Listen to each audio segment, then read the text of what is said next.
Hello and welcome to Circuito of Estoril. We are about to begin the 2021 Estoril Classics. We are in the middle of the paddock. Finally, after almost 2 years without public, we have public in the paddock. We have all this that can be found throughout the weekend, all the t-shirts and souvenirs, memorabilia also around this fantastic event. There are more than 200 cars racing throughout this weekend here. We are in the middle of what we can call the food court, so that everyone that is around the paddock can have something to eat, something to drink. This is a fantastic moment for everyone, for all the fans of car racing, of course. We have an excellent day. There was a little bit windy at the beginning of the morning, but now the wind just slowed down a little bit, not as fast as the cars. The cars are still turning around the circuit. We will have in a few moments the slalom to finish the 2021 edition of the Portugal historic rally car. They were at north of Portugal. They came back here to Estoril last night to the fantastic Sintra stages to end all the event here at Estoril with the slalom, with fantastic cars, fantastic drivers. Also we'll have Bernardo Souza, which is one of our best car drivers, rally drivers. He also raced at the WRC Championship a few years ago, so he will be able to have a great show and to promote a great show to all the fantastic audience that they are on the stands. The stands are open, tickets can be found here throughout the weekend, so it's a great pleasure for each and every one of us to have once more Estoril Classics here, and mainly the public. As we can see, a lot of action. For now you can have all the memorabilia around fantastic brands like Ferrari, Porsche. All this can be found and can be bought here at the paddock. We also have equipment, racing gear, t-shirts, and even the Caterhams are here with the Morgans and the UKTMs. You can find a lot of things that are being promoted here. It's welcome back to the public, also to the paddock, and also, of course, a welcome back to the Circuito of Estoril. I remember you, it's the first event in the past 2 years with public, also a few restrictions, of course. We are not still free to do everything that we want, but we can slowly begin to feel our passion again. We can hear the cars in the racetrack. We have fantastic cars in the pit boxes, fantastic drivers also. They are experienced drivers. Martin Brundle, Zach Brown, for instance, they are here with a very, very special Jaguar from Group C, a Jaguar that won in the American Championship in his days, but still a fantastic car. But also a lot of our other cars, Porsches, you name it.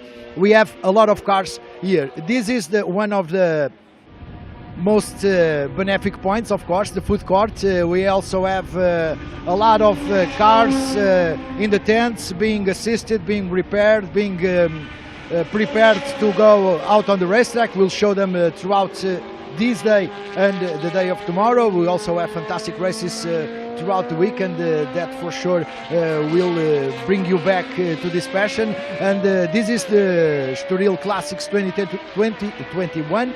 It's the first event with the public. As you can see, there are a lot of things to do here. We still have tickets for sale. You can find tickets in the stands. Beneath the stands there's a shop where you can buy also some merchandise, and you can buy mainly the tickets to access the race. And of course, at the end of the day, you'll feel very passionate about all these cars that are here. This is the food court area.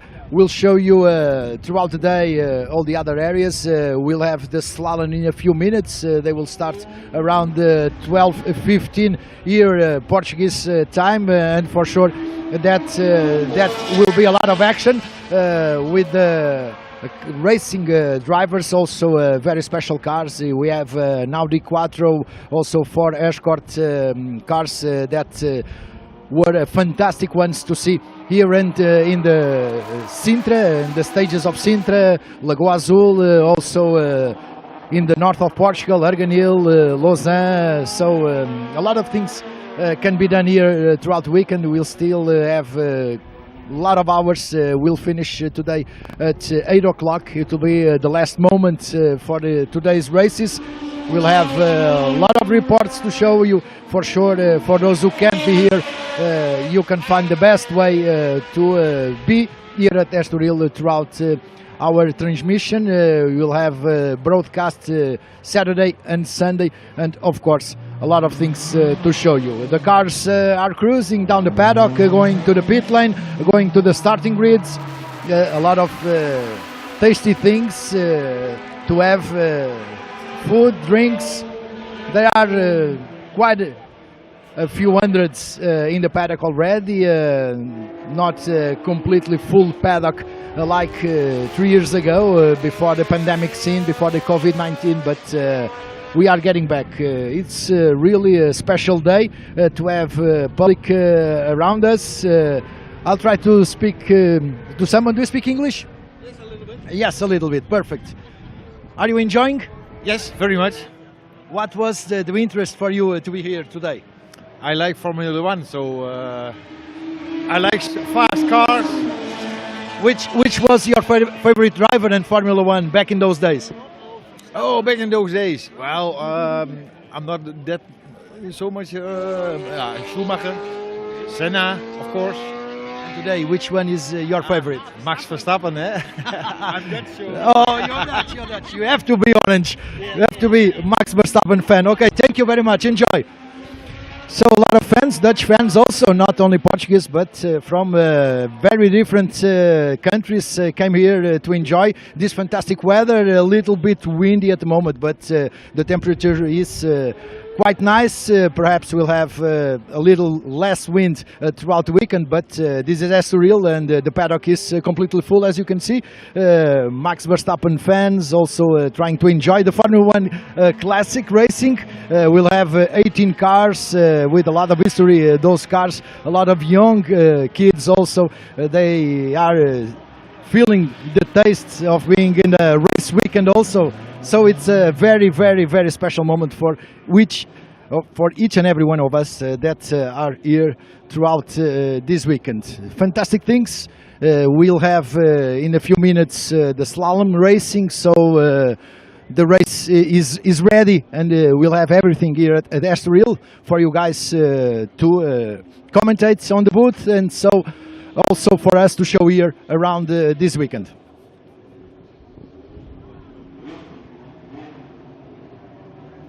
Vai ser agora, não é? Do Rally de Portugal, ali na reta da meta. Sim. É agora.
Yeah, that's me.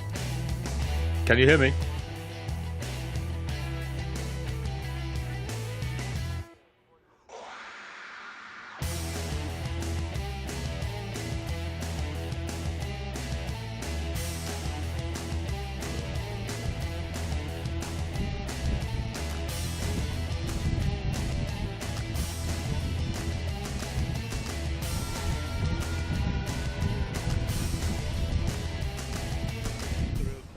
2021 event. Welcome, bon dia. And we have a great afternoon of racing ahead of us, a great weekend of competition here in Portugal. It's the climax of the Peter Auto season. The French organiser have been involved in historic racing for many, many years and doing a great job with their grids here at the end of what has been another quite tricky season.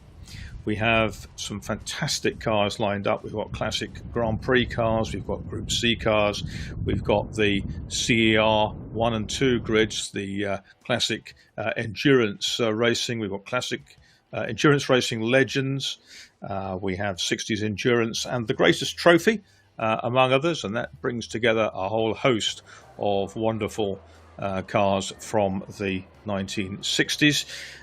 We have further to that, we have the Heritage Touring cars, we have the 2-litre Cup, the very quick Porsche 911s, and not least we have the Iberian historic endurance races, which have been such a feature of the peninsula of Portugal and Spain in recent years. Those events put together by our friend Diogo Ferral, a super historic racing driver himself and a previous winner of the Spa 6 Hours event in a Ford GT40.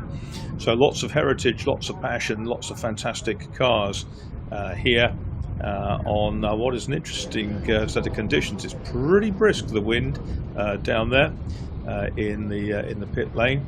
It's a sunny day. We've heard from Rui Belmonte. We've had a drizzle earlier on, but things looking good for a strong weekend of motorsport. The season has shown signs of picking up after last year's very difficult situation with the COVID pandemic. We have action on this great Grand Prix track coming up very shortly. The Estoril circuit, of course, which continues a long tradition of motorsport in Portugal, hosting the World Championship Formula One circus and the Portuguese Grand Prix, staged here from 1984. The winner on that occasion, Alain Prost, but of course many people will remember the 85 race, that wet race in which Ayrton Senna scored his first victory. Senna, through his Portuguese-Brazilian heritage, a great favourite and hero at Estoril, driving the Lotus Renault 97T on that occasion. Over the years, the likes of Prost and Nigel Mansell scored 3 wins apiece in the Portuguese Grand Prix here. Mansell, interestingly, won in Williams and Ferrari cars over the years. Unfortunate that the circuit no longer are on the calendar, although it was one that brought a lot of interest from this part of the world and throughout the globe, and really put Portugal on the racing map. Portugal with some great historic events going way back to virtually 100 years, sort of to the birthplace of motorsport in the peninsula.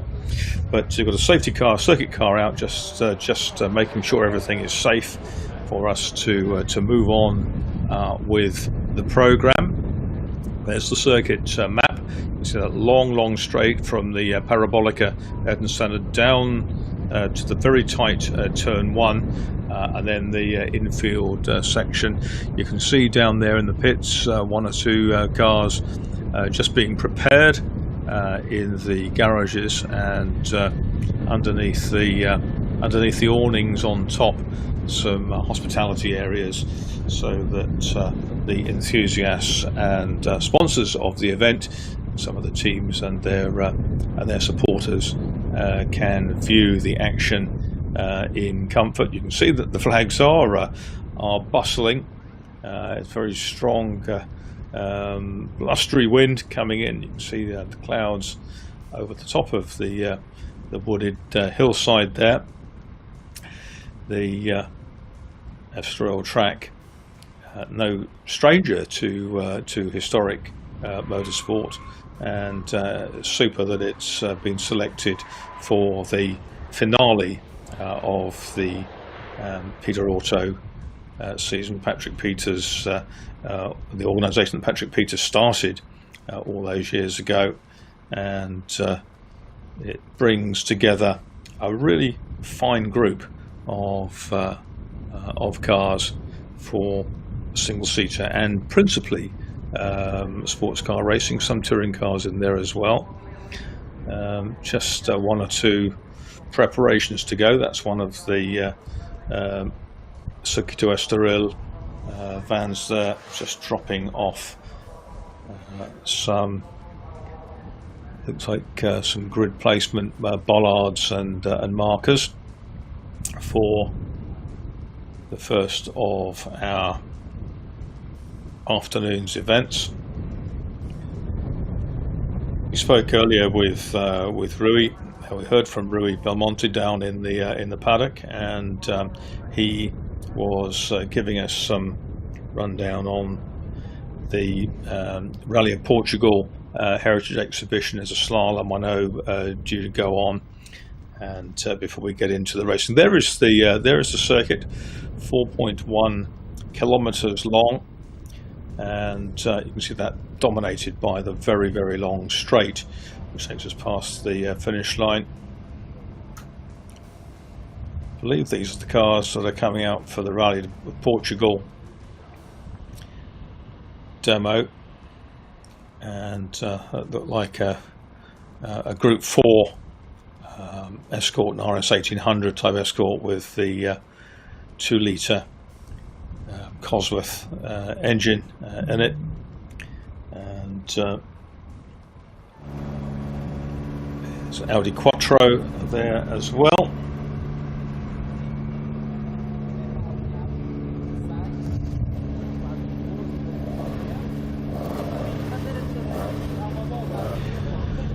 There's the Quattro, there's a Alfa Romeo GTV behind it as well.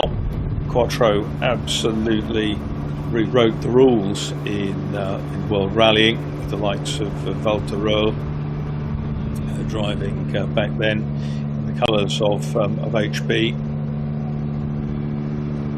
5-cylinder turbocharged engines, fiercely powerful, 4-wheel drive, of course, the Quattro systems, and cars which really won everywhere they competed. Busy scene in the pits. There's the Alfa Romeo GTV behind it, then a Ford RS2000 behind.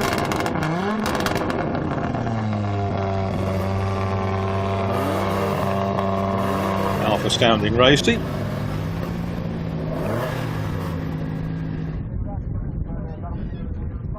I guess the bollards are now out for the slalom.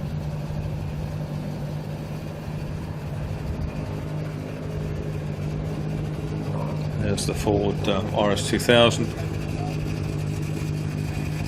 of the Grosso Renti, and it's the driver's own company which supports it, Jose Grosso. And there's the first car on the exhibition demo, the Group 4 Ford Escort, the likes of which Ari Vatanen and Bjorn Valdegaard and Britain's own Roger Clark had such success in World Championship events. Just a little warm up for the day. Lots of spin turns, lots of tyre squeal.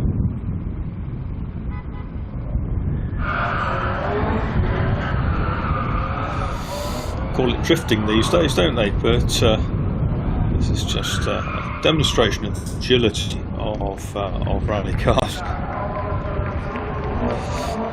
Spectators burst into applause, waggling the tail, which needs a BDG type engine, putting out probably about 275 horsepower, something like that. Won't be the ultimate power spec in rallying, or the torque that the drivers appreciate, but certainly a potent machine in the right hands. Certainly they were major winners and very, very popular cars in historic rallying now. Here comes the Quattro. Hear that very distinctive off-kilter 5-cylinder engine.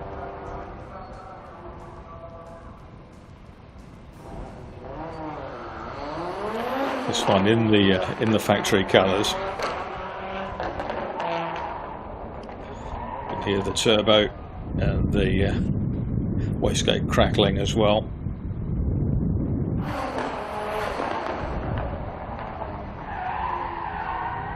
Fiercely accelerative with the four-wheel drive, but does tend to understeer a bit when it comes to arriving quickly at the bollards.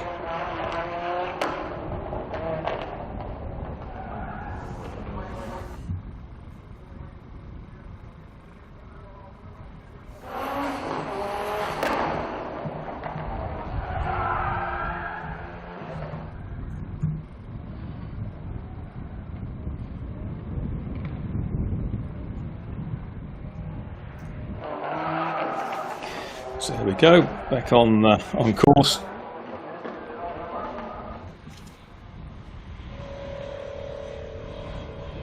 All set up on the straight here.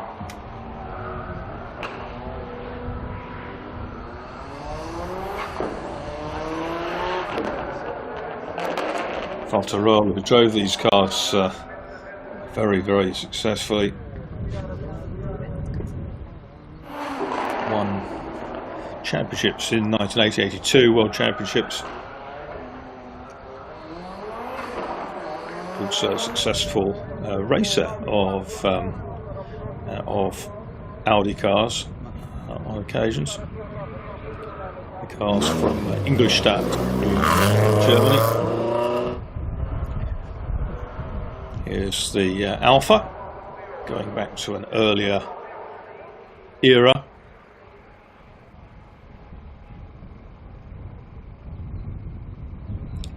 Alfa Romeo's competition history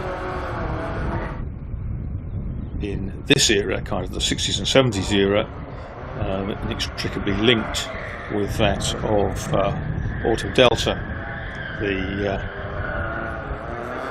which started out as an independent company but became absorbed into Alfa Romeo, the factory taking it on as its competition department. Also Delta developed cars like the wonderful TTs for racing, the GTAs, GTAMs, and it's a successor to that era of car. But Alfa Romeo, of course, also very successful with World Championship victories in sports prototypes. So the driver of the Alpha giving it plenty, and using up plenty of rubber, doing the loops of the bollards.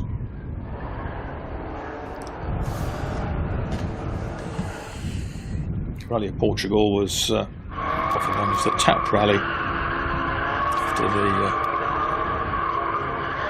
sponsors of it. Very neatly done, so.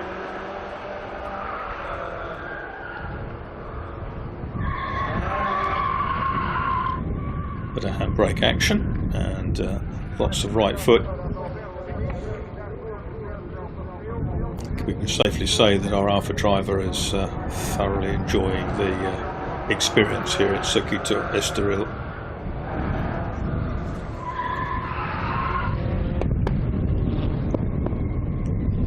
Hangs the tail out there, checkered flag. And a huge spin turn. at that point to finish.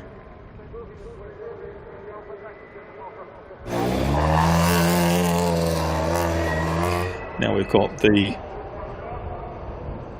big winged kind of X-Pack Ford RS 2000.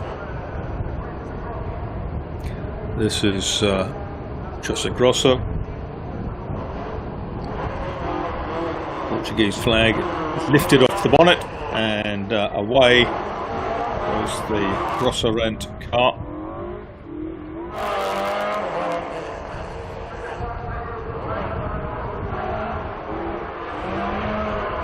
Here's the driver working overtime on his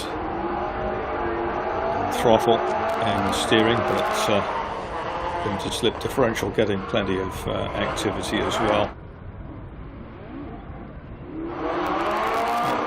Big waggle, they got well out of line, and yes, caught certainly an entertaining run this. Not quite sure whether the course was predetermined or whether it's a freestyle activity for the drivers. That's hard acceleration, hang on the brakes, Scandinavian flick to get it going. Maybe it's an Iberian flick if you're competing in Portugal or Spain. And that result is the same.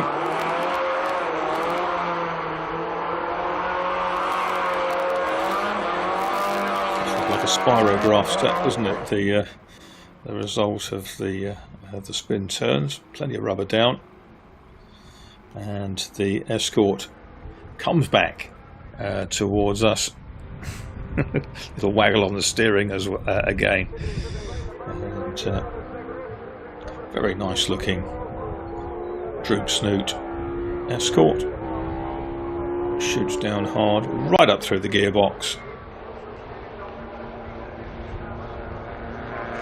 It's the Group 4 Escort out again. This is Bernardo Sousa, champion driver from Portugal.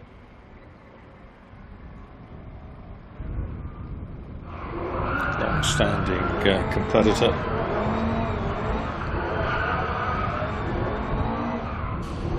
Certainly giving it plenty.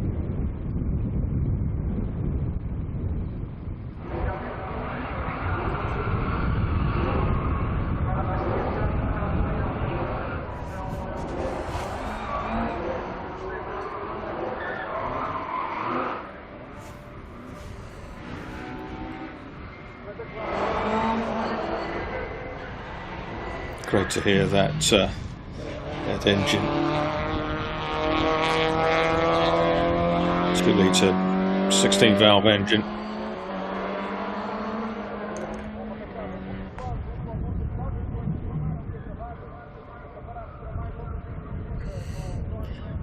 Really nicely controlled. Lots of throttle once the tail is on the move. Tail end came pretty close to the pit wall there. Oh, and the cone has bitten the dust. It'll get up, it'll live.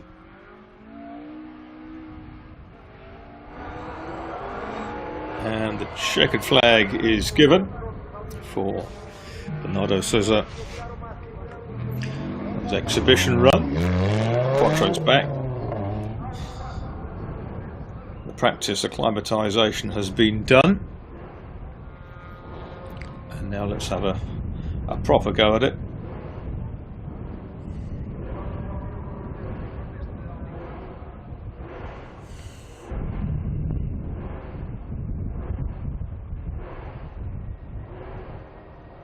This is Lorenzo, the Portuguese competitor.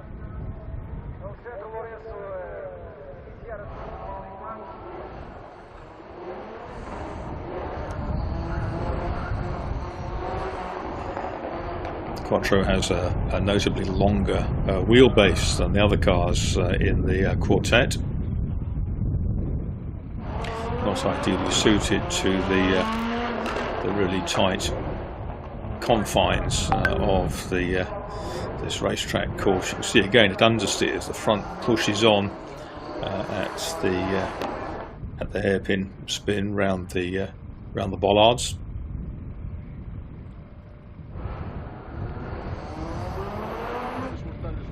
And that's where the 5-cylinder engine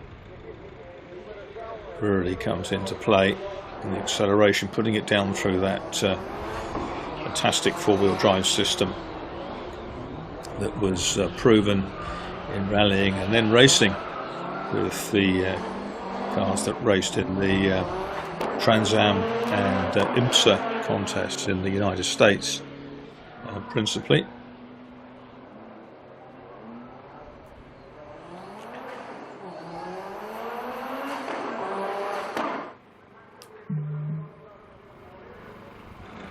Back up towards the checkered flag, it's at the ready, and there it goes, big wave out of the window, and another happy participant in the Estoril Classics 2021 event.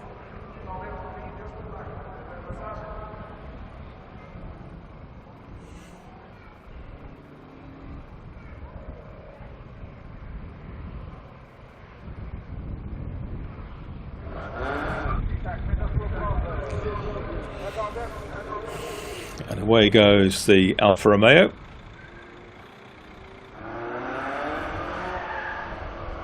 I tend to think of Alfa Romeos more as race cars than rally cars. Well, they did rally, of course, extensively, particularly in Italy, but race cars, the GTA, which preceded this model, yeah, Allegrita, lightweights, very well specced with superb 5-speed gearboxes and very good weight benefits. Won 3 successive European touring car championship back in the 1960s. This is the type of car that we see regularly running in 70s type historic events. Marcus, stop. We're going to interview the pilot.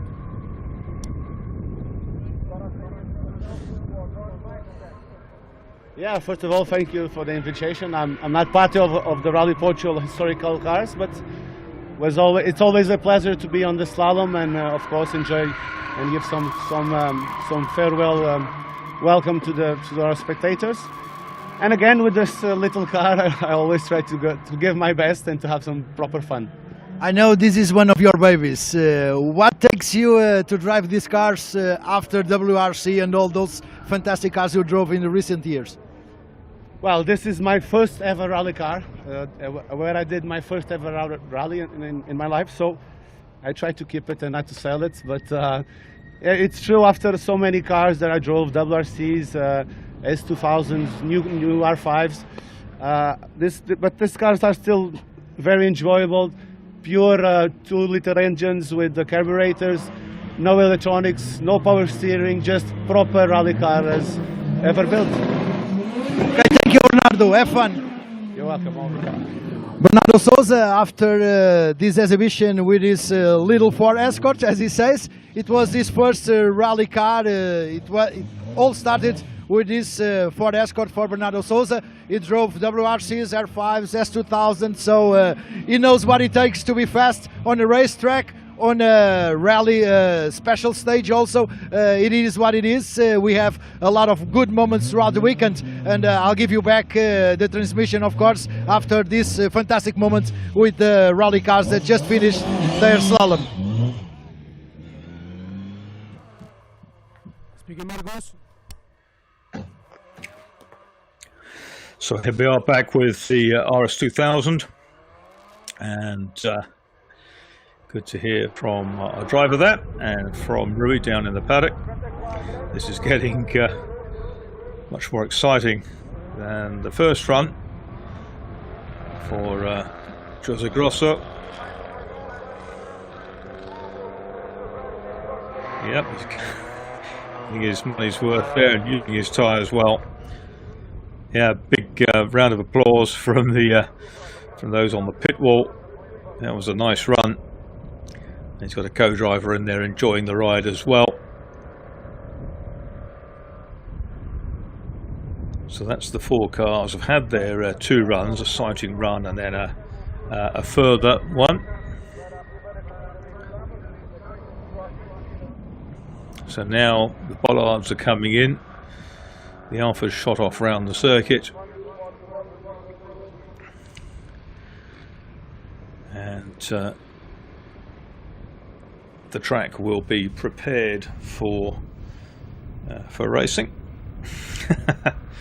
Waving out of the window of the Alfa Romeo.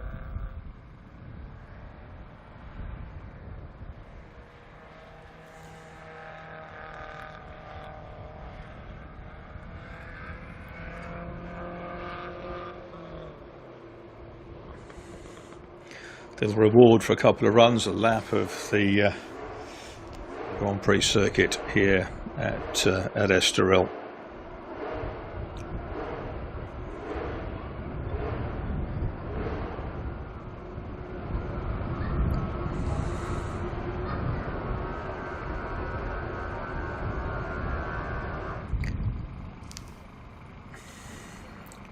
Here's the Rosso RS 2000, the last of the rally cars, filtering back to the paddock.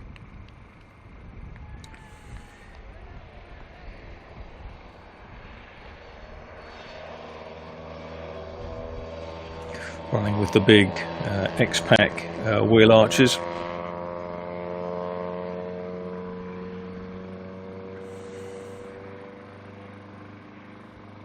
RS 2000, originally powered by the Ford Pinto engine, which we saw a lot in racing as well, with Formula Ford and Formula Ford 2000 and Sports 2000 principally.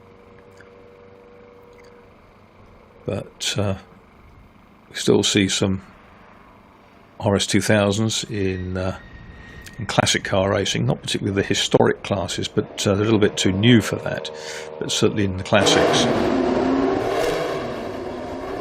Another hot Escort down there with a Formula 1 Lotus 2, which will be out later in the day.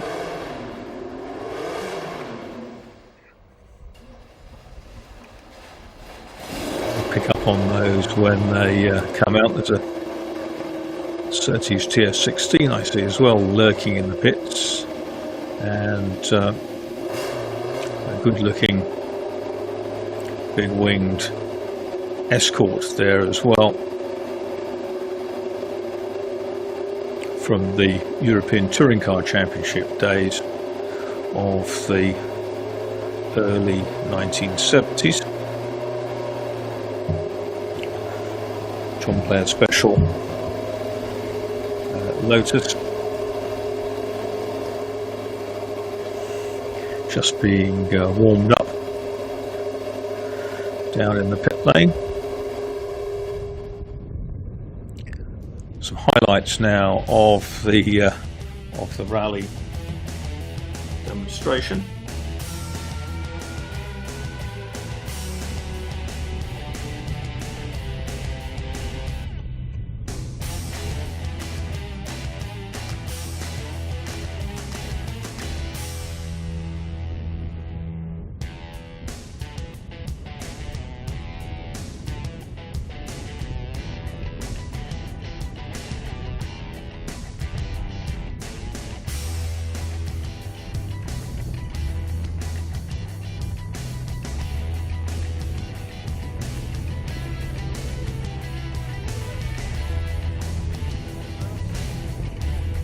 Later on, when we see the Grand Prix cars come out,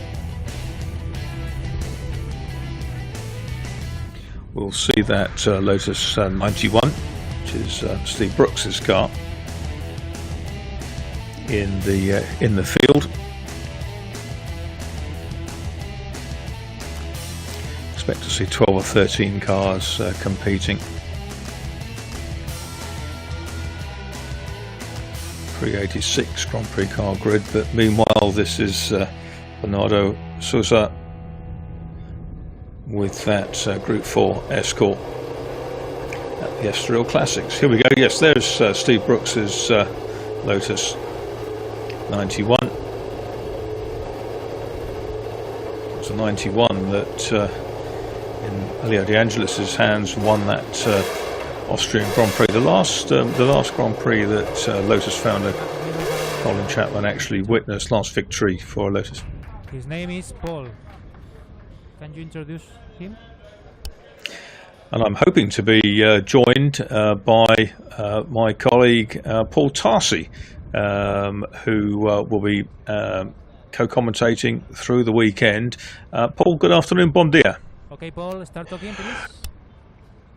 Good afternoon, Marcus, and what a treat it is to be able to be looking at some of these fabulous cars. I mean, seeing a John Player special in the black and gold in the pit box at Estoril, it doesn't get better, does it? It's pretty special, isn't it? And that's Martin O'Connell tending it, twice a British Formula 3 national champion, also a winner of many historic races, including a Formula 1 race at Monaco, and that's one of his lads there. I think that's his lads helping out there. They're just servicing the Steve Brooks Lotus, just sort of dipping the oil tank in the bell housing there between the Cosworth DFE engine and the Hewland gearbox. But yes, a dozen or so Formula 1 cars to enjoy later in the day, Paul. Yeah, and they're always good, and I think we've got used to seeing very full grids over the last few years, and that clearly with all the problems that have gone on across Europe and across the world over the last year and a half, grids are probably down a bit on where they were then, but nonetheless it is quality, not quantity, and that Formula 1 grid, it's fabulous. And we've got cars from Surtees and Arrows and McLaren, even got a Trojan, which is an unusual one, and Philippe Bonny will be bringing that car out. But you get the Williams and all sorts of different cars. And Marcus, I think one of the things that I love about all of this is you look in that pit garage there, and there's this hodgepodge of different cars which are absolutely amazing. Just see the nose of the Surtees sticking out there as well, and they're all sort of cheek by jowl, and they're all together, and that's part of one of the things that we love about historic racing.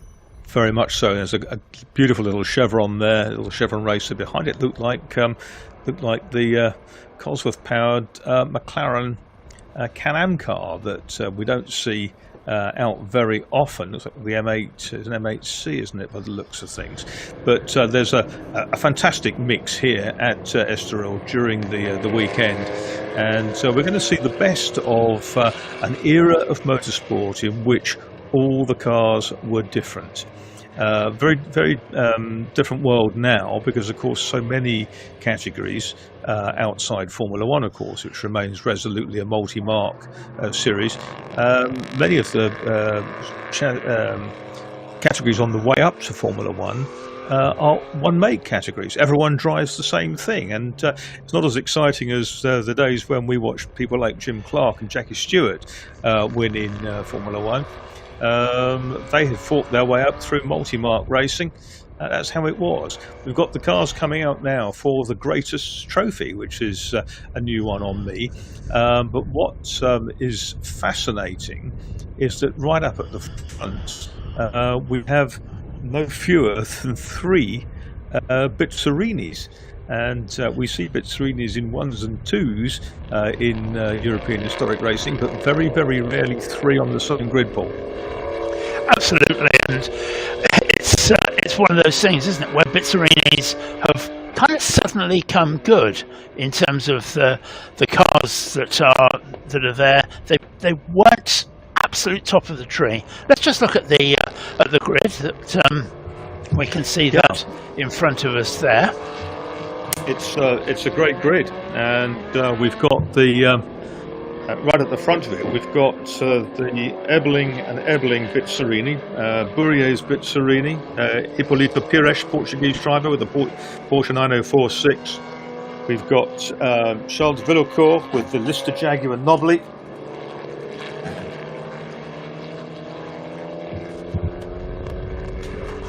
And others. There's the Porsche 904 GTS just going round. Beautiful little car, that. Yeah, it is. It's probably coming into its own now. I'm of an age that I can remember those cars racing in period, and they were always the tiddlers. They were always at the back of the grid, and you didn't pay them a huge amount of attention. But they are a glorious looking car. They're cracking little cars, aren't they? And of course, you'll remember, because you're just a little tad older than I am, when Eugen Boehringer excelled on the Monte Carlo Rally in the snow in one of these. Two things come to mind. One, he was a phenomenal driver in Mercedes-Benzes and Porsches.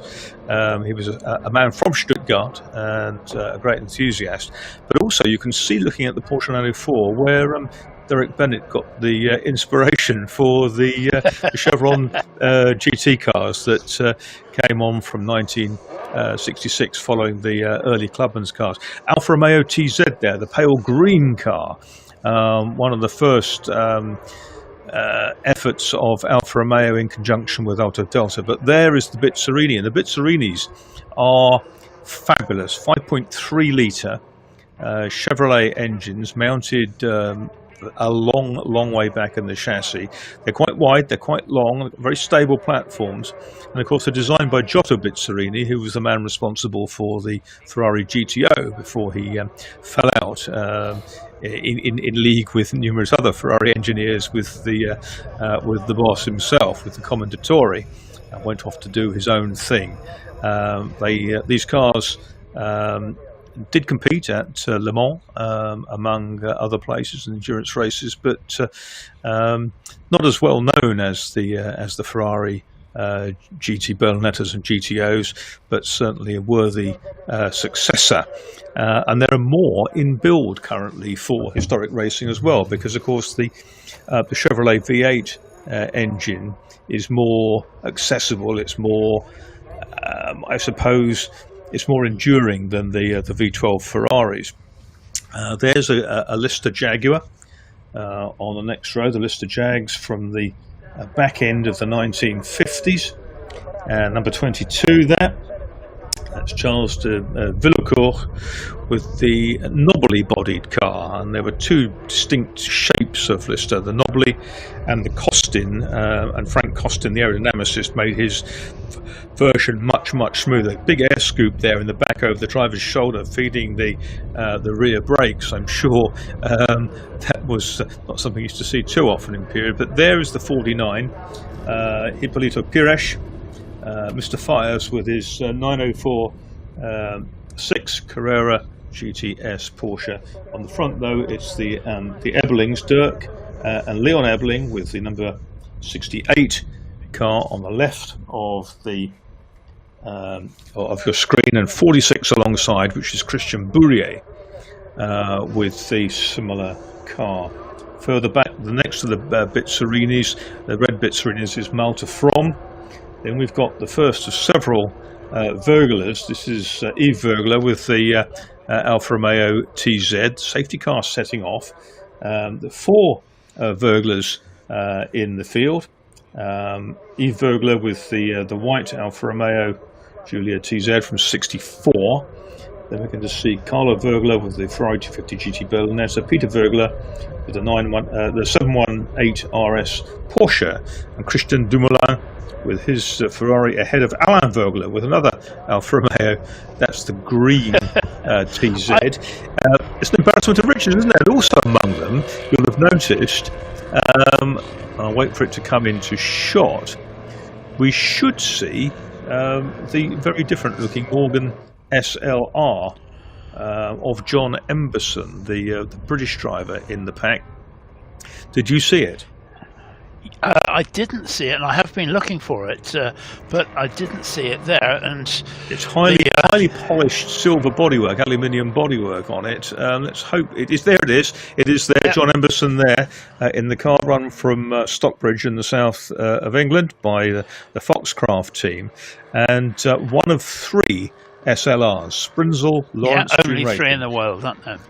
And there's John, one other one with a TR4 underneath it. That's right, but, which we'll see at Goodwood next week. But the SLR Morgans are interesting cars because they're very, very different, underpinned similarly to the traditional Morgans, but with this aluminium Aerodyne body on it, Triumph engine, like the others. This is the car that Pip Arnold raced in period. Keith Arlers tends to drive his ex-Works Chris Lawrence car, and we also see that of Simon Uribe Gann, the ex-Gordon Spice car. Gordon Spice, who sadly left us last month. Tremendous driver in everything from these Morgans in the 60s right through to Formula 5,000 Lolas he won in, and of course the touring cars and Spice Sports Racers, which he and Ray Belm won the World Championship with in the C2 classes. But a lovely field of cars and some priceless photos. Oh dear, a problem there for one. And that's one of the Bizzarinis, isn't it?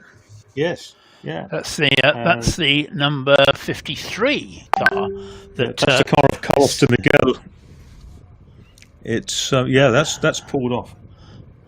Yeah, and that's not going anywhere. It doesn't look like. I'm going to get my first anorak moment of the day in, though, Marcus.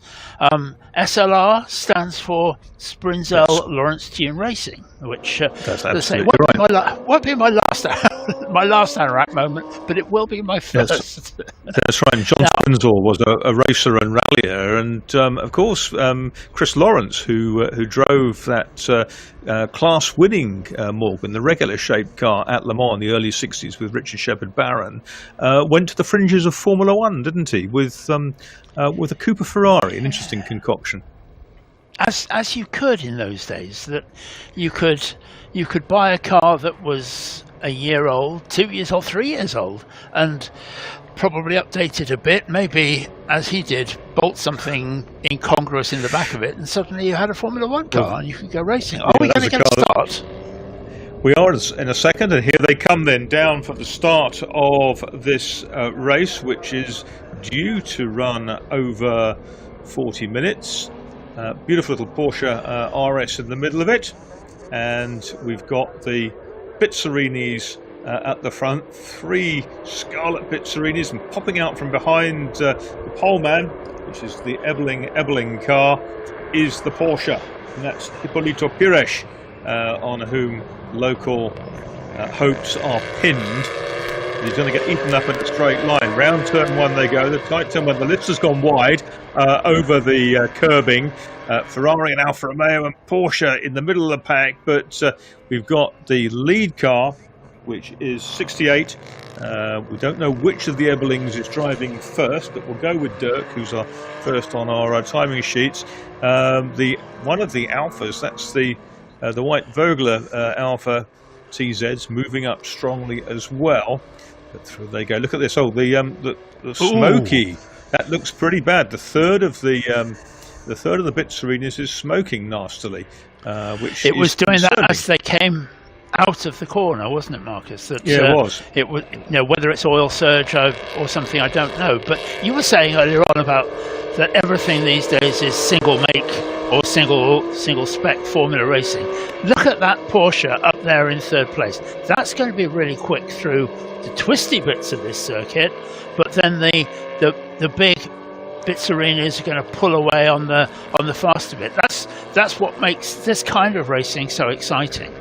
That's right, and the Alpha and the Morgan in the mix there, and the coming down to the hairpin, the Porsche very nimble through there, and we'll see whether the third Bizzarini starts to smoke again. That's Malte From's car, but there's the second of the 3. The first one's quite distinctive. It's got that pale blue marking on the back, which is almost a Cambridge blue, of Maranello Concessionaires, Colonel Ronnie Hawes' famous racing team that ran from pretty much from 61 to 67, running Ferraris because he'd established the UK agency for them. But there's the Porsche 6-cylinder engine. This one, they also made them with 4-cylinder engines and 8-cylinder engines.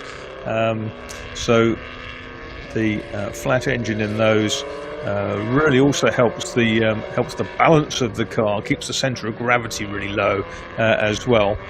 But the White Alpha going very strongly. Emberson's up ahead of the Lister, so Emberson in the polished aluminium bodied Morgan going well, but you can see the White Alpha with that beautiful body on it, the Telaio Tubulare chassis, the tubular frame chassis, really well packaged with the cam tail, and again the smoke coming out of the Malta from Bizzarini is very worrying.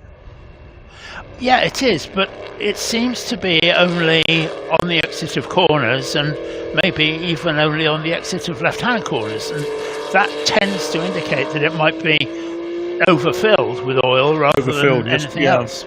Maybe popping out of the catch tank onto an exhaust.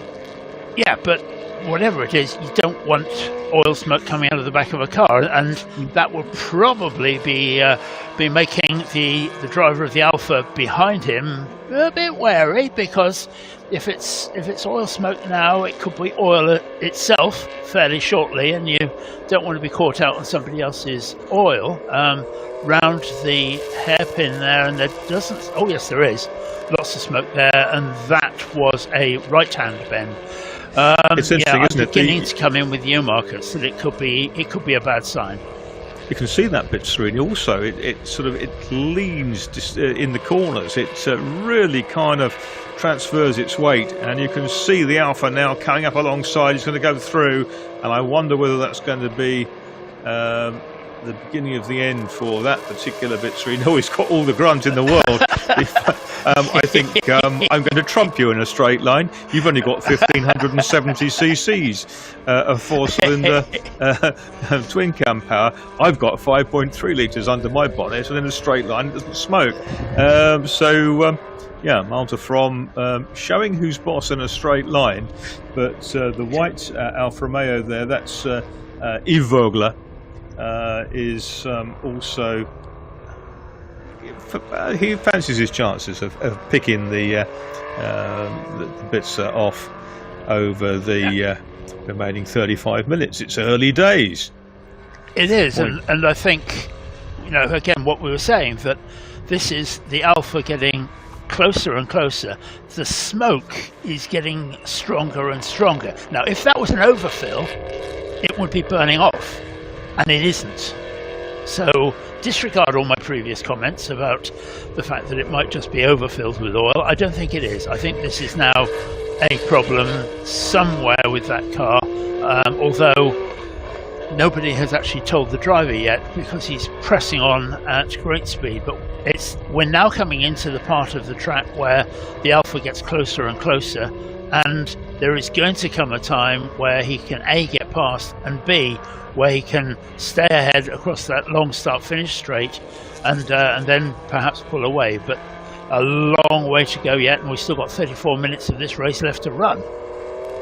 Yes, indeed, and there is the Alpha, and he's certainly enjoying himself and making hay in the corners. They're not that far behind the Porsche of Hipólito Pires, and there's the smoke again. It's getting worse, if anything.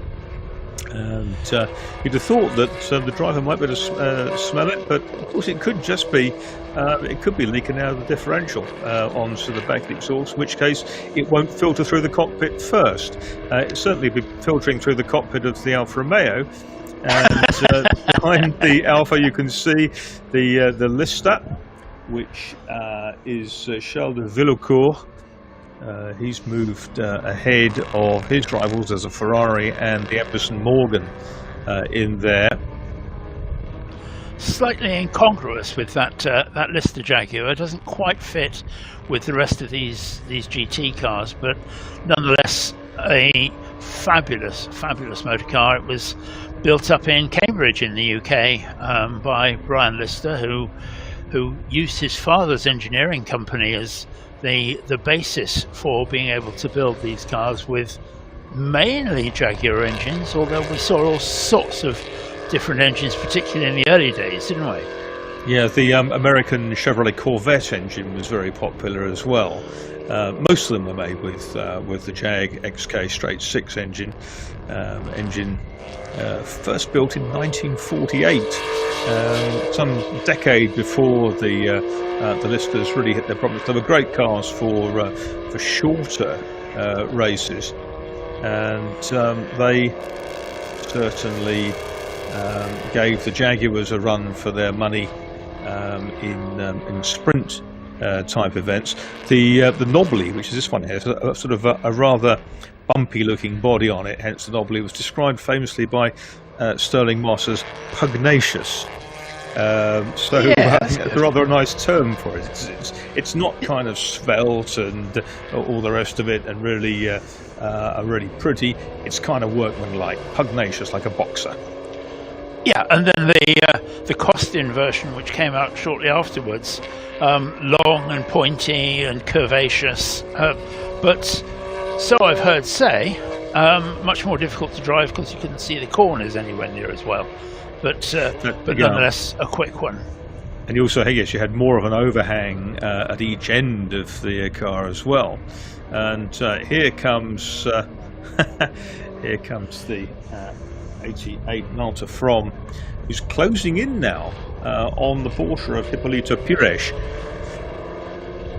Which might explain why he's pressing on so hard, that he's probably not looking in his mirrors at the white Alfa behind him, but much more at the silver Porsche in front of him, because this is a nice battle brewing, this, isn't it, Paul? It is, because I think you're going to see 2 tiddlers and a big one.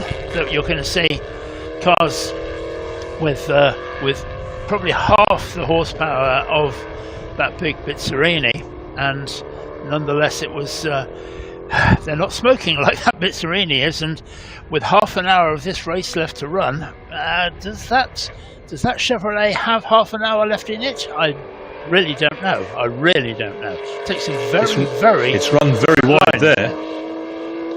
Yeah, it ran very wide going into the corner, and I don't know that was by design. I think it just kind of understeered a bit, but it did enable him to get his clog down pretty pronto and get a good exit from the corner. He doesn't have to worry too much about the cornering speeds when he's got all that grunt to spare in a straight line. But the Alfa's coming up again. You don't want to scratch that shapely nose. Oh, get a little bit out of shape there. The 45 car, which is Yves Vogler, one of our Swiss competitors from a famous racing family. And we've now very much got a 3-way battle here, and this is in turn going to change things, because we know that the Porsche isn't going to roll over and have his legs in the air saying come on, come past, but with the grunt of that Bizzarini just screams past the Porsche as if it's tied to a gate post. Now, is he going to come back? Oh no, because look, the Alfa is coming down the inside of the Porsche, doesn't quite make it stick this time, pulls over to his left to get the line properly. So now we have Bizzarini and then the Porsche and then the Alfa in that battle for third place. What it gives us now, of course, is 3 Bizzarinis running 1, 2 and 3, the surviving 3 Bizzarinis. And here we got the replay because, yes, it was, let's kick sand in somebody's face going past and rub that salt in, and through goes the Bizzarini. Now we've got this tussle between the 6-cylinder Porsche and the 4-cylinder Alfa Romeo. It's 8 leads 6 leads 4 in terms of cylinders, and not far behind it's the 2.1 litre Triumph powered Morgan of John Emberson, the British driver, in the pack. And it's a foreshortened angle, but I reckon Emberson's made a little bit of ground over the last lap or two towards these 3. I think we'll Well, see. up until now, those three have been kind of holding each other up, and that's going to make a difference. Yes, I think without doubt that the Morgan is closing in. There's no doubt about that. You can see it. That's right, The and he's Bizzarini is John beginning to Emberson pull also away. with some other cars to drive this weekend. He'll be out in one or other of his chevrons later in the day. And here comes the Bitsa hopping the curb. Malta From in 88 ahead of Hippolyta Pires in 49 the Porsche, and then 45 Yves Vogler. But then John Emberson with that very highly polished aerodynamic bodied Morgan with the white stripe over it. And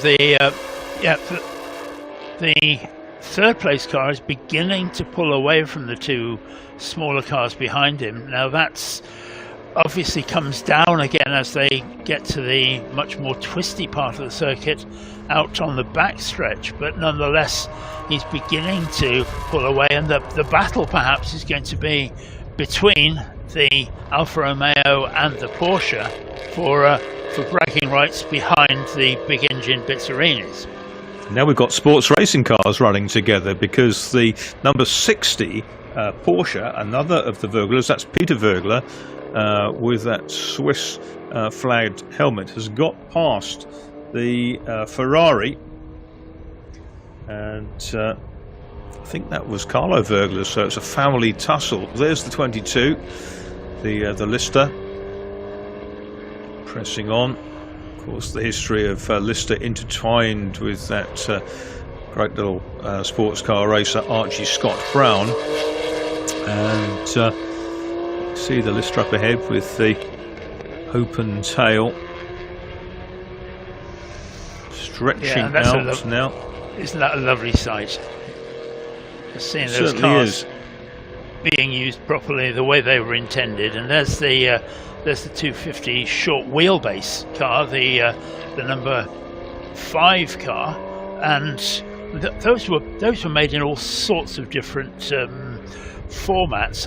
Basically, they were either race cars or road cars, but then some of the road cars were built with aluminium bodies, some of them were built with steel bodies, some of the race cars, road cars, they're all a hodgepodge of different things, as we see the number 53 sadly going back to the paddock, and that we're certainly not going to see this again, so No, Carlos Miguel and Louis Delso are not going to get a race today. No, perhaps they consider painting the car red. The red ones seem to be quite reliable. The Ferrari in the interim comes round. Brave statement. That's the a very Ferrari brave comes statement, round, looking at that smoke. and the glorious-looking Ferrari, redolent of the cars. Oh, we've got the Porsche coming past the Lister Jag now, but the Ferrari redolent of the cars in which the great Sterling Moss. Oh, a spin! That's the Alpha. That's Yves Vogler, who's gone off into the gravel, and will he be able to get it out of that on his own? He's certainly going to try. Yes, don't back off now. He's got it back going again, which is fine. But yes, the Porsche, the Ferrari, as I was saying, was redolent to the cars in which the great Sterling Moss won the 1960 and 61 RAC Tourist trophies at Goodwood. And the colours of Rob Walker and Dick Wilkins, two separate cars, and we saw them both recently at the Revival, Paul, didn't we? We did, and it's not very often that you see both those cars together. One, of course, belongs now to Ross Brawn, who's actually owned it for over a decade, but nonetheless, those two cars absolutely beautiful. They are slightly different in that and here we have a quick replay of the end of that Alpha accident. Just overcooked it one way or another. Whether he was involved in a tussle with the Porsche at that particular moment, who knows? But there's the number 88 car. He might have just touched a slippery bit out there somewhere, a bit of residue of either marbles from tyres or a bit of oil. But the Malta From's Bizzarrini is still smoking quite profusely. It hasn't put off Pires in the Porsche. No, is it my imagination, or is that smoking getting worse? I think it's getting a little bit worse. Yeah, it's now tending to do it on the straights as well as on the tightest of corners. We have our first pit stop caller, I think. Yep, there's a mandatory stop in here because there's some cars with two drivers. So that's and they've been running now for 15 minutes, so that will be the beginning of the pit window. Yeah, and that's Christian Bourrier, who was running in second place behind Dirk Ebeling. There goes Bourrier, back out.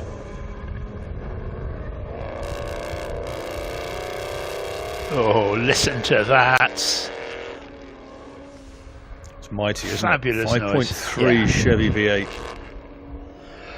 And as you say, Marcus, that's the whole thing of that engine. I can remember the first time I ever saw a Bizzarini with the bonnet open, and it sounded just as if, or it looked as if there wasn't an engine in there. It's so far back and so low that it's really sitting almost next to the driver, isn't it? Yeah, it is. So you can the driver, if there wasn't a firewall there, the driver could probably change the back two plugs without leaving his seat. They'll drink there for the Lister driver, Charles de Villancourt, in the 22 car, and they've got a fan on the radiator, just trying to suck some air. Just trying to suck some hot air away from the engine bay, and from the brake duct as well. I suppose. I mean, this is something you would never have seen in period, but it makes perfect sense. They didn't sell them in B&Q back then. It's fine. Other DIY stores are available. Well, indeed. But still working on that. Pop the door now on its little wire support. They're going to pop the bonnet up now, so it's got a bit hot under there, a bit hot under the bonnet, and they're going to pop it up, and we shall see the Jaguar XK engine, straight six twin engine. Meanwhile, with 20 minutes to go, we're pretty much halfway through this race now. There's the Morgan still going well, and another car comes into the pits. Yeah. We'll probably pick that one up in a moment. Pit lane getting quite busy now. Yeah, the Green Alpha's going in as well. Two TZs in one family. That's nice, isn't it? And there's the. No, that's greedy. That's just greedy. 46. That's Bourrier. 22. Is the Jag going to get underway again? They're just trying to fasten the bonnet down. Aluminium body. Yeah, that's obviously a much longer stop than they would have anticipated and would have liked, but you don't want to ruin that lovely XK engine under there. And as you said, Marcus, that is such an amazing engine, and we see it there in the Lister. It started its life in the XK120 back in the late 1940s, and it was still serving purpose when it was in the Jaguar XJ6 30 years later. Absolutely, quite staggering. And in the interim, 5 Le Mans victories with Jaguar and C-types and D-types. It did them very, very well. Didn't it just? And it's a great piece of jewellery besides anything else. Whereas perhaps, would it be unfair to say that 5.3 litres of Chevrolet is not quite in the jewel-like category? But I think we saw lots of 5.3 litre Chevrolet engines in powerboats at one point. You didn't see too many Jaguar engines in powerboats, all probability. But there we've got the smoky Bizzarini. Continues on its way. In the pits is the Ferrari 250 GT Berlinetta. Beautiful little coupe. That's the Ulrich family car, and as you say, in the dark blue that we associate with the Rob Walker colours, but without the white stripe around the nose, which would change it very considerably. Talking of Jaguars, there is the XK140 of Mira Gomez and Aforito going back out into the fray. That's a 1956 car, so very early on in that journey of the XK engine. It went XK120. That particular car has been around a very long time in terms of historic racing, because João Mira Gomes has been competing in it, to my knowledge, for the last decade or so. I've seen it many times at places like Portimão, at the Autodromo down there in the south of Portugal, where there's a big historic meeting shaping up in at the end of this month. And always a good place to finish your racing season. But here's another of those Ferraris. They look so different, don't they, in the contrasting colours. I'm sure if you saw the two side by side, you'd think one was larger than the other, which is just a trompe-l'oeil, isn't it? It is, but nonetheless, I can remember going to the Concours d'Elegance at Salon Privé a couple of years ago, where they had a class for the Ferrari 250 short wheelbase. Just stop and think about that for a moment. But and they had a row of probably 10 or 12 of these cars, and really none of them was the same as the one next to it. And they're all made by hand, weren't they? That's the whole point. Yeah. All made by a different artisan. There's the 28. That's Jean-Laurent Bellu with the Oscar Maserati, the little 750 Oscar, and sadly it's out of the race. It's cried enough. There we've got the Alfa TZ leading a very pretty little Porsche as well. That's glinting in the sunshine. Beautiful to see. Marie-Claude Firmenich and Benjamin Monet.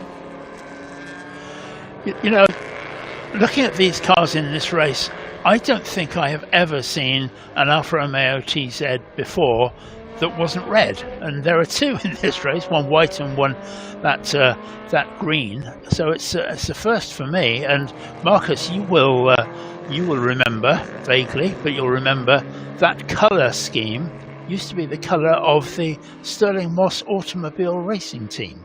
SMART, wasn't it? Yeah, and it's not that different from the UDT Laystall green either, but that's kind of more pistachio, isn't it? Or might you call it wasabi these days? or if you want to be really pretentious, you can call it pistachio. Yeah. But hey ho. 68. That's 68. That is our race leader, isn't it? That's the Ebeling car, which we haven't seen in the pit yet. Not to say that it hasn't made its stop, but we're down into the last 15 minutes. So I imagine the pit window will be close to being closed, if not closed already. Yeah, and I don't think anybody would make the mistake of actually missing that. According to don't you believe it? Now everybody has stopped now. Good. I've seen so many cars or so many races ruined over the years by people not paying attention to pit windows, and they all get a bit down at the mouth at the end of the meeting. But it's easy to follow. Here they go then, in a straight line. Ferrari against Bizzarini. The Bizzarini design, as we said before, by Giotto Bizzarini, the ex-Ferrari engineer. With just under 14 minutes of the race left to run, everybody has made their stop, and that we have in first place the Bizzarini of Ebeling. That's the number 68 car, followed by the 46 car of Bourriez. That's the other of the 5.3 Bizzarini cars. The third place is the number 49 Porsche 9046 with Perez at the wheel, and then fourth is the number 88 Bizzarini, dropped down during that pit stop period, etc. Fifth is the number 157 Morgan SLR, and that's a tremendous performance from that car with John Emberson at the wheel. And sixth, we have the number 45, and that's Yves Vergler with the Giulia TZ we were just talking about. So a few changes here and there. Yeah, that's Nuno Afuito with the Mira Gomes Jaguar XK140 hard top, and I even saw a little flash of the live speed trap times there. He's putting about 90 miles an hour in a straight line in that car, 95 miles an hour, 150 k's, something like that. So there he goes. That car running down in 13th place. And that's not an inconsiderable speed, is it? That's really worth doing in those kind of cars. And they are, however you cut the cake, they are pretty primitive race cars. And so that's exactly the word I was thinking in this company. Cars that were made in the early part of the 1960s, that was designed in the 40s. And it's one of those things, isn't it? You look at these cars and see how the evolution goes on, and it's kind of the same ethos if you think of something like and a problem for the Hipólito Pires Porsche, and it's ground to a halt. Oh dear! That's a shame. Real shame. Just beautiful. That was the interloper in the towards the front of the pack. What a beautifully styled car. You can see the chevron, where the Chevron B8 influence came from, can't you? The Chevron GT. You certainly can. You certainly can. I know you're a great Chevron fan in general, and B8s in particular. But it's a lovely, lovely car. But where we've seen that car drop out of, therefore third place, that's doesn't look as if it's going to go anywhere soon. So there's the 157 Morgan then moving up. Yep, we'll start to see that moving up the group as you see, and that will change things more than a little, in that we're back to having Bizzarini's first, second, and third with 68, 46, and 88. But the Morgan is now up to fourth place. The Giulietta, the number 45 car, moves up to fifth, and sixth now is that Porsche 718 RS, which we've been keeping an eye on as well. So there's all change at the front. It is, and that Morgan, which is run by Foxcraft Racing, and is going very, very nicely. I think if you'd have said to John Emberson from 7th on the grid half an hour or so ago that he'd be running 4th with 10 minutes to go, he'd have said it would take that all day long. But looked after by Simon Pragnell, who was trained up by Paul Fox, who, among other accomplishments in racing, designed the Group C2 Chevron, the V62. Going back quite a long way into that Group C period. Here comes the green Alpha. That's another of the Vogler cars. The two Alphas in this race, the two Alpha TZs, Vogler cars, and up behind the Belgian Christian Dumoulin with his Ferrari 250 GT Berlinetta. It's the best Ferrari in my book. I just absolutely adore those cars, and had the privilege and pleasure of driving one at Goodwood Motor Circuit probably towards 20 years ago now, and they're just every bit as beautiful from the cockpit as they are from any angle externally. There's not a bad position to view one from, is there?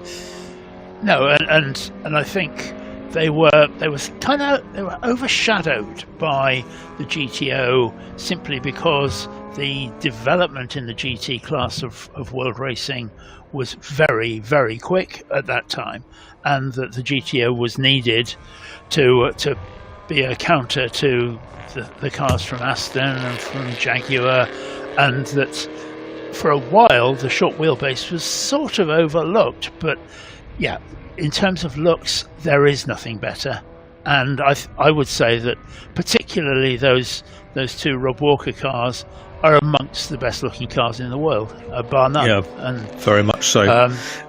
But there's a battle on hand here. Yeah, it's under pressure, isn't it? The Dumoulin with the with the Ferrari de Milan. We sometimes see racing a Maserati 250F with the green Alfa behind, and that certainly looks like it's going to go down to the wire with 8 minutes remaining. The quickest lap in qualifying was a tad over 2 minutes, so there's four laps in this race, but number 9 is coming back now, coming back strongly, and look at those different lines on that. Alain, right. The very, very different lines coming through the piff path there, and that, yeah, it's very, very much on. I think that Alain Vergler has said, no, this is going to be my place, and it's nip and tuck, isn't it? It is. I've got a Bizzarini coming up behind them. I guess that's the lead car. Is that the 68 car? No, it's it's 48 behind, isn't it?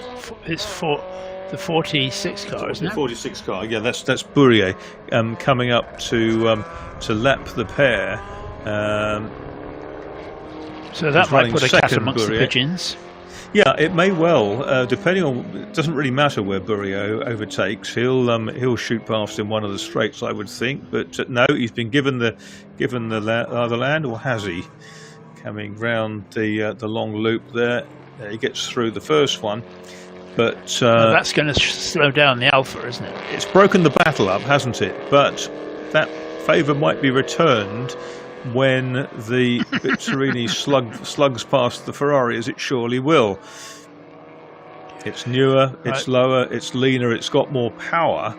And yes, this is the key part of the lap, because in the braking area, you'll see the Alfa make loads and loads of ground up on the Ferrari. And provided he can get the power on early, which he has done in the middle of the corner, he's going to come back really strongly, and I think that might even have advantaged the Alfa Romeo perversely.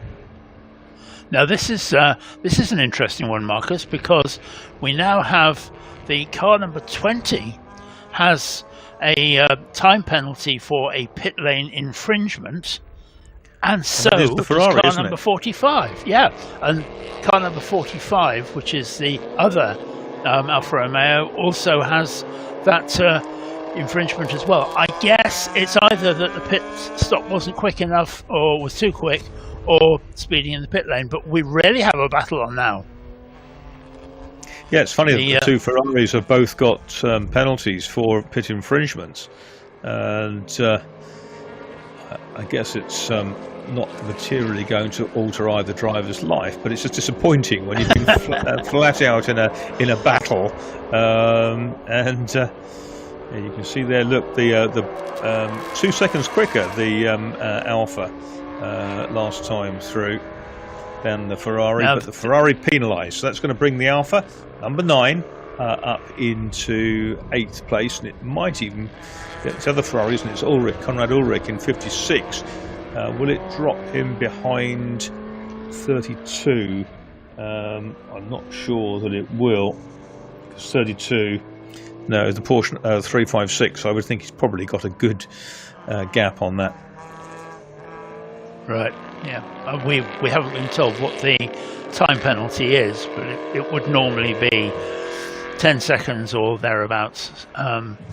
It's a wonderful circuit, isn't it? A really nice sort of flowing centre part of it. Obviously, you've got that very, very long start straight, but it certainly throws the advantage of power and handling each way in a battle such as the one we're viewing. And isn't it great that this isn't any longer for position? But are those two going to give up on a great race? No, they are not. Alfa going to just have a look down the inside, hasn't got the speed to be able to make that work quite as it should do, so therefore tucks in back again behind that white Ferrari, and turning in through the right-hander. He keeps on sort of just showing the nose of that green Alfa Romeo to in one side or other of the Ferrari, just to keep him on his toes, and maybe just to force his hand, although with less than 3.5 minutes of the race left to run, Now, I think the Ferrari just needs to keep on doing what he's doing to get the place on the road, although that's not going to count for anything when he has his time penalty.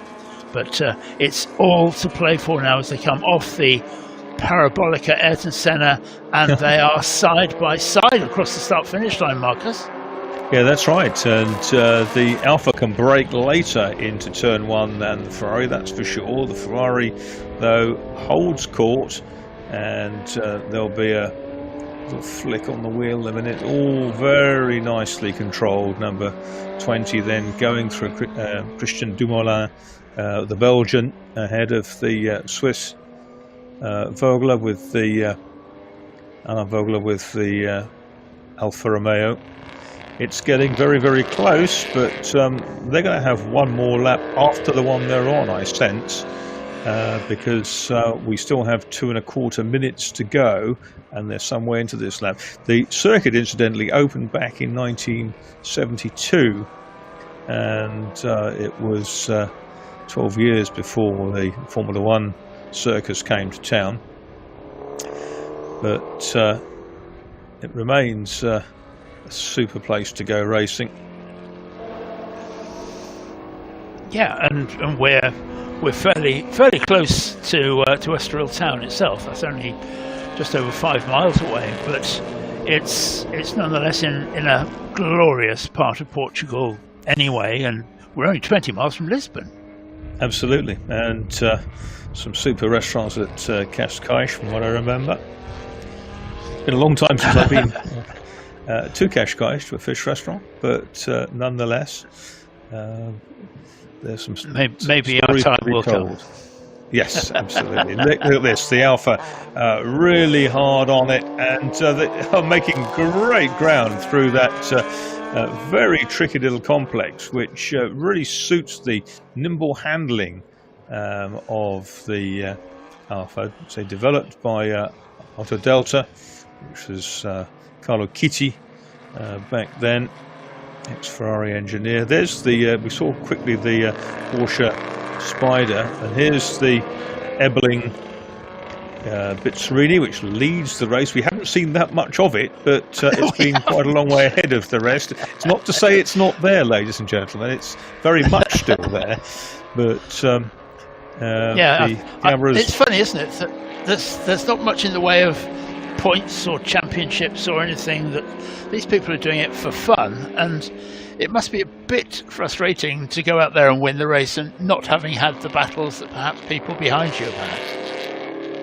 All good fun though, and it's been very, very neatly driven the whole way through. Had the legs on the rest by a couple of seconds in qualifying, and so perhaps no surprise that the Eblings have managed to keep ahead in this race. There comes our putative victor, and through the left-right piff-paff, the Chevrolet doing what Chevrolets do, sounding lovely as he puts the power down and heads now towards what is going to be a significant victory. And that it didn't look like that at the beginning when we saw all three of these Bizzarinis nose to tail, but he's now going to come up. Half the surviving cars in the in the straight, and here he comes. Then it's going to be the Bizzarini 5300 GT of Dirk and Leon Ebling, number 68, which wins this greatest trophy race, which opens the race card at the Estoril Classics for 2021. Here is the checkered flag at the ready. They've come out of the Parabolica Ayrton Senna and over the line to win the race. Yeah, well driven, but unremarkable. And as I say, it must be slightly disappointing that you haven't had the door handle to door handle running that we've seen some of the cars further down the field. There's the other Alfa Romeo, which is also carrying a time penalty for pit infringements. So he he will be falling a bit let's see further down the further. order. Here's the Morgan, which is going to upset the apple cart in terms of the Bizzarini monopoly. The fourth Bizzarini unfortunately fell out early on. Later in the race, of course, we lost Bolito Pires with the Porsche. There's no smoke without Pires, and he's gone. So now we have the 45 Alpha charging along behind John Emberson, but it is going to be John Emberson who's going to finish in fourth place with the Morgan SLR, the Sprinzel Lawrence Tune Racing Coupe, one of the three original cars powered by that Triumph engine, and in this slippery Aerodyne body. Fantastic job from Foxcraft Racing and John Emberson, who have brought it back very neatly. Here's the 46, and that's Christian Bourrier, who I don't reckon is going that. Has he passed the finish line now? I can't tell. He should have done, because otherwise he's a long way behind. And he's slowing down dramatically. So let's hope that is the case. Here we come. There's the Ferrari, and there's the Affito Jaguar. 68's done another lap, hasn't he? And why not? So the results are that first is the number 68 Bizzarini, followed by the 46 Bizzarini, and then the third place, the Morgan SLR. Is the Morgan up into third at the end? Or, we didn't see what happened to the. Because what happened to Malta from. No, because he's not there. The from Bizzarini finished in seventh place overall, so we lost him. So the Morgan SLR even better finishes in third place. A podium in this company is fantastic. The Oscar's got going again. I was slightly thrown by the Oscar, which is which we saw disappearing behind the barriers earlier on, but they've got out the can of WD-40, got it restarted. We have the number 45 Alpha is classified in fourth place, and although we know that that has a time penalty, and in fifth is the Porsche 718 RS. Sixth was that lovely Ferrari 250 GT short wheelbase, the number 5 car, and then the number 88 Bizzarini that we were just talking about, classified in seventh. In eighth, we had the other Alfa Romeo Giulia, the number 9 car, and then ninth we had the other Ferrari 250 short wheelbase, and in 10th place the 56 Ferrari 250, which finishes off our top 10. Well, we saw some absolutely awesome cars there, and we're hoping that Rui Belmonte will be down there to interview the winners very shortly, and we'll get a absolute insight into what happened in that race. But a superb victory for the Everlings with their Bizzarini. Second, Bourrier in another Bizzarini, and third, an outstanding third to the Morgan. We didn't see the disappearance of the third Bizzarini, the third red Bizzarini, although we did see the demise of the other one earlier on. But into the pits then, and hopefully an interview awaits.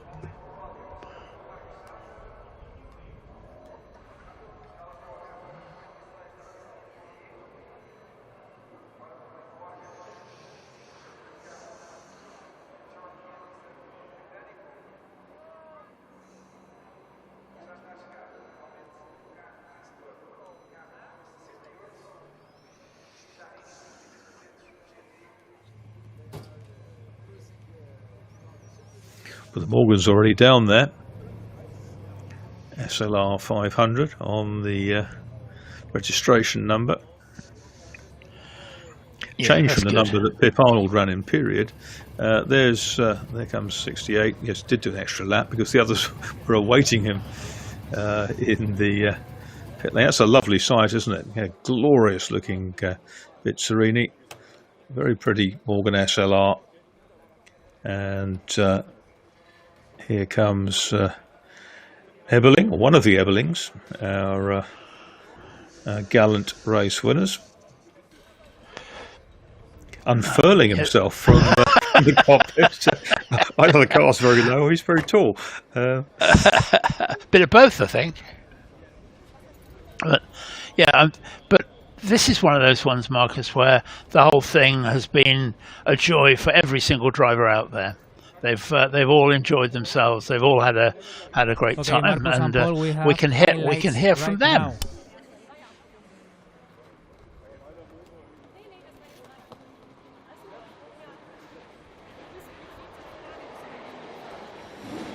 Can I talk to you?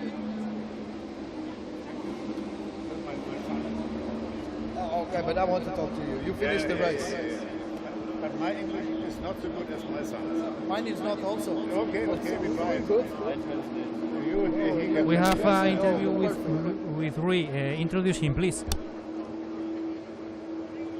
So let's go down now to Rui Belmonte, who is with the victorious Eberling family. Rui, start talking, please. Yes, that's right. I'm here with the Ebeling family, Dirk and Leon. I'll start with Dirk. Dirk, it's not easy to get inside out of your Bizzarini. I saw you struggling a little bit. Yeah, we are too tall, but we fixed it, and we are happy that we can drive a Bizzarini. Yeah, I dream as a small child about this car, and now the dreams come real. Leon, your father was telling me that you are the fastest driver. Was it easy to get the distance to turn the wheel to your father at the end of the race? No, it wasn't easy, but I managed. I tried my hardest, so he has a bit of a gap to work with, and yeah, it worked out. And at the end, what was the main opponent? The other drivers, of course, but the circuit, the odds, the wind, was it difficult? Wer ist die Gegner, der Wind oder die Strecke? Nothing about that. My son goes so in the front, so I can drive easily, and not sleeping, but I have not to push, and the concurrents are not so strong here.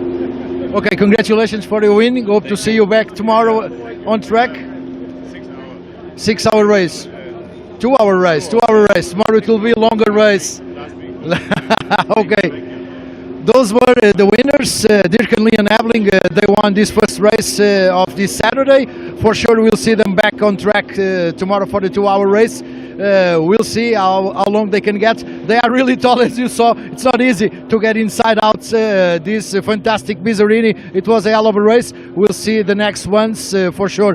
They'll be also very, very fun to watch with our broadcast throughout this Saturday and also for tomorrow. Thank you. So we're back in the pit lane then. Thank you to Rui Belmonte down there with the father and son Ebelings, Leon and Dirk. And there we go. There's our top three in the first race of the Estoril Classics weekend. The greatest trophy, as it's called. And an entertaining 40 minutes we had. We've got a full day ahead of us. Here's some highlights of the race. There's the one of the Bizzarini's blasting past Hipólito Piros's Porsche in the early stages of the race. That was the car of Malte From. We didn't see it disappear, but it did late in the race. And one of the two very quick Alfa Romeo TZs, which careers off into the gravel. It got going again, but that's one of the joys of this type of car. Often you can claw your way out. A little stop for the Lister Jag, the Villancourt, and there's the glorious white Ferrari. Mira Gomes a Fiat Jaguar there, and the podium with the victorious Airberlings. Leon on the right, Dirk on the left. You can see John Emberson down there as well in the black race suit. And our second place finisher, Christian Bourrier, on the left hand side of your screen in the white.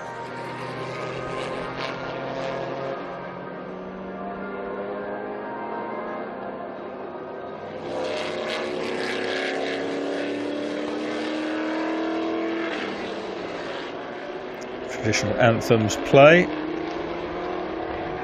and there are trophies and some champagne as well. Good, that's quite right too. Exactly, and the other drivers being invited up onto the top step. Yep, you too, John, up you go. And oh, he is. that's for the pictures. We need that celebration picture afterwards. And good to see all the different sponsors of the event being lined up there. Notably EFG Bank on the checkerboards at the side of the podium. And the cups trophies being laid out for replenished. This may be a different class, but now we have something a bit different. And these are the endurance racing legends, which are already out there. Okay, we are in the next race. And we're going to see these cars in all their glory as the next class grid is rewarded. Third place, second place, and top of the podium coming up in a minute.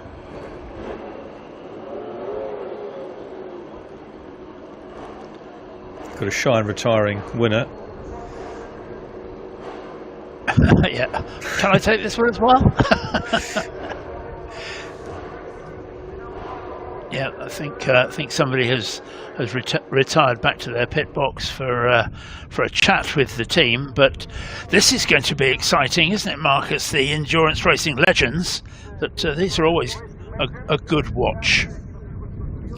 Yeah, this is a much more modern era car. In fact, these cars are not really historic, but they certainly fit into the classic brand very nicely. We're seeing a lot more of them racing around Europe these days, and competitors coming from across the Atlantic as well to compete in them, because the costs have gone up very dramatically in running the Cosworth DFV era Formula One cars, and such is the rate of progress and development of these sports cars over the years that the cars that are newly obsolete from major world and European championship type events become much more affordable to buy, and maybe running costs just a little bit more realistic at the moment. Of course, that this was also a feature of Super Touring some years ago, and until they break, they're pretty reasonable to run. And of course, there are plenty of spares for this era of cars. A lot of GTs, a lot of Porsches down there as well. But we've got some super duper prototypes out front. Yeah, that's the Delara on pole. And that, yes, I think you're right. I work quite a lot with the Daytona 24-hour Classic and the Sebring 12-hour Classic, and the views over in the US are different from the ones we have here in Europe, in that basically the idea is if it's not current, it must be historic, and that, you know, that's fair enough. That's kind of how it goes, and which allows you to have these sorts of cars on a grid, and that Delara is going to be very hard to catch, I think, on this, the second race of the day. But I think that we're going to see the Lola MG of Mike Newton, who of course drove that car in period, try and give him a hard time. But it's the Dallara pulls away from the MG on this formation lap.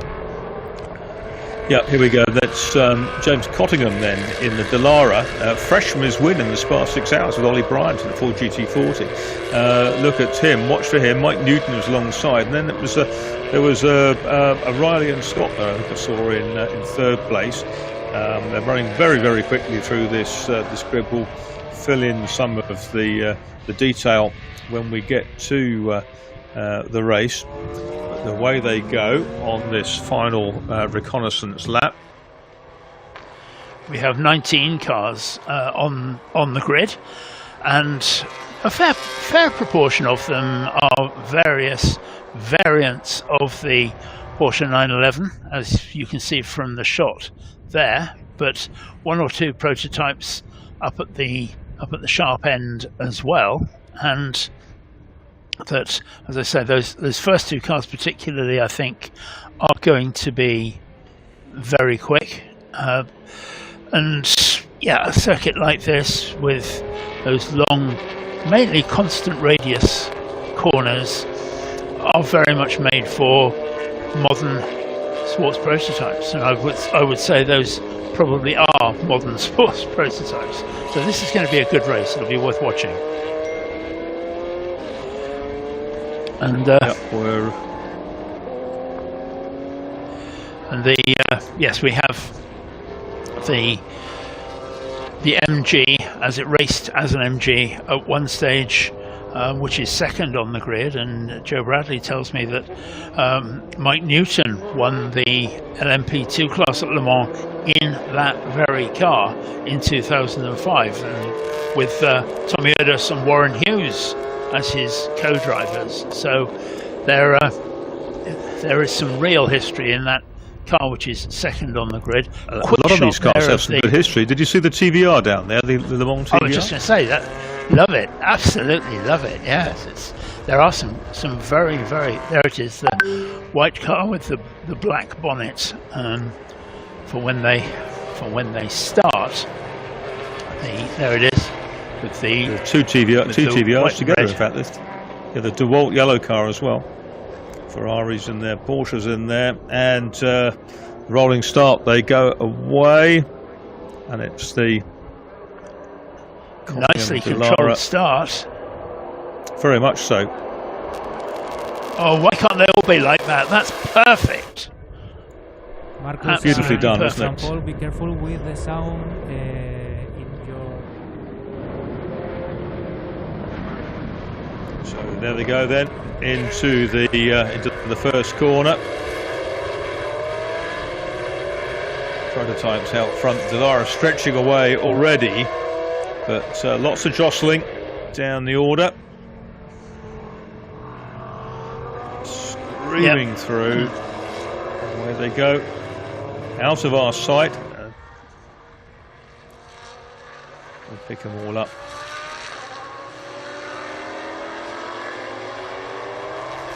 I'm with you now. So here we have the cars coming down already. We're seeing our leader pulling away just a little bit, and we haven't even done the first lap yet. This 30-minute race for these cars, which is really just a walk in the park. You know, it really isn't very difficult, is it? 30 minutes when most of these cars were built to do 6, 12 or even 24-hour races.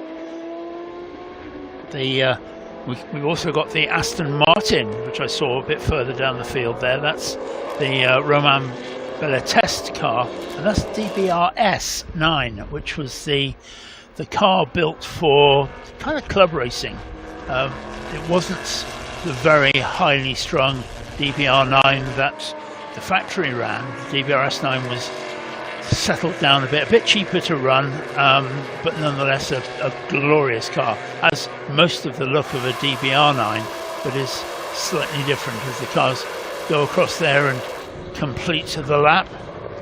Oh, and we have a battle at the front, Marcus, because Mike Newton in that lovely car, which was run in period by Ray Mallock Racing is now beginning to look as if he might like to have a go at the lead.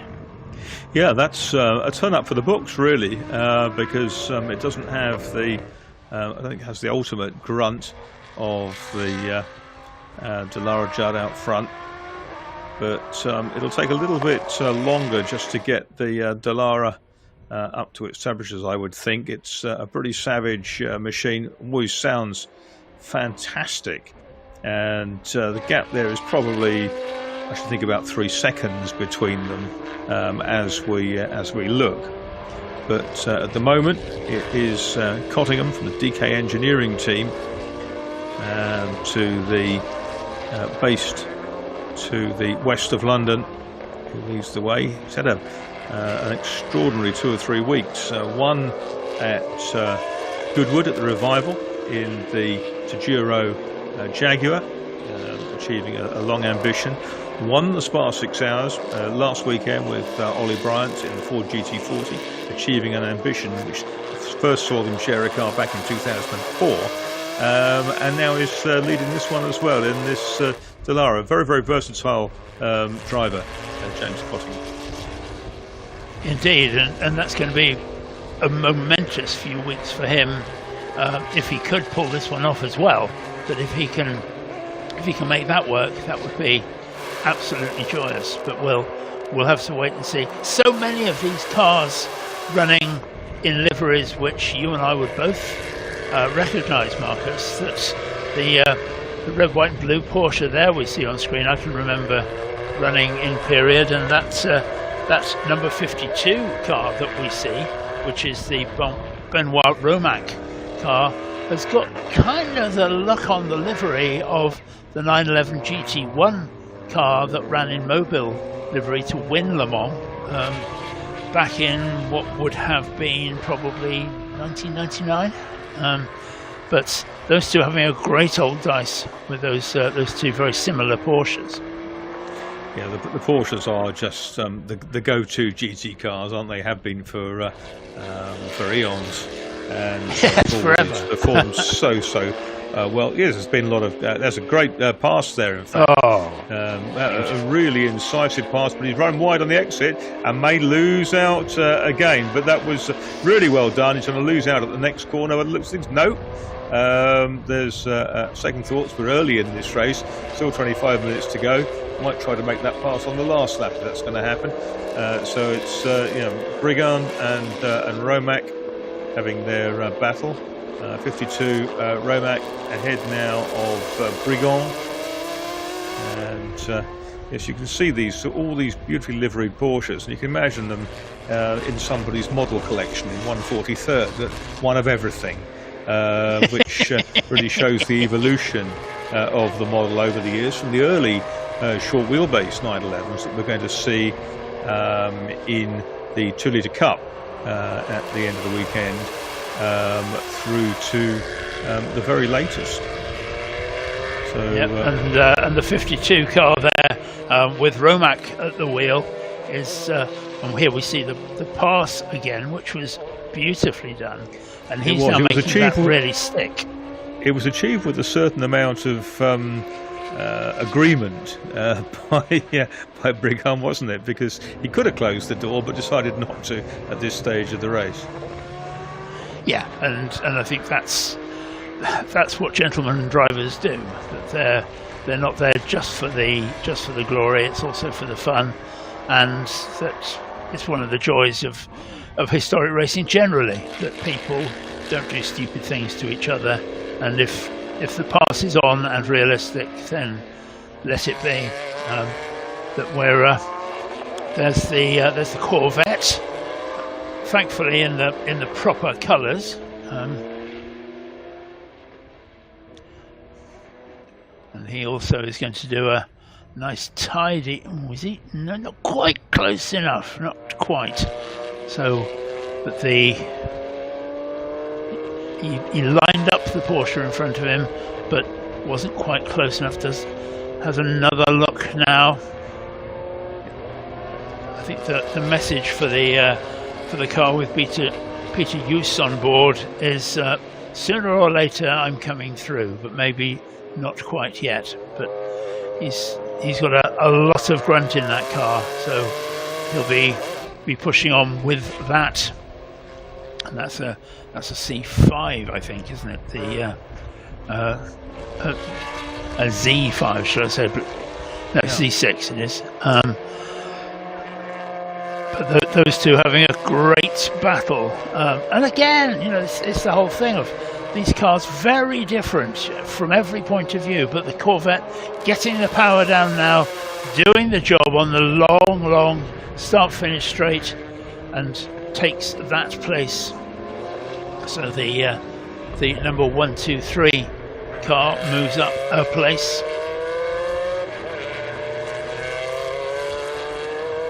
And that's those Corvettes. bit of use, isn't it, with the Corvette Z6R 2007, only in the invitation class. I'm intrigued by the Kyla, the car that I thought was a Riley and Scott. It has a Riley and Scott type body on it, but actually was based on the Chevron B71 and ran at Daytona in this livery back in 1998. So watch for that car, the blue and yellow car, the Kyla. Yeah, the B71 was never B71 was never a success, and so they've simply stuck another body on it. My rudimentary bits of knowledge say that the Kyla is some sort of pig or hawk or something, but hey ho. There's the Aston in proper Aston colours. Slightly different wheels and tyres, as you can see from that picture from the somewhat overtired DBR9, but the DBRS9 is working its way through. That had a difficult time. It was only really when ProDrive got involved properly with the DB development that the cars began that marvellous run that they had of going through right up until the present day, in fact. But that does look nice, doesn't it, with the yellow mouth and in there amongst the Porsches. I'm intrigued to know a little bit about the yellow Porsche GT there we see in the back of that group. It looks very much like one that ran at the Mans period. With I'll pick it up and get a proper view. The Gerard McQuillan car, which thank you. I think Richard With Jones drove as well, and others. Yeah, exactly. Yeah, Monmouth Gerard Trust, McQuillan, of course, one of the few drivers to compete at Le Mans with only one leg, but indeed, but nonetheless, he was a very quick driver and worked with some very quick co-drivers as well, as you say.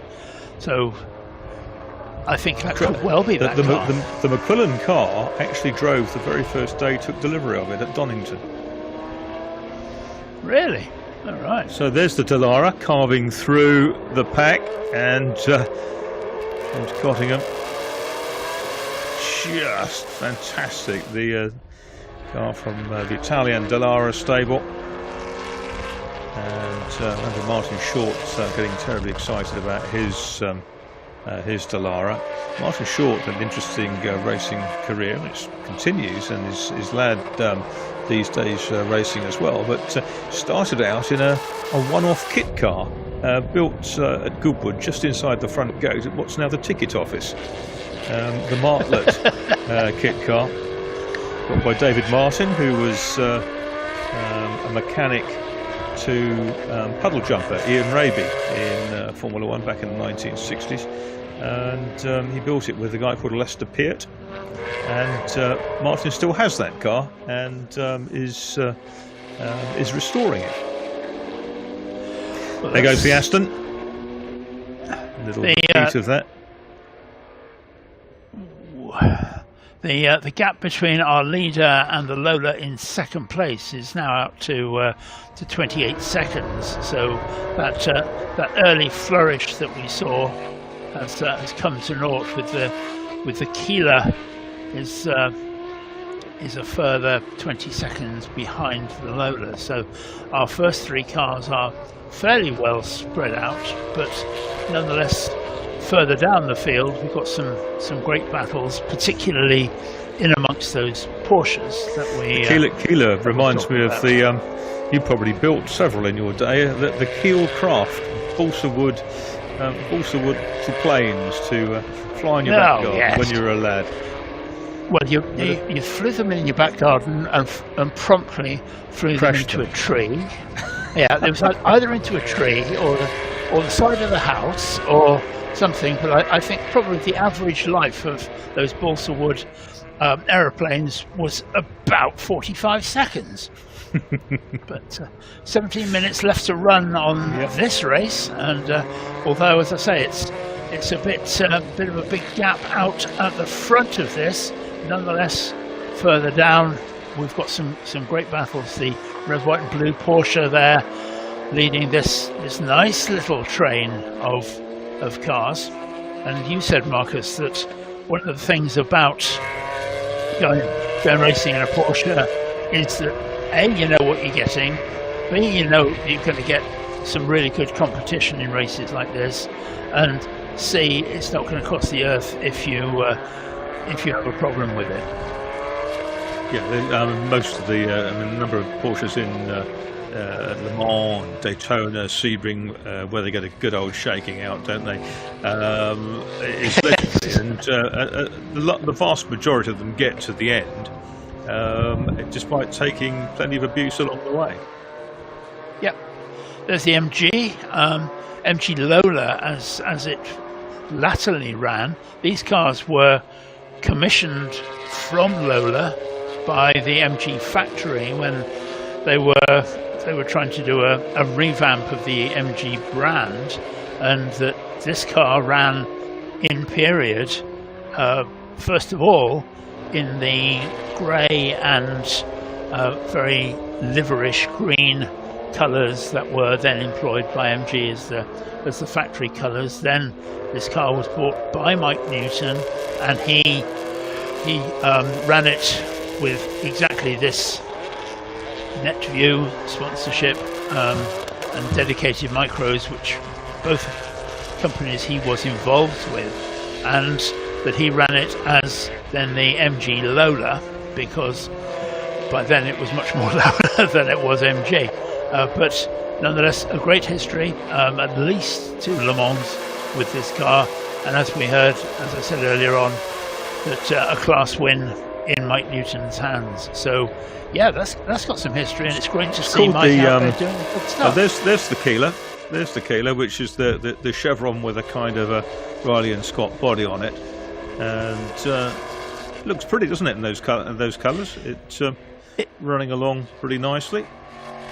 It does look very nice, but it is very, very Riley and Scottish. Mark Julie driving it. Yep, and you have to question why you wouldn't just go and buy a Riley and Scott back in the period. But I suppose it was a cut price race car, wasn't it? And the best aero around for that era of car was probably the Riley and Scott in the States, and it all kind of it fitted the bill, and on it went. Better than trying to develop your own. Well, gorgeous. That the B71 was probably readily available, and yeah, I think it's probably not as effective as a Riley and Scott, raced in period exclusively in the US, but nonetheless it's escaped and it's here for us to enjoy in Europe. 13 and a half minutes of this race left to run, so we're getting our way through it. Well, that's a lovely sight, isn't it? See the Porsche and the Aston nose to tail. Yeah. The Cottingham Delaras, Cottingham and Max Girardo driving it over the weekend. At least I'm told that, and we will And we'll see how that all pans out. That was a nice run around the outside. The Aston Martin charging down past the pits. Very long start straight at Estoril. Takes quite a lot of stopping for what is a very tight, I think 160 is Peter Fairbairn, who used to compete in classic Formula 3 racing back in the late 1980s, and still enjoys his Porsches racing all over Europe, following the Peter Auto circus. The leading Porsche currently is in 4th place, and that's the Glacier car, which is a 1998 version of the car, the 993 GT2 Evo, and he sits in 4th place, fairly closely followed then by Romax GT2, which is just 3.5 seconds behind. So that we have those two cars are 22 and 52 sit in 4th and 5th place, with 6th place the number 11 993, same car from the same kind of period, with Brigand in it. He's jumped out of the car he was racing in the first race and straight into a 993 to do another whacking great piece of driving for 30 minutes. So brave man there, and Christian Traber is there in the 996, which is a more modern car, a 2002 car, and he sits in. Yeah, Traber's been around a long time. Good racer, Christian Traber. He's been on the podium at Monaco in the Grand Prix Historique in the past, different cars. Raced the Jaguar E-Type and GTs also for quite a long time. So there's the 12, which is that's Enrique Gempele and Marc de Siebenthal, a Swiss pair.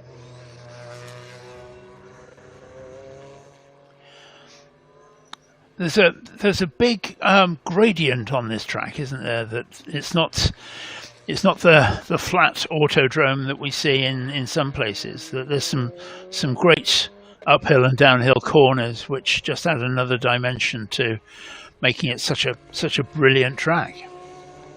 Yeah, it's a super place. So I've only been there to see racing once in person, and in fact that was testing back in the 90s. But it's a good place to go, and so we've talked about the location, which is superb, and it's a place that competitors really enjoy. Ferrari is running down towards the tail of the field, and that we now have less than 10 minutes of this race left to run. No pit stops, of course, in this race. So we're running down, and that Dallara really has put a huge stamp on this. It's as we expected. It's the quickest machine in the race by a street, and it's being really well driven. And we'll see. There's a Brigand, Traber, and Schindler's battle, and that these cars, the Endurance Racing Legends series, did of course provide the support race for the Le Mans 24 Hours this year, and put on a great show as well. That Le Mans was unusual this year in that it was unusual because it happened not in June, but as much as that, they had a very comprehensive support package, including the Fun Cup of those look-alike Volkswagen Beetles with Audi engines that ran during the week, and that the Endurance Racing Legends were another of the support races, and put on a great show, because these cars look right, don't they? And the 29 getting just a bit a bit messy there on the way in. Thought about going down the inside, didn't do it, and that's Christian Traver, who's probably had to just regroup a little. Yeah, he's a veteran, Christian Traver. He's been around a very, very long time, and very versatile. He's driven, 91, has had a spin. Carlos Barbo, the Portuguese paint man, who raced for many years in the Lola T70. He did, yes, in the yellow one, didn't he? Yeah, indeed. Had a smaller Lola as well. I think he's also raced in Lotus Elan too.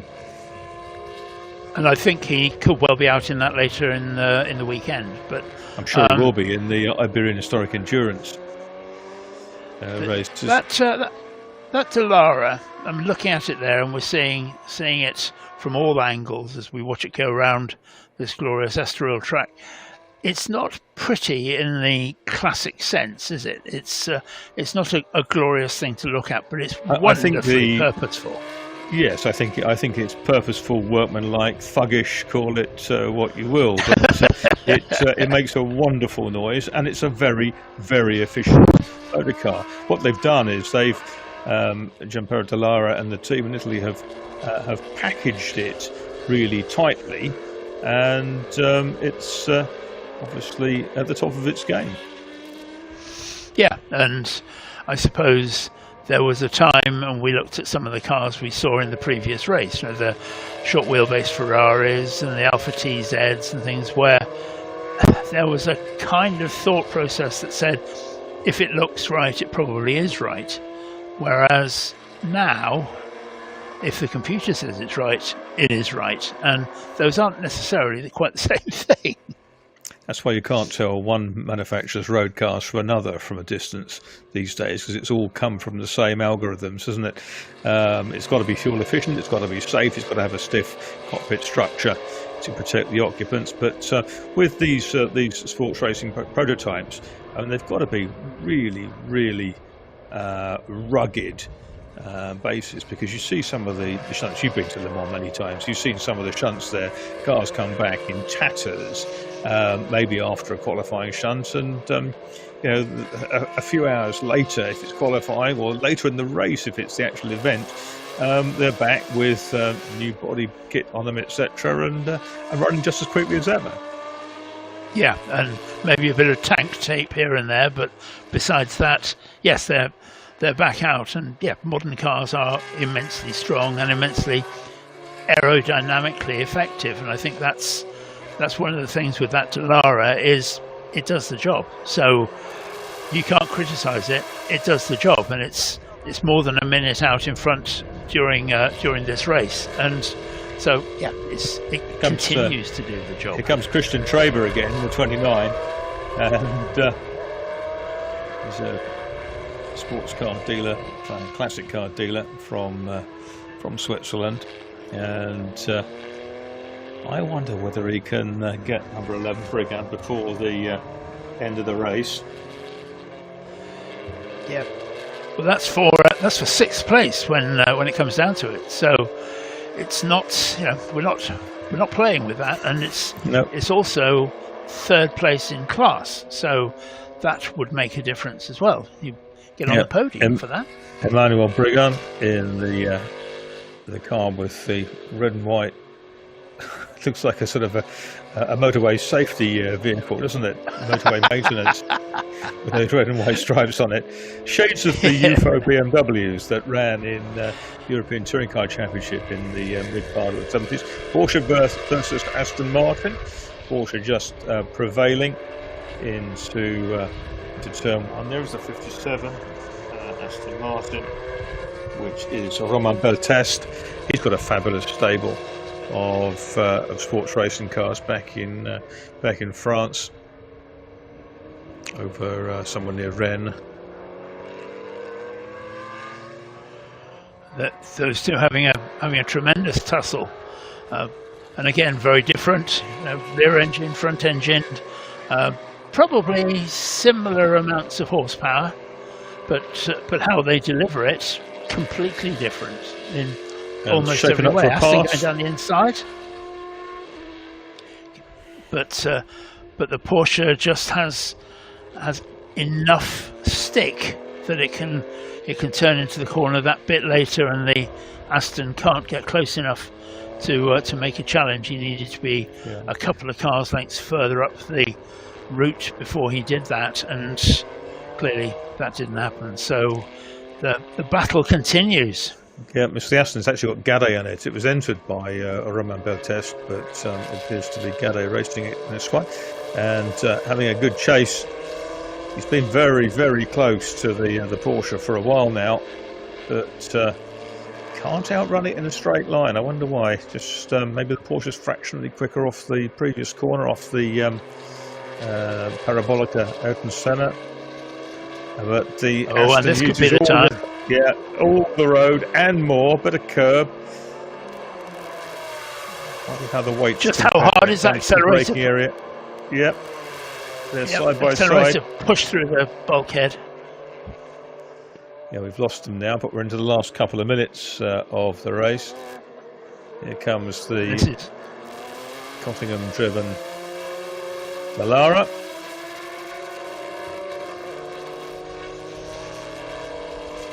Yeah, that's a demonstration drive. It's nothing more or less than that. That's winning by the best part of a minute and a half at the end of all this.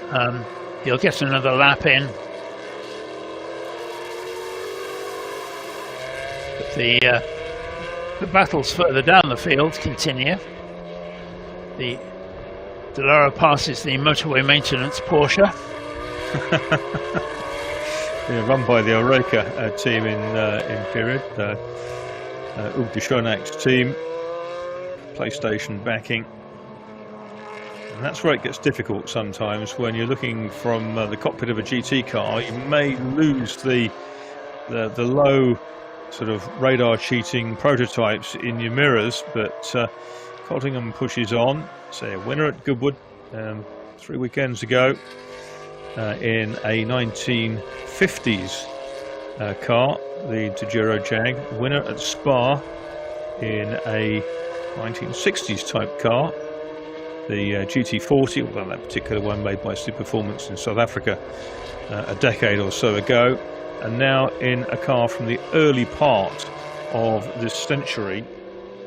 In fact, this is a 2002 car, isn't it? And here it comes. It's aged well, that's for sure. Yeah, I think the game looks great. I think that was one of the cars that Martin Short bought, because he had two at one stage. He did have two, absolutely. And I think that's one of them, and has been re-liveried in its original scheme. But coming up now to take a decisive win is Cottingham, takes the checkered flag, and you could now sit down on the start-finish line and knit a sweater before we see the rest of them. I saw the Lola in the background, funnily enough. The Lola of Mike Newton wasn't that far behind. The EX257 running in the EX, the experimental nomenclature that was used by the Goldie Gardner record cars that Sterling Marshall Mathers drove back at Bonneville back in the 1950s. Yeah, so it was much closer, but I don't think that the Dallara was in any danger. I think James Cottingham backed off going through traffic just to make sure. That was the important thing. Yeah, you said, Marcus, that it's not always easy from the driving seat of a GT2 car to see the low level of an approaching prototype, and there we see the car that we've been talking about a fair bit, and the Keeler. Is it a Riley and Scott? Is it a Chevron? Well, no, it's a Keeler. It's a Chevron with a Riley and Scott body. It's a song, isn't it? That's good enough. Tequila. Oh, a big shunt. The Aston's gone round. Oh, right at the very end of the race. The Aston of Gade, I think we were told it was, rather than Beltes, the entrant. And it's been whacked. It's went out over the curbs a couple of laps before and the previous lap. But that's done a significant power of no good to the poor Aston Martin, which has taken a big wallop. The radiator's done. You can see the fluids leaking into the ground. And unfortunately, and Marcus, you can see the black lines across the track there. Clearly, I don't want to make judgments, but perhaps if he's gone onto the curbs again, and that lost traction. Yeah, one of the wheels was bitten, I think, and then fired that across. We're going to see that again. There you go. Look, he's hit, gone round, and that was a pretty mighty whack, unfortunately. And it's done a fair amount of damage to the barrier by the looks of things. But thankfully, with those kind of accidents where you see the car spinning a lot, it's rather different because the energy is put into the spin rather than anything else. But now, of course, Cottingham has the problem of how do I get into the pits, because there's bits of Aston Martin all over the road. He's found his way in and will be working his way down. Threaded the needle, and here he comes. And yeah, as you say, some great victories in the last few weeks. Really, you could be hard pressed to find three more different racing cars in many ways, all the way through. And this by far the fastest of the three, but. Whether it's more difficult to drive or easier, who knows? Yeah, Cottingham then wins from Mike Newton in the lower MG, Julie in the Keeler, Glazer, Romack, Brigand, Traber, Schindler, Jos and Gempele and Siebenthal beat the top 10. But there's Mike Newton arriving alongside in the 25 car that he raced 20 odd years ago. And that's Max Girardo in the white shirt, just greeting James Cottingham, who with his parents runs DK Engineering, the Ferrari specialist in Rickmansworth, just to the west of London. Long history in racing. He's been racing for 20 odd years now, and started endurance racing with an MGB back in the early part of the century, and sharing even back then with his old mate Ollie Bryant. But there's James Cottingham then. And Marcus, we were getting slightly excited about how close the MG was to the leader as they crossed the finishing line. It was exactly the opposite of what we said, because the MG was actually a lap down. He got lapped, just been picked off on that last lap. So on the last lap. Okay. Yeah, which was amazing. It's also nice to see James Cottingham with the helmet strip with the hashtag fever on it, just remembering our much missed colleague Henry Hope Frost, who was a stalwart of Goodwood and all sorts of other places, and sadly lost his life a few years ago in a road accident. But many people still carry the stickers or the helmets stickers of the hashtag fever HHF on their cars or their hats. And the Aston is being now pulled away. Marcus, you mentioned the fact that the barrier looks as if it's taken a fair old hit. Do you think that's going to hold us up? Well, it may do, but it may just be pull-outable with a big four-wheel drive. I mean, it depends whether any posts have been damaged behind it. But in the meantime, there's James Cottingham looking terribly relaxed, I have to say, in his DK Engineering overalls. Mike Newton back in, I guess that car fits him like a glove. He's had it for such a long time, and he's done thousands of miles. And there, down in the pits, is Rui Belmont, who's going to interview our race winners. Marcus, Paul, we have an interview. We are back here at the pit lane after this fantastic race. It was James Cottingham that won with a car that was once driven by Pedro Lamy, Eric Comas and also Olivier Beretta. I have the moment to talk with James.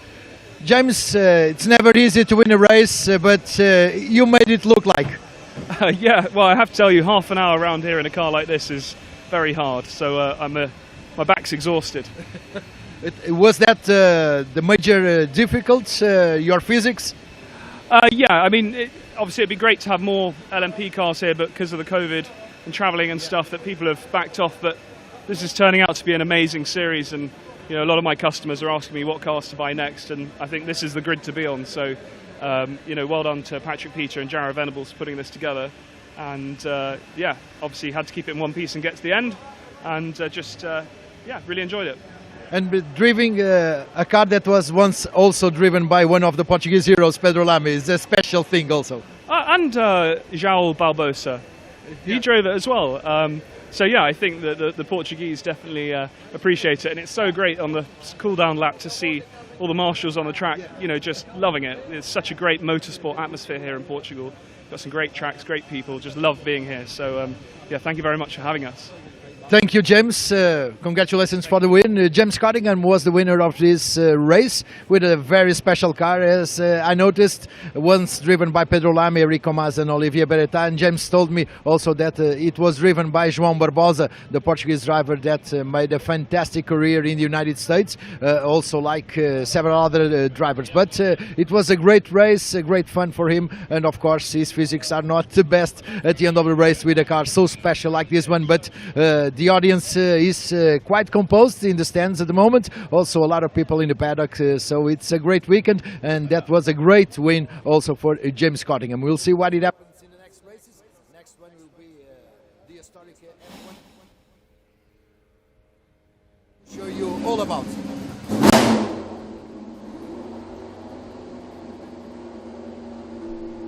Marcus, please, talking.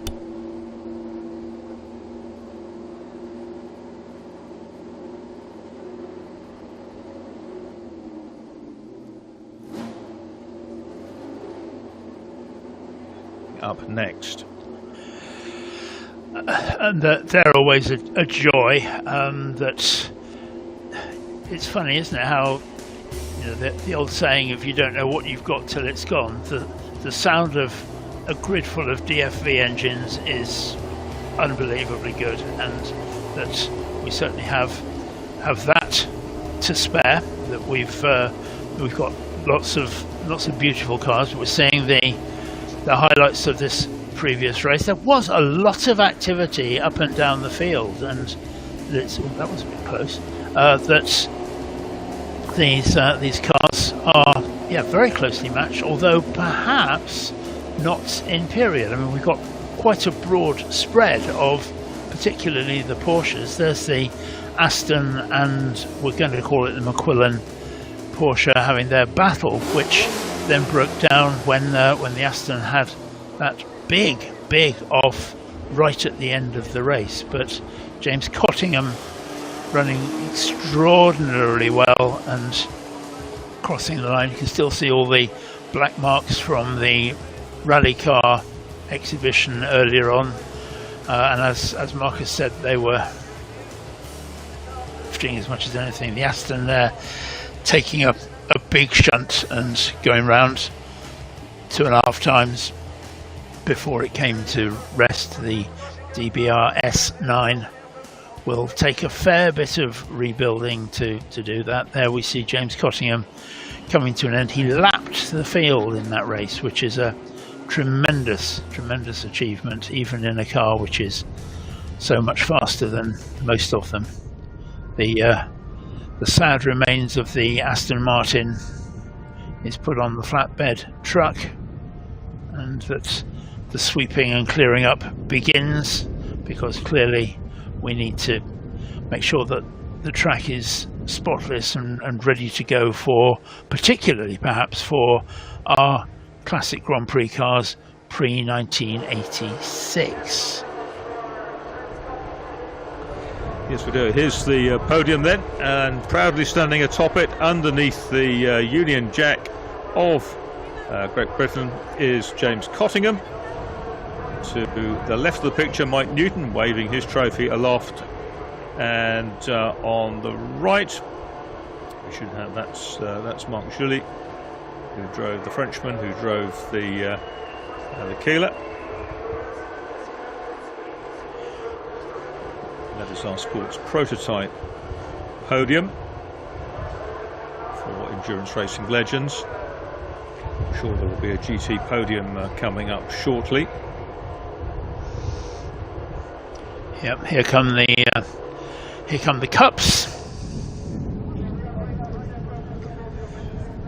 Yep, the Aston being taken away. I'm sure the circuit maintenance crew are taking a good look at the barriers behind the guardrails. That horrible moment for any team when you see a very damaged car coming back on the back of a flatbed. Oh, that's lovely. Oh, isn't that lovely? The Surtees there. Back to the podium. Yep, this is the GT. I can see that's Christian Traber there on the left,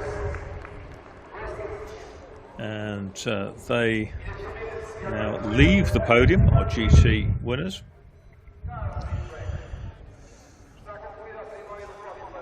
They'll be out again tomorrow. Yes, I was just looking at that. Yep. Where the gentleman is behind the barrier. I wonder whether that looks like it's probably where the deformation of the barrier. Look at the tyre marks, Marcus, and that's exactly where they lead. Yeah, exactly. So there's plenty of activity down there with the marshals, but they're putting down some dust and got some blowers out as well, just to try to dry off the bits and pieces. They've got the debris out of the track, at least they hope they have. Certainly the significant have gone, and that's just out of the last corner, the Parabolica Ayrton Senna. And Senna remembered very, very fondly at Estoril, not least for his 85 Grand Prix win, the first of his career, but also, of course, because he was a Portuguese speaker, being Brazilian, and remember him very fondly from his formative racing days when he came to Britain to drive with Van Diemen in Formula Ford, then Formula Ford 2000, then moved up into Formula 3 with Dick Bennett's team. Dominated everywhere he went, effectively, although Martin Brundle did give him a very hard time in Formula 3 in 1983. There's the Aston going back in. There's Chris Perkins' Surtees TS16, ex-John Watson car among others, that sits awaiting the call forward onto the grid for the Formula 1 race, classic Grand Prix race. A lot of activity for Formula 1 cars of this era in the States these days as well, which has kind of split the grids a little bit. But there we go. We've got the Lyons McLaren on the front, which I imagine is Michael Lyons rather than Frank.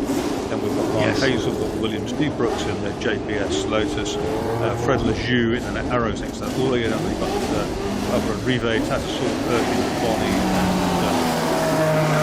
and Judy Lyons bringing up the back. Spohilo Irene, a famous name of the past. Will he come out at the back? There's Judy Lyons in the Surtees TS9, which is an ex-John Love Team Gunston car dressed as a works one. There's Mark Davis in another Surtees TS16. We haven't seen two TS16s in a race for quite a long time. The Vosteiner Arrows there looking nice. The pretty early Arrows. Paul Tattersall's ensign is there among them. There's the Lyons McLaren M26, the Williams FW08C there I saw. The 08C Williams was the first type of Formula One car that Ayrton Senna tested at Donington Park at the end of his Formula 3 year, which was 83. Also he moved into Grand Prix racing with the Tolman team, didn't he? Nearly won the Monaco Grand Prix in the wet, and the flag thwarted him. It was put out early with Alain Prost just ahead by a few metres, again in grisly conditions. Put any three historic fans in a room together and talk about that Monaco Grand Prix, and you'll get various different views, because one of the views says that Stefan Belov, who was in third place, was catching Senna faster than Senna was catching Prost, and that it would have been very much a photo finish between all three of them had the race gone the distance. But hey ho, that's then, and this is now, and we've got these lovely cars out on the grid, various different iterations. That's right. Motor racing's always been a game of ifs, hasn't it? There've been so many ifs along the way. Keke Rosberg had the best line. I think he said if his aunt had balls, she'd have been his uncle. So there's the Matchbox Bang & Olufsen Surtees.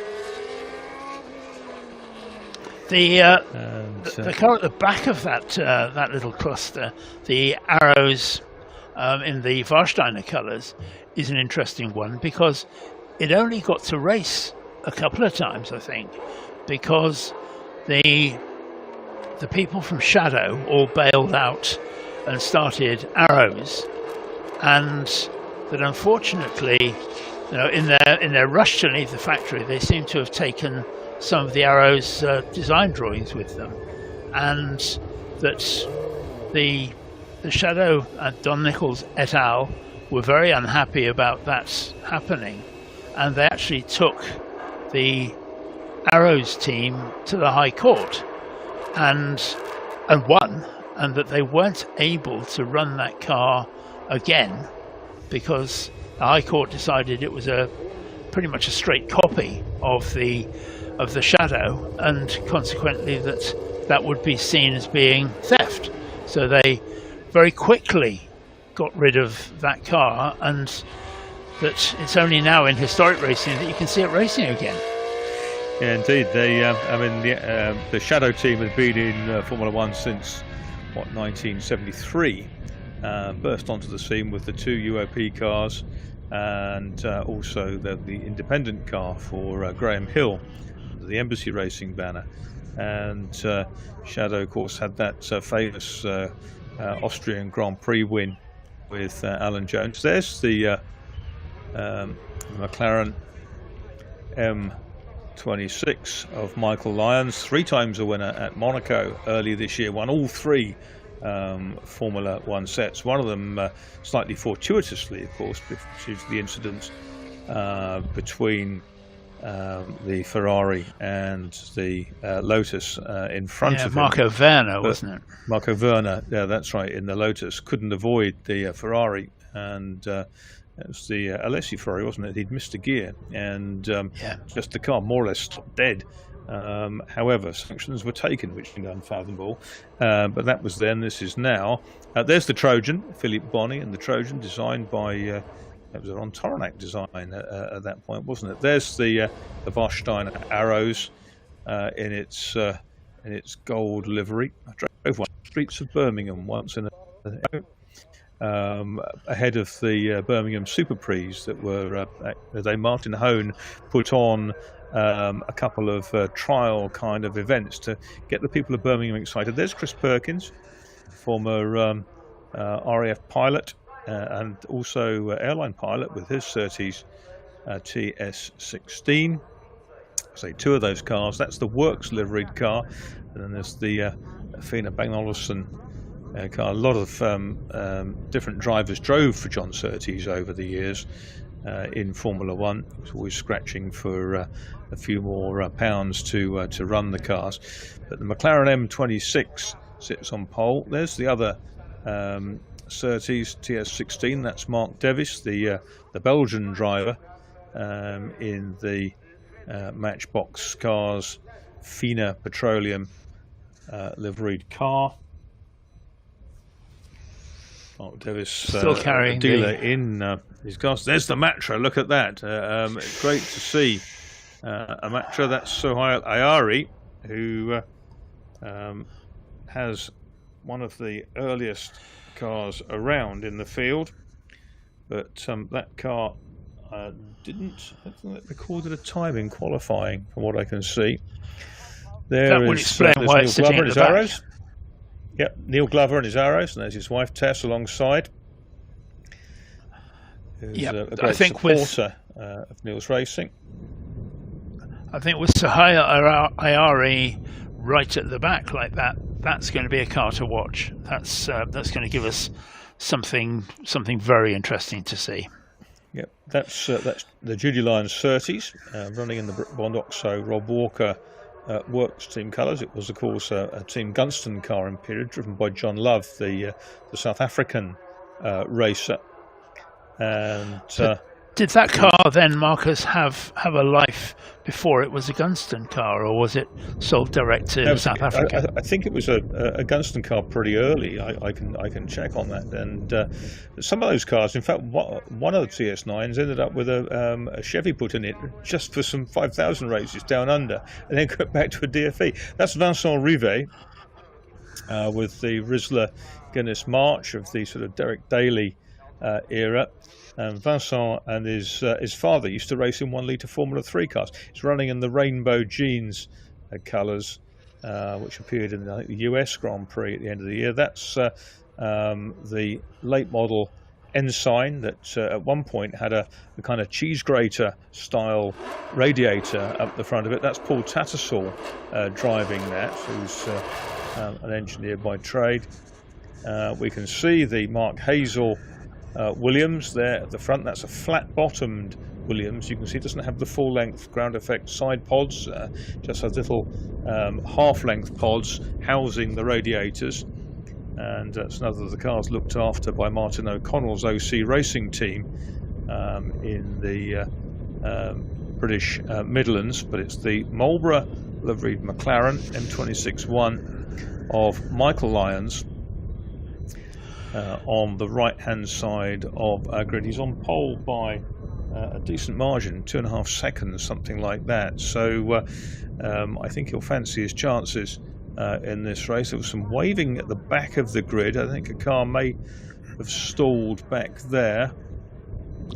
Yeah, looks like it. Nice to see Michael Lyons in the black crash helmet, which gives us all those James Hunt memories, isn't it, to see that car? And I think Mike is probably one of the few people, or perhaps the only person, to have won a Formula One race in front of both his mother and his father, which he did at Monaco a few years ago. It's a slim club, isn't it? Yes. I think we can be safe. We can be fairly safe to say that's a unique achievement.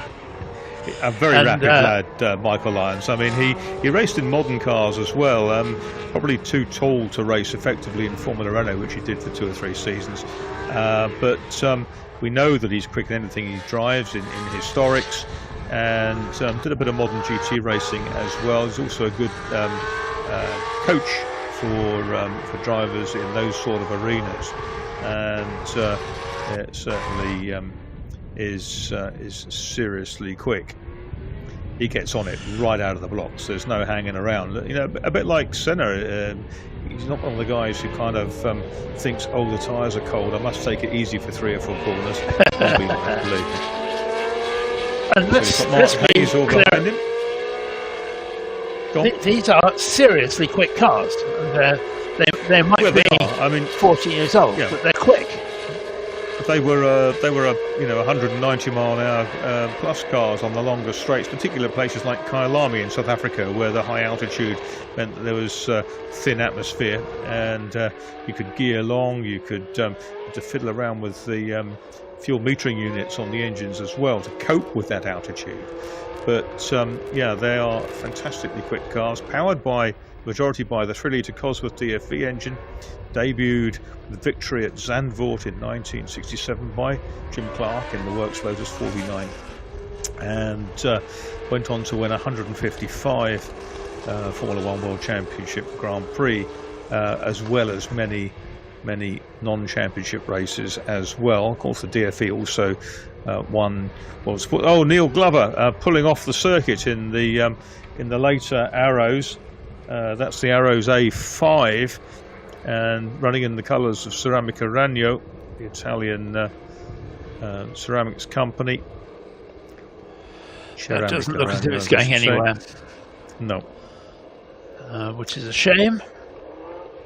So the Marlboro McLaren M26 comes into stage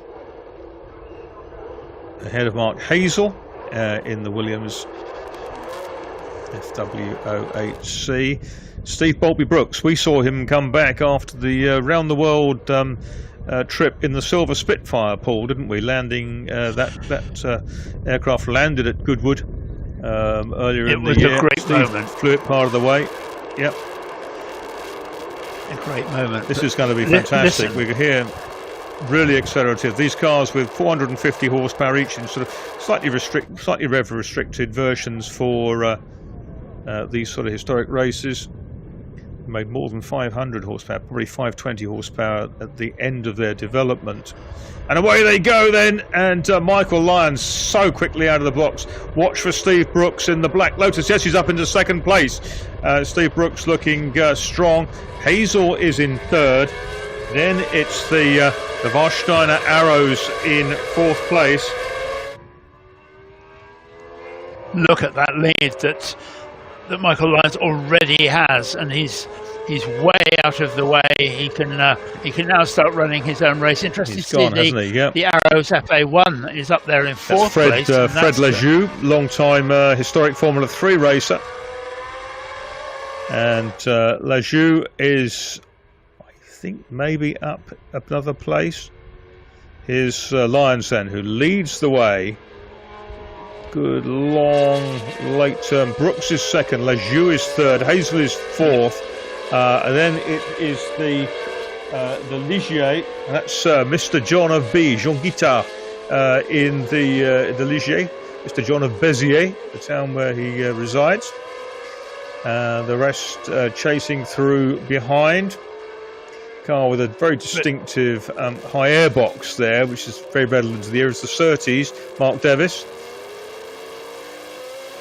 There's Fred Lejeune and Mark Davis. Those airboxes were outlawed, and consequently that's why you see most of these cars without them. But nonetheless, it's great to see them. They're very much. They were of their era, weren't they? Yeah, of their era, with the Hesketh 308 being particular car we see with James Hunt driving. There's Steve Bolby Brooks in the Lotus, Lejeune in the Warsteiner Arrow, sponsored by the German brewery, and then we've got the tag Denim Williams, which is Mark Hazel running wide over the curbs there, and we have a really good battle shaping up here between the Arrows and the Williams. The Williams got beaten on the first lap into that third place, but nonetheless, it's now nip and tuck between those two cars as they go out towards the twisty part of the top end of this glorious circuit. Yeah, and absolutely. These cars high airbox are super accelerative. These cars. The Matra's out so high, it didn't last very long. So whatever the issue was in qualifying, looks like it's reared its ugly head again. And he is out of the race, the Frenchman in the Matra Simca, bought by Aerospace Company. Great shame for all of us, because that was, it sounds wonderful anyway, and it would have been great to see him going through the field. One of the few people I know. Good chase battle. Yes, that's now for second, third, and fourth that we're Yeah, Lejeune in the black, in the gold and black arrows, and you can see the leader up the road. But Lejeune tucking into the slipstream is the Williams of Mark Hazel. He's going to pull out alongside and moving down into turn one. Can he outbrake Fred Lejeune? Yes, he can. Without compromising his exit of the corner. Yep, he holds it in very nicely. The flat-bottomed Williams goes past the ground effect arrows. Behind is the Surtees of a pretty much an earlier era, if you like, being driven very well by Mark Devitt. Again, another driver who leaps in and out of many different cars and gives a very good account of himself. And behind Mr. John of B in the glorious Ligier. Car's built by Guy Ligier's company. Guy Ligier, the former French rugby player who drove in as a privateer in Formula One back in the 1960s. I remember seeing him in the 1967 British Grand Prix, won by Jim Clark in the works Lotus. So there we go. And all of the Ligier cars were named JS with a number in memory of Joe Schlesser, who was a great friend of Guy Ligier, and that throughout the life of the Ligier cars, they were always JS whatever. That's right, Joe Schlesser, who lost his life in the rather radical Honda at Rouen, didn't he? French Grand Prix. Yeah. So yes, there's the high airbox 30s going really well, and he looks like he's moving in with the intention of snatching a place from Fred Lejeune. There's that move we saw last time round with the Williams diving down the inside. That's Mark Hazel. Drove in saloon cars for quite a long time before moving into the pure racing stuff a few years ago. And that was a beautiful move. It was something you would see a current Formula One driver doing, except he didn't end up with driving into the side of the other one. But yeah, it was very precise, wasn't it? Very nicely done. Yeah, and they're coming up to that's Judy Lyons. They're just lapping there in the Surtees. Steve Brooks, though, here he is, got Mark Hazel in behind. This is the tussle for second place. Michael Lyons is a long way up the road in the McLaren. But you can see in the distance that's the Neil Glover arrows that pulled off on the warm-up lap, didn't it? So and it's well out of the way. Yes, it is. It's foreshortened camera angle there. But the battle for third, Marcus, is going to be something to see, isn't it? Yes, it is.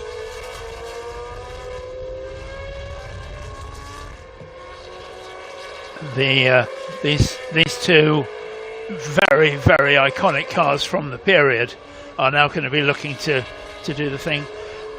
Is the Williams going to do a repeat in a couple of laps of going down the inside into turn one? It seemed to not close enough, is he? The Lotus X Nigel Mansell John Player Special Lotus 91 of Steve Brooks. You can see he sits quite a long way forward in that car, very much like a fighter plane with that beautiful bodywork. Very, very pretty, that era of JPS Lotus. There's Julie Lyons. The background is Paul Tattersall in the Ensign. Paul Tattersall, that's the Ensign N179. And this is Chris Perkins, I think was heading for the pits. I think that damage that had been done to the nose prior to the start of the race may have just come unstuck again. It was all tank taper at the start. Yes, into the pits comes the percolator, and he arrives to see what the problem is. It's always a bad sign when nobody rushes round. Well, there was a mechanic came out to pick up something, but it's a long wait. Meanwhile, back on track, it's the Lotus, which holds sway. The Lotus 91, Steve Boltby Brooks, who runs the Waltby Academy at Goodwood, where you can go up and fly passenger in a Spitfire, similar to the one that was taken around the world. Brooks and Hazel, and Hazel comes down the inside. He's made it through, but Brooks gets the exit better. And you see what happened. Very classic. He dived in very deep, ran out quite wide, couldn't get the power on, having worked really hard to pull that move off, lost out again. So he just put the quick lift under the front of the Surtees, and they'll be picking that up again. So here comes now the trouble is that Steve Maltby Brooks will now be very well aware of where he is potentially vulnerable to the Williams, and that therefore he's going to be keeping an eye open for that as they come down and do it again, because it was all but done, and that Mark Hazel was through and done, but he just couldn't get the traction on the way out of turn one, and that made all the difference. But is he going to have another go this time round? We'll have to wait and see. So we'll see. Yeah, it's looking good. And again, very quick out of that previous hairpin was the Williams, but it's nip and tuck all the way with these two. Steve Brooks now has been racing in historic Formula One for a few seasons now, and had a monumental engine blow up at Donington early in the year, I seem to remember, and he put all that behind him. See the pull rod front suspension on that JPS Lotus. Hypercars driven by Nigel Mansell, Elio De Angelis, the much missed Italian. There's Judge Judy, as she's known, with the Surtees race leader's mum.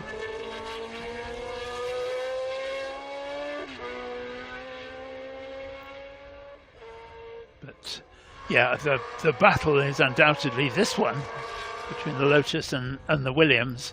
Yeah, and behind there's the next pair are pretty close as well. But it looks like Steve Brooks has found something in over the last couple of laps, buoyed by that recovery of second place coming out of turn one. It's one of those conundrums. There's the race leader. Just flashed through our picture. The vivid coloured Dayglow McLaren in second place in the picture, coming in to lap the Trojan of Philip Bonney. Tim Schenken raced the Trojan in Grand Prix. Tim Schenken, half of Tiger Cars with Howden Gannon. The Australian went on to run the Australian Motorsport Federation, CAMS. But here is Brooks in second place. Hazel in the white Williams behind. And it's still Fred Lejeune behind them in the Warsteiner Arrows. It's A1B. Yeah, there's always that question of whether the leader is pulling away or whether the Williams is just taking a bit of a breath, and that Mark Hazel's going to take a couple of laps and then come back and do it all again. I probably subscribe to the latter, but we'll have to wait and see. Yeah, we saw from a moment the march in those rainbow jeans colours. And that was Vincent Rivet. I think he was being caught by this group.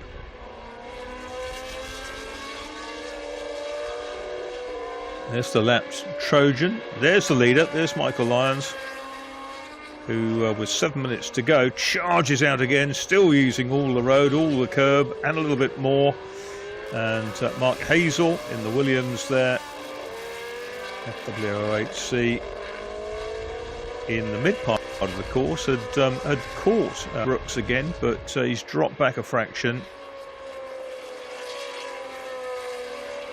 Michael Lyons, the lap times are probably very similar. Yeah, I would think so.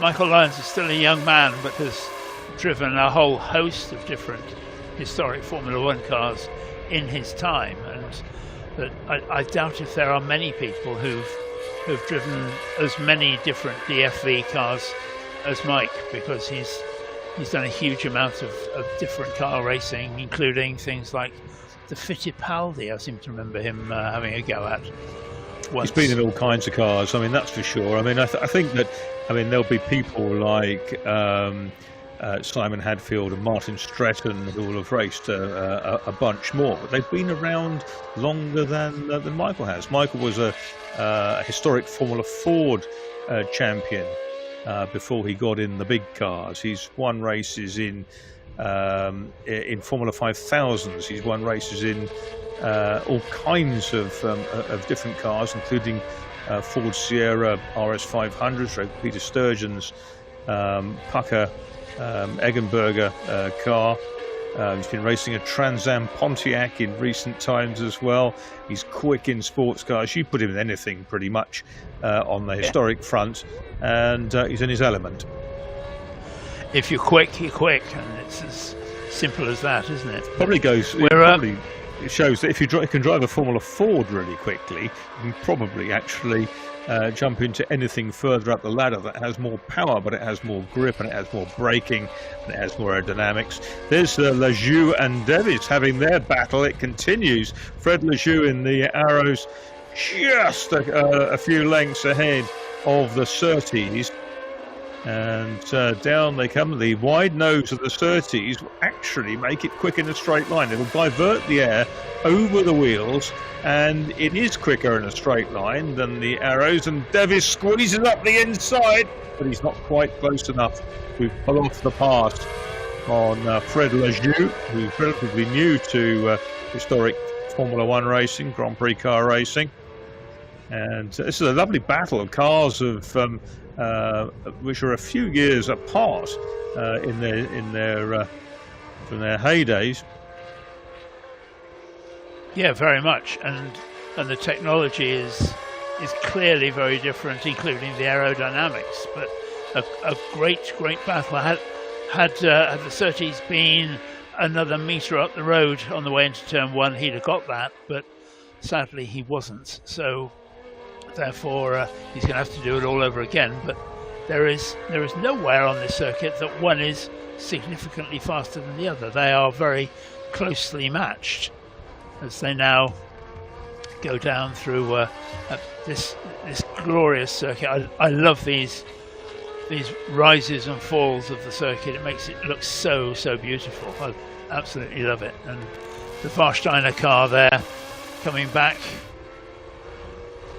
through the right and left. Now the Surtees was a little bit quicker through the Parabolica and on its way down the main straight, where we're seeing the battle now for.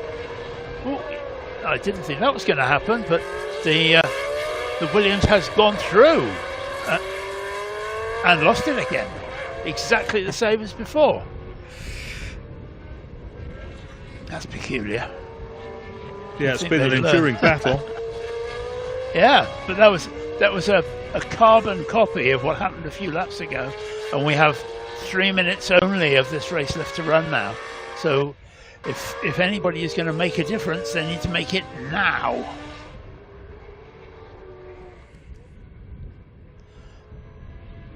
There's the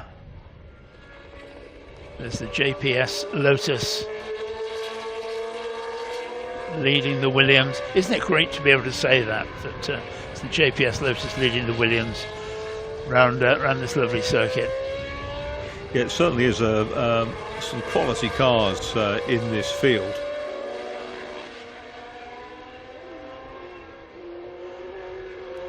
Yeah, I think that possibly the Lotus of Steve Brooks has done enough, because he's now got 10 or 12 cars lengths between him and the Williams, and there's only probably going to be one more chance after this to do anything into turn one. So whether we've seen the the Williams just dropping back that little bit, and Mark Hazel settling for third place. Who knows? But yeah, pole time was 1:34, so there's still more than a lap in this. But nonetheless, there's Davis, and Lejeu's broken. Lejeu's broken in the Waldsteiner Arrows, and I saw the Surtees of Davis on his own, and Fred Lejeu, the Monegasque driver, has ground to a halt out on the circuit, and I wonder if that's a sufficiently dangerous position. I suspect it is to warrant warrant an early checkered flag. That's not the place to be having a conversation, I must say. But no, it's the time when the marshals take control and say, "You move it or we will." But these battling pair continue. We're down into the last minute anyway. I think you're probably right. Unless that Arrows does make a move, they're going to drop the checker flag this lap. I would think and hope. Yeah, in fact, if you can see, actually, it was in the background. It's down. It's actually popped down an escape road, so it's fine. Okay. It's out of harm's way. We couldn't see that from our previous angle, and Fred Lejeu has kind of reversed it into a refuge, effectively. So here comes Michael Lyons then on his last lap, going past his mum. Little wave? No, maybe not. And then accelerates hard towards his umpteenth historic Grand Prix car victory. I mean, 3 at Monaco this year alone was a good afternoon's work, wasn't it? And streaking down into the braking area for the long left, down the gearbox, Cosworth DFE engine, Hewland gearbox, and he tucks in just safely behind Rivet in the march.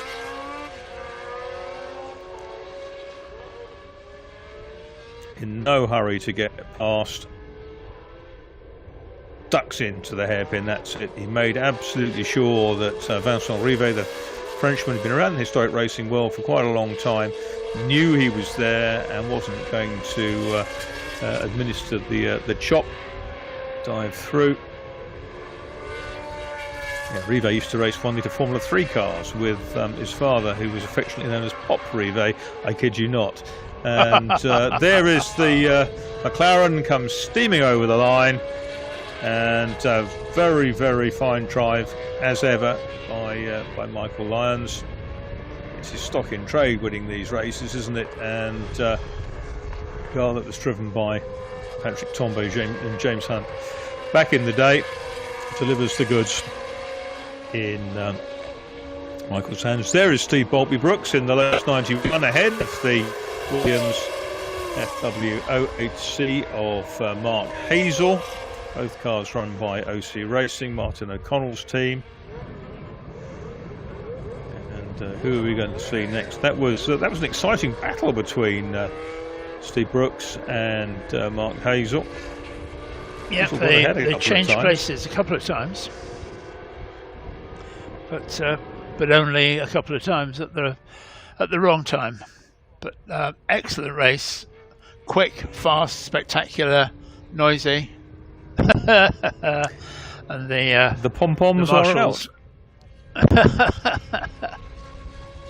Yeah, pom-poms are out rather than Pop Rivet. But Michael Lyons does his bit. Salutes the marshals, who, as always, do a brilliant job, make car sport what it is. And he will be back into the paddock very shortly. Hope that we'll have Rui Belmont down there to meet him.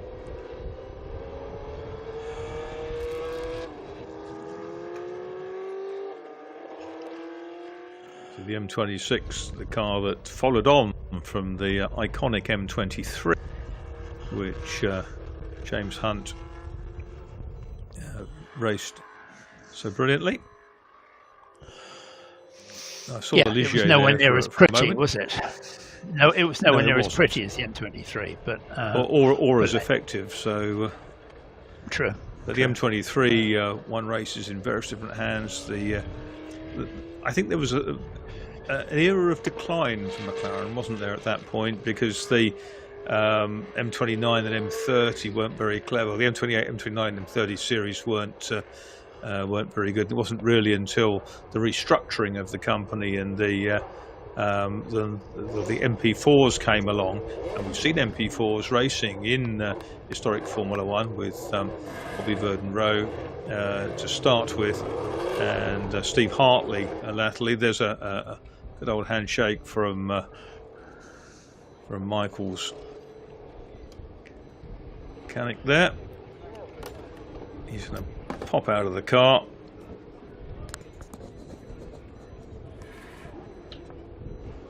Put the steering wheel back onto its boss.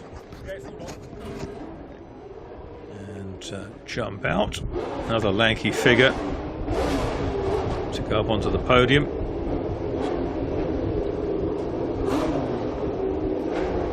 Steve Brooks arrives in the number 12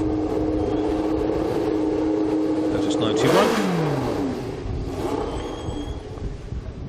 Moving to the other side, Martin O'Connell says good job to Michael Lyons.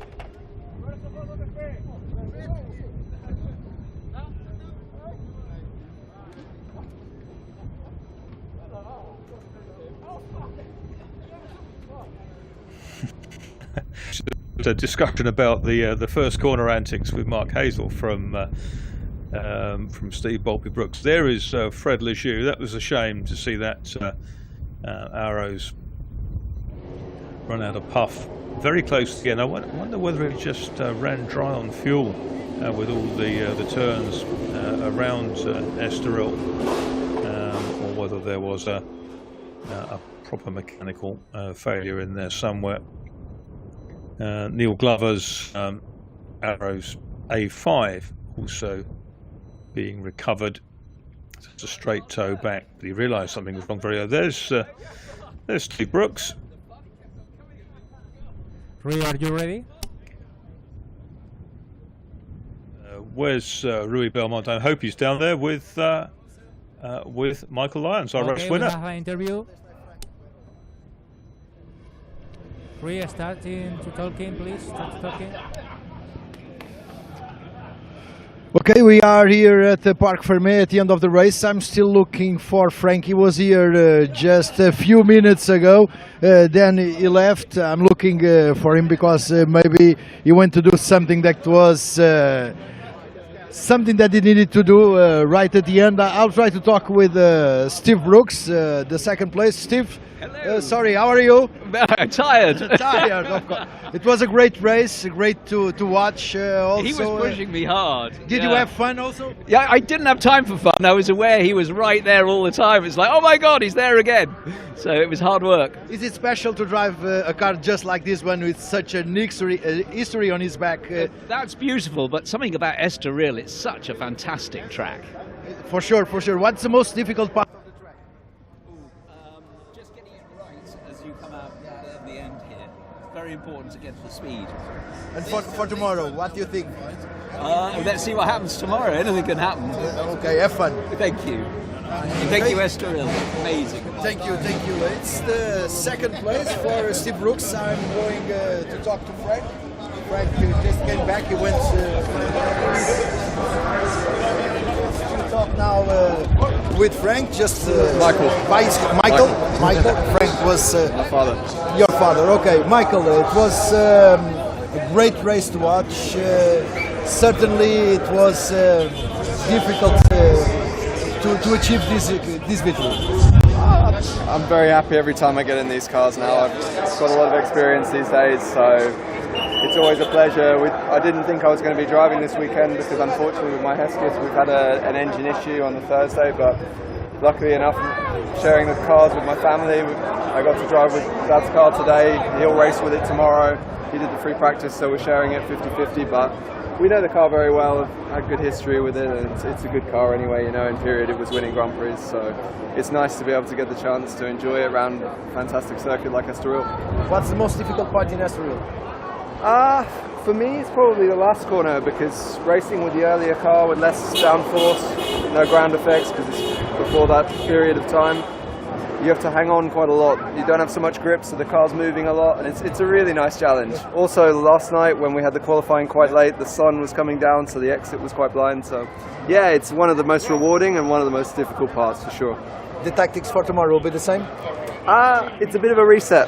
My father will be driving. Okay. Obviously, he didn't qualify, so I think he's going to start towards the back. So he's going to have to fight through. Okay, he'll be a spectator tomorrow. Yeah, he'll have to have a big fight. So. Okay, thank you. Congratulations for this win. It was a great race to watch with all these historical Formula Ones. We'll see what happens tomorrow. Of course, we know yet to be father racing the McLaren that once belonged to James Hunt. We'll see what happens tomorrow when we'll see the qualifying for the next two races in a few minutes, just after the podium.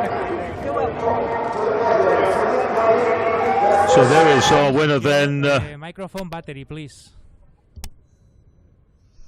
So that is our race winner, just recovering, recapturing that moment from the last race. And we will be back into action very shortly. And I think next up we're going to have some classic endurance racing qualification. Then the qualification for the Iberian Historic Endurance Series. Track should be cleared pretty shortly. Paul is back in his perch. As you say, Marcus, this is a qualifying session that we've got this time for the Classic Endurance Racing grid number 1.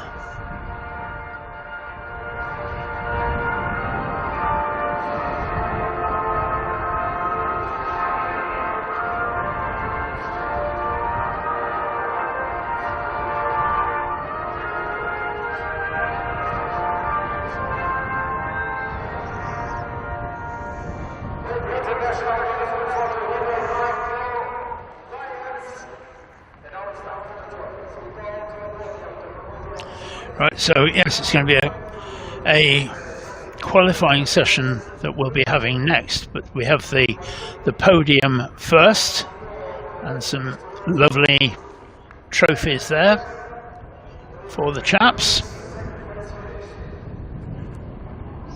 Those are pretty, aren't they? The outline of the track. That would be very nice on your sideboard. Yeah, it would look very great. It looked great in the front room if you'd won it, that's for sure. And yeah, I look forward in future years to being up there having a play, maybe. Oh, right. There's a gauntlet thrown down. Yep, the boys take their group photo, and I should think that's a pretty with the racers' masks on. Filled 30 minutes. Yeah. Yes.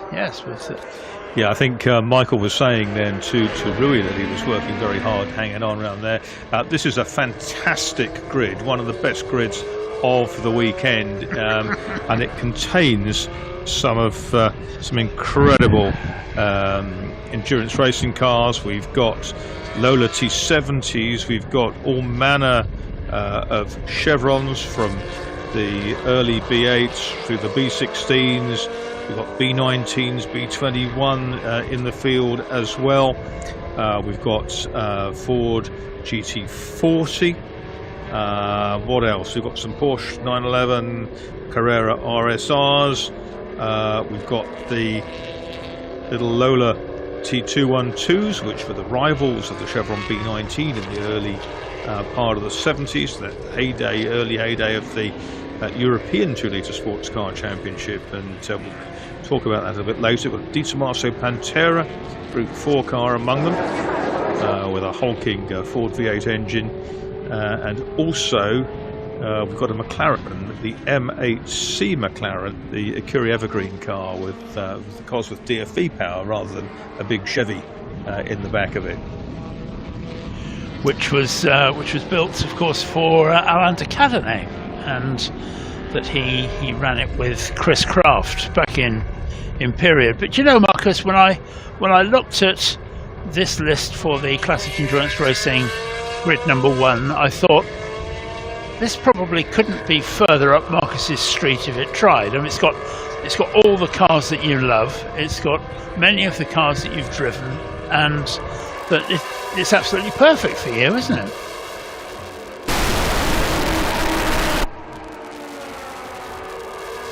Yeah, very much so, Paul. Wonderful. There's the other one of our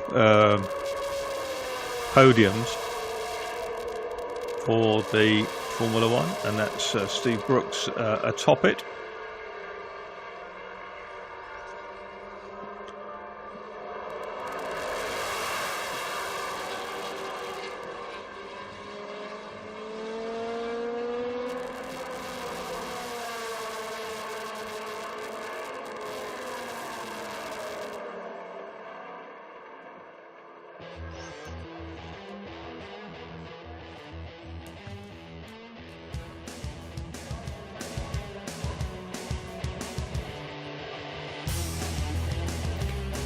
So thumbs up then. And that looked like is that Diogo Farrell coming on in the to present the. Yes, those Formula One cars, although they are all from the particular then current Formula One era, they were actually made into two classes depending upon their age, so that Steve Brooks that we saw there was in a 1982 car, whereas Michael Lyons was in a 1976 car. So hence the different podiums for the different classes. But this is as we said, a qualifying session now for the Classic Endurance Racing Series. It's going to go on for 45 minutes, and that we're going to see, obviously one of the things is that many of these cars have two drivers in them, so they need A, to familiarise themselves, and B, to put in a time to be able to get out there and do it. And there are some fairly, I would expect there to be some fairly wide speed discrepancies. Would that be fair to say, Marcus? Yeah, I would say so. And we're going to see some very quick cars in a straight line, notably the McLaren DFV, the Lola T70s. We're going to see some cars that out-handle them in the corners. So, yeah, it's going to be fascinating to see how this session evolves. The Chevron Lola battle is always a compelling one. Between the similarly matched cars from the south of England, the Lolas, the north of England, the Chevrons, and we're going to see, and later when we get to see CER2, we'll see some different marks represented among the 2-litre sports cars, which are effectively two-seater Formula 2 cars. Of the era, and many of the Formula 2 drivers always drove them. So we have all of these cars. It was a golden time for sports car racing, wasn't it? That we had so much going on with all of these cars, with the Chevrons and with the Lolas. But that 2-litre championship was all over Europe, wasn't it? Yeah, it ran well for a few years, and then it started to peter out. I think costs got a bit high. Some of the teams went off and did some World Championship races rather than that. So by the mid-70s it had disappeared, and there was a reset, and sports car racing bounced back with something different. But at Le Mans, the 2-litre cars still ran right through to the dawn of the Group C era, which I know is one that's very close to your heart, and so things moved on, and speeds rose, costs rose, and the excitement though was still there. Endurance racing is a way of life, was a way of life for so many, and it wasn't always about being the quickest, but it was a battle for survival. Now, you're a great Chevron fan, I know, and probably quite a few of these types of cars you've driven and raced in the past, haven't you? Yeah, I've been very fortunate. I've raced sort of Chevron B6, B8, B16, B19s, various types, and even a 36 in the Alton Park Gold Cup in '85. But I remember seeing these cars racing in period, falling in love with them back then. And if I was to choose my favourite sports race cars, I'd have to go for the Chevron B8, which I've adored since I first clapped eyes on one at the back end of the 1960s when they were only kind of a year old, and the 2-litre Lolas, the winged Lolas, the 294 particularly, 292, 294 type of cars that Chris Craft, who you mentioned earlier in connection with the DFE-powered McLaren M8C, the Curie Evergreen car.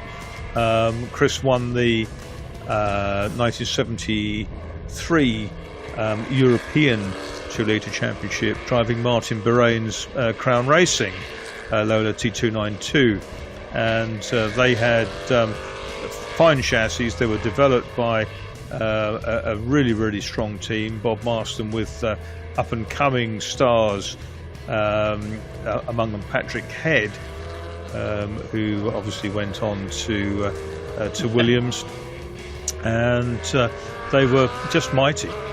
And the 2-litre cars were the performance just ramped up dramatically during the 1970s. Yeah, certainly when I first started at Le Mans, which was the late 70s, that the 2-litre cars were, I suppose a cynic would say they were making up the grid, but I think it was far more than that, because they occasionally got up there with the faster cars, and that the races right further down the line were superb, and it meant that particularly, I suppose, British teams could spend, in motorsport terms, not a huge amount of money and go racing internationally, and that's a brilliant thing. So yeah, like you, I have a soft spot for those particular cars. We've got some bigger cars out there as well. I see that Tony Seiler is out there.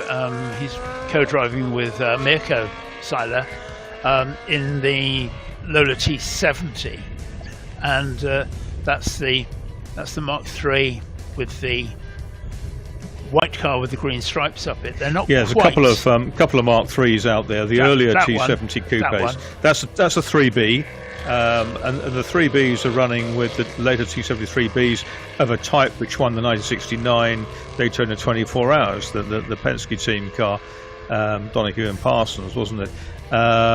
They run these days with 5-litre engines, but the earlier ones, the Mark IIIs, run with 5.7s and 5.8s in them.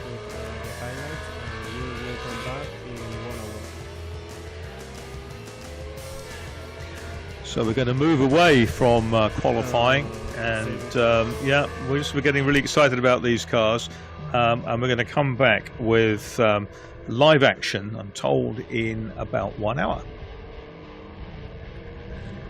So from us for the time being, it's going to be goodbye, and we'll see some action from earlier in the day to take us through that point.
Marcus, starting to talk, please. So, ladies and gentlemen, welcome back to Estoril and the Estoril Classics event for 2021, final rounds of the Peter Auto competitions. We're about to get going here in Portugal with a Group C race, and that recalls, of course, the great days of 1982 to 1993, and this is a 45-minute race. And we've got a nice mixed field of cars for you, headed by two fabulous Jaguars. But we've got Nissan, Spice, and others in there. This is the old Grand Prix circuit, built in 1972, hosted the Formula One World Championship Grand Prix from '84. And we're looking forward to an entertaining 45 minutes.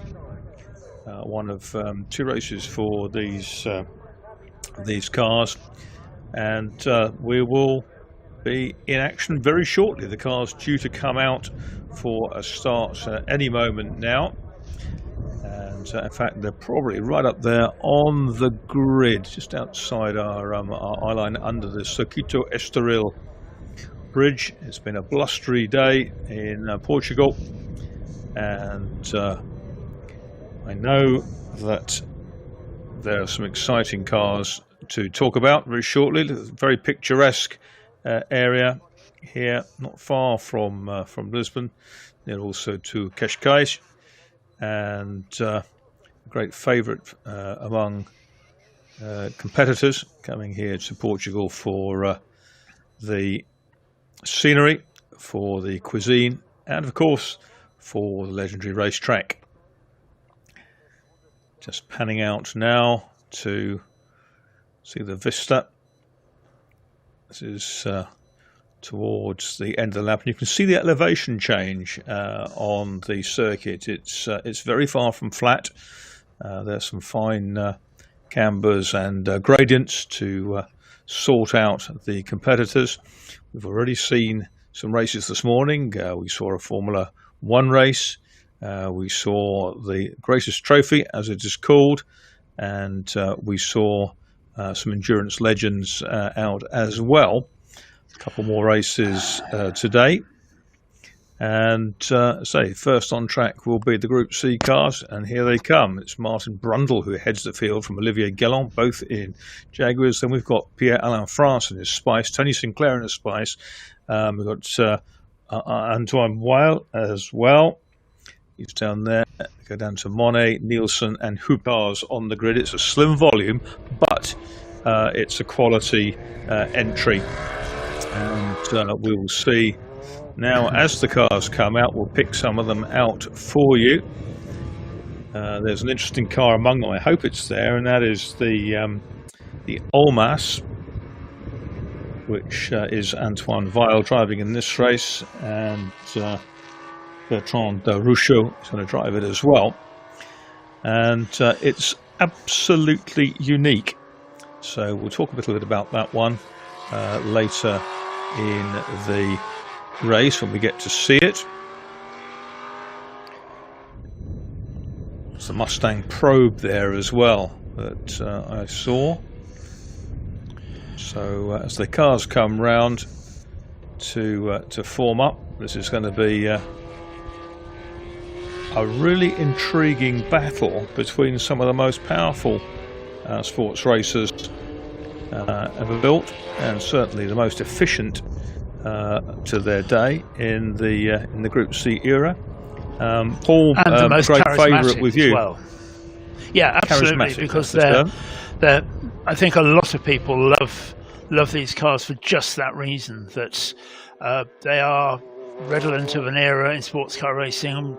Depending on your age, depending on who you are, you either love the D types because you saw them, and there's not many people around who saw those now, but or kind of the Group C era, and then we're probably into another halcyon time at Le Mans now, but these cars just look and sound fabulous. And to have here today on pole position Martin Brundle in a Jaguar is it's fantastic. You know, it's special, isn't it? Yeah, the 1990 Le Mans winner.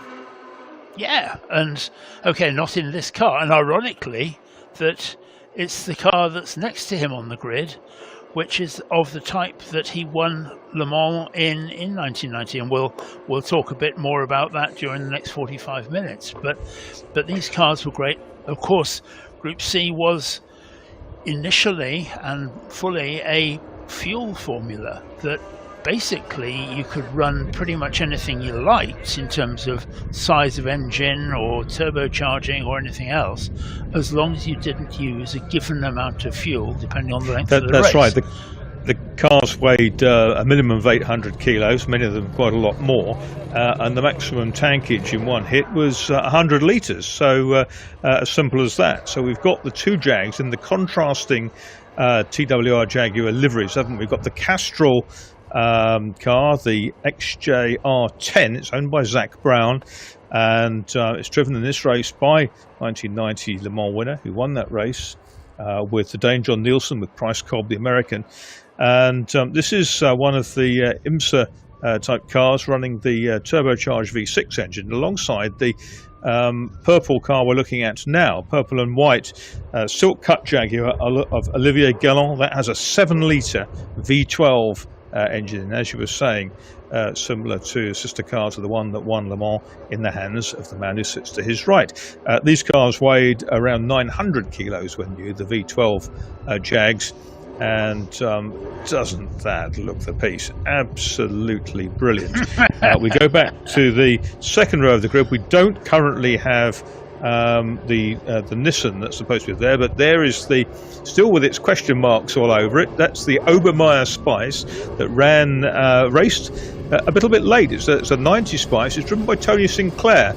Tony Sinclair, the man who he's a nephew of the late Burt Ray, the Formula Ford constructor, whose racing career goes right back to when he mechanic for the checkered flag back in the 1960s. But Tony Sinclair learnt his craft from his uncle, raced in pre-74 Formula Ford, won that championship way back. Then more recently, in the last 20 or so years, built the wonderful Jade cars, which he competed in very successfully. Now he's driving this Spice for Grant Reid, a big man within the top man within the Mars Corporation, Scottish owner and a great enthusiast, and the Obermeyer car that was driven by Otto Altenbach back in '92, 3.5 litre Cosworth engine. There's another Spice. That's the 110 car. That's Eric Dessain. In the Financial Times colour scheme, hence it's that kind of pink colours, as with the pages of the Financial Times. And alongside him, just trying to pick this one up, that's the 181. That is the Olmas, the one-off Olmas. And unless you were at Silverstone for the Autosport 1000 Ks in 1998, you wouldn't have seen, at 1988, you wouldn't have seen this car run, because it competed in two other races, Monza 1000 Ks and at Le Mans, but on both occasions failed to start. It finished 16th at Silverstone, built for Gigi Taverna. There's the Mustang Probe of the Danish team of Lars Erik Nielsen back down the grid. And we should see there's a Porsche 962C there. It's a Kenwood car, isn't it? I saw it on the warm-up lap. That is Hans-Jörg Hübner, the German racer. But drivers from several nationalities here. Brundle in the Castrol Jaguar on the left, Olivier Galland in the silk cut Jaguar on the right, car number 1, and then the rest of them will come into play as we see this warm-up lap continue.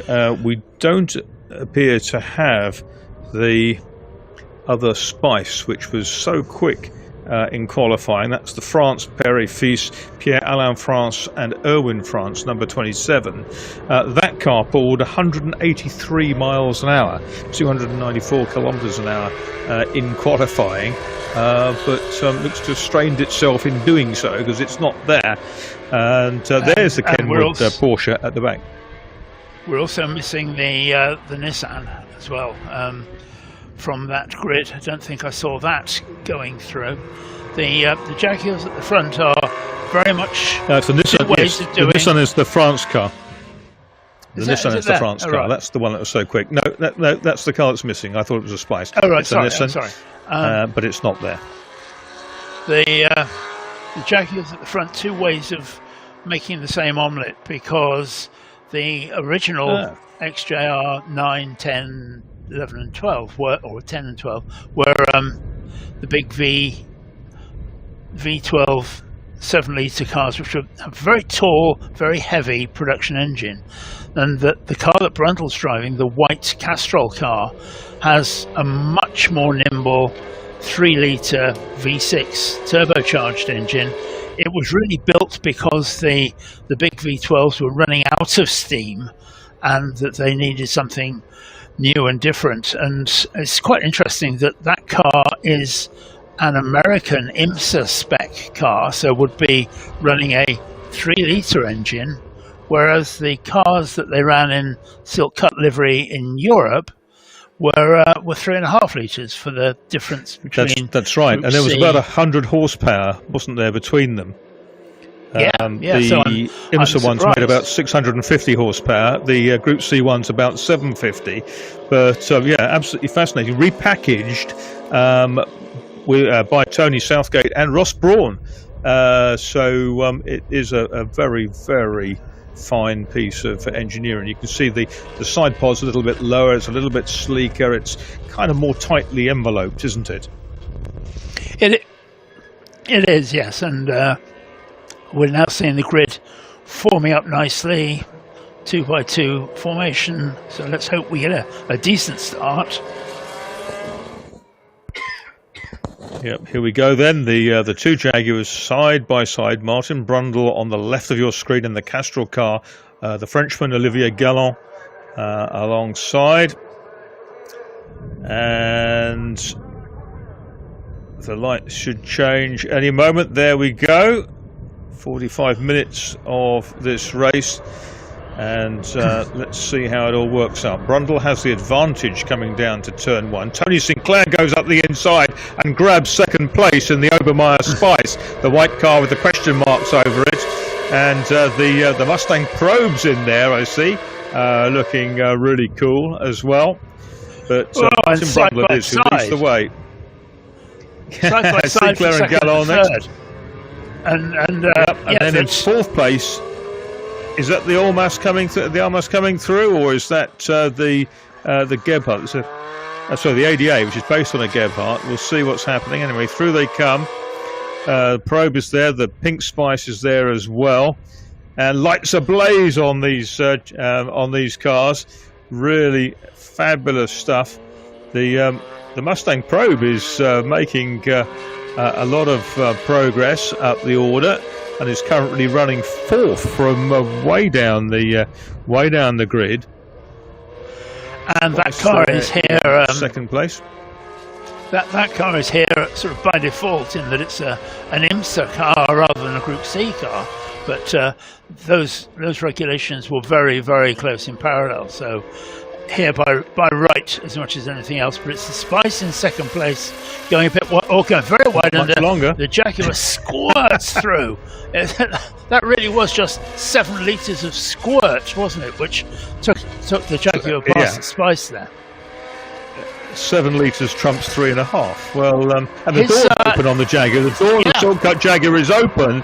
Now the air pressure will push it down, coming down the straight. But now that could cause problems as the race goes on. And Tony Sinclair ducks out of the slipstream again, dives down the brakes. Is he close enough? No, he's not. He knows that, but the door is up again on the second Spice, and I wonder whether he might be, Galland may be flagged in for that, given the meatball flag. He would be aware, I'm sure, that something's happening to his left. And, they go through. Sinclair giving chase. So they come through one of the infield turns. There's the Mustang Probe. That's going really well. And it's chased by the Gone. You have to worry about what that's going to do to the aero as well, because that could easily have a negative effect. I don't think that those two cars have come together at all on the circuit. I don't think that the door has been knocked open. I think it's just one of those things. But however you cut the cake, that car does have a problem with that door, and I think, like you, Martin, Marcus, that the likelihood is that he's going to have to stop. It's just like the Great British Bake Off. We've had an omelette and a cake mentioned, and we've only got a couple of minutes, 3 minutes into the race. But here comes the Spice, which just bizarrely raced with these question marks over it back in the day when Otto Altenbach, the German, drove it for Obermeier Racing, and did some inter-series racing, which was the sort of European Championship equivalent of all of this. It's really been going for many, many years, and that's a nice little tussle because Weil in the Olmas is going well, as is the Pink Spice, the Financial Times newspaper-backed car of yore, and that is the Spice. They call it the Spice Pontiac.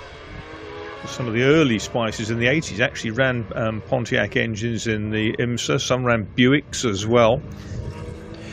The Olmas with a DFE engine.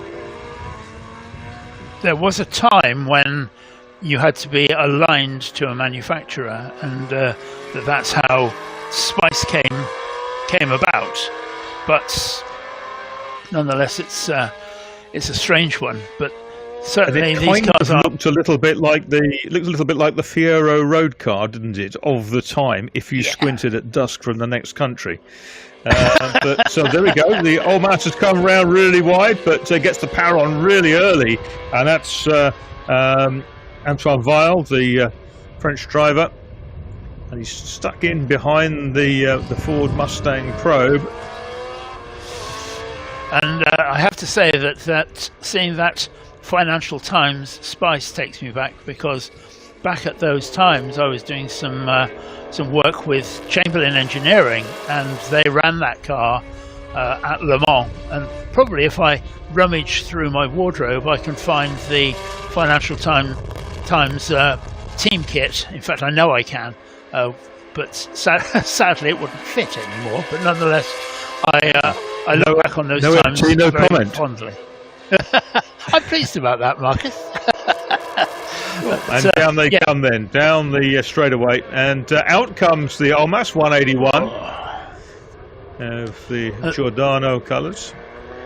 That looked effortless, didn't it? That was very quick. A really nice little car. It was built on a carbon fibre monocoque, and Gigi Taverna had previously been driving one of Giorgio Stirano, the Exocella designer's Albas, but that car got burnt out in a workshop fire, and he rearmed with a car which was designed for him by Gianni Lombartolo, and has a carbon fibre monocoque and all sorts of niceties. So, and the bodywork is actually quite reminiscent of the Alba in terms of its profile, which maybe shouldn't surprise you. Look at that, that overtake there. You would have thought that the big engine in the Ford would have made a big difference there, but the Alba has. Well, he's gone now, has now got. Yeah, he's gone. He's checked out, and in fact, it's now the Spice who is all over the back of the Mustang Probe. So, are we going to see a change there? My money says that we probably are. But those Spices were very much the backbone of Group C2, Group C Junior as it was before that. But they were obviously created by Gordon Spice's team. They were developed, in fact, from the Tiger, which was produced, and you were talking about a little while ago. That's right. And Graham Humphreys did a lot of the work, didn't he? Graham Humphreys, who went on to work for other manufacturers. Here comes the Pink Spice. That's zapped back past the Ford Mustang Probe, pushing it back somewhere near where it started. Yeah, so up to fifth for the... and let's hope that Nick Adams and Robin Donovan are somewhere watching this, because they would be very happy to see their old car out there doing so well. But Nick Adams' team kit still fit Tim. Yeah, I saw Nick Adams with, at Revival. His son. Yes, he's up at Castle Coombe quite a lot, racing with his son Tim, who's been going very quickly, winning races in a Honda. So let's see what here we go. This is the repeat.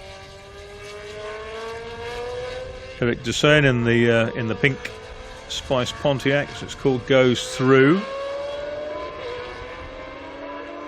Yep, and eventually we see Martin Brundle.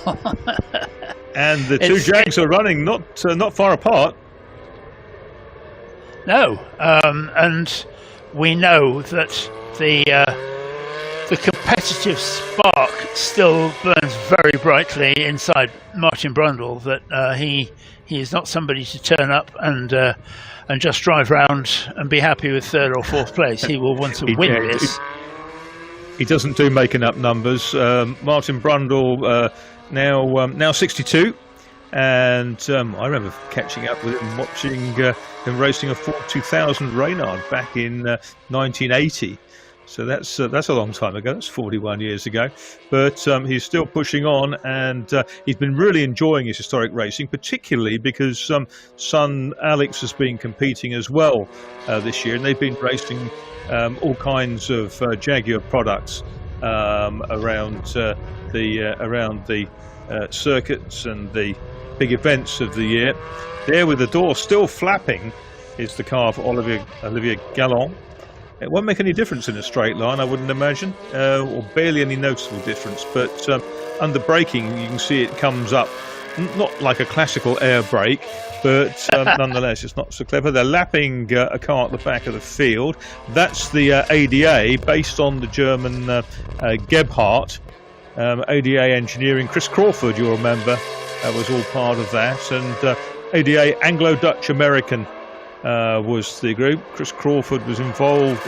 Woody Harris was the American, the wooden monocoque Genie monoposto car. And the Dutchman was Gerard Sauer, who I think last I heard was developing hydrogen fuel cells for road cars. Anyway, round they come. Gerard Sauer, who once I saw racing a Triumph Stag in mod sports at Thruxton. So that's another slim volume in terms of motorsport history. It's interesting you talk about Martin and Alex Brundle, because that's not a family that has two generations of races in it, because you will remember Martin's dad, John, who was a Toyota dealer up in Kings Lynn, who also used to race and sort of, in the early days, took his boy along for a drive. And I can remember seeing John Brundle and Martin racing the Will Hire 24-hour race at Snetterton when Martin was very young, and suddenly everybody said, "Oh, he's quite quick." Well, thus it proved.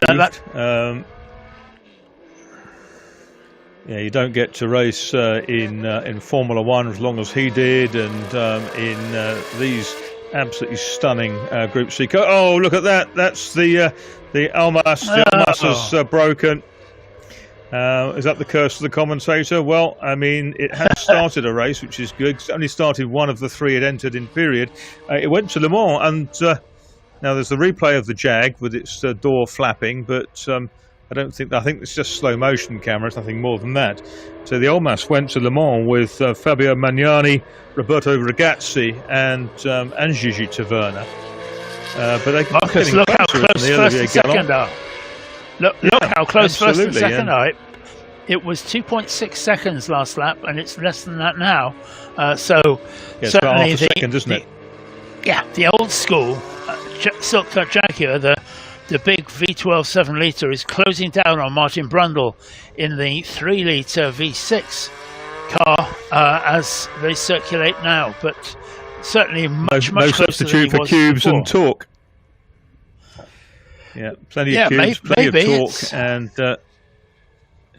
it's what you want, I guess. You know, you're coming off a lot of these twisty corners, etc., and you've got that instant grunt under your right foot, and Brundle continues, but the gap is coming down. There's a yellow caution, isn't there? That's for the Almas. And that's where the Almas is. Almas, so... But yes, we're beginning to see a race break out here between the two Jaguars at the front. Brundle perhaps has now put a bit more time between the two of them. Now it's still, as we see there, only 1.37 seconds. So it's come down from where it was. Now that's with a door flapping in the wind, so that the silk cut car continues to press on. One of the things is, Marcus, that the problem that they always had with the Jaguar V12 was it was very, very tall, and that it made the car very difficult to design a fast car around, because so much of the weight was high up in the car. And we've got a lot of tight, twisty corners here, which probably isn't doing that any favours. Whereas with the Castrol Jaguar there that we see, that's got a very different V6, small, agile. Ooh. The probe getting. Did you see that? An enormous moment for the probe of Lars-Erik Nielsen. Yes, exactly. You're saying you got those two little ears on the side of the engine bay in the Jag, where it's so tightly packaged. This with the 6-cylinder turbo engine, developed from the engine that was in the 6R4, the MG Metro 6R4, that was developed by Williams Grand Prix team, and ran pretty successfully in rallying and rallycross in particular.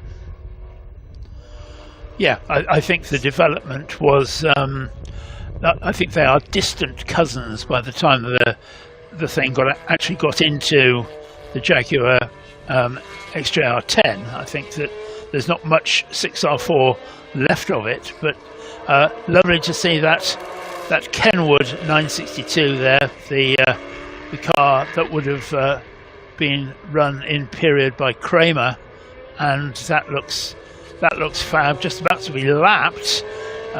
That car, the 962, is very much one of the later versions with the lighter tub and the different aerodynamic treatment on the back. Oh, and there's the ADA as well, with the door open in the pits and nobody running around. Drivers out. No, that's Monet, Benjamin Monet, out of the race. One of the sponsors of that was Mysil, the foot powder, and our Quality picture frames. Well remembered from Jerry Marnie's. He's just making a stop, isn't he? Is he making a stop? Looks like he wants to go again. Could be just that. Could be just the mandatory stop. We've. It's very close on the time. It won't restart, but now it does. Now, this will give the opportunity for the team running Olivier Gallon to slam the door, or at least put some gaffer tape on it. I hope they've got some gaffer tape in the right colours. It's a shame to sully it with something different. But get them out quickly.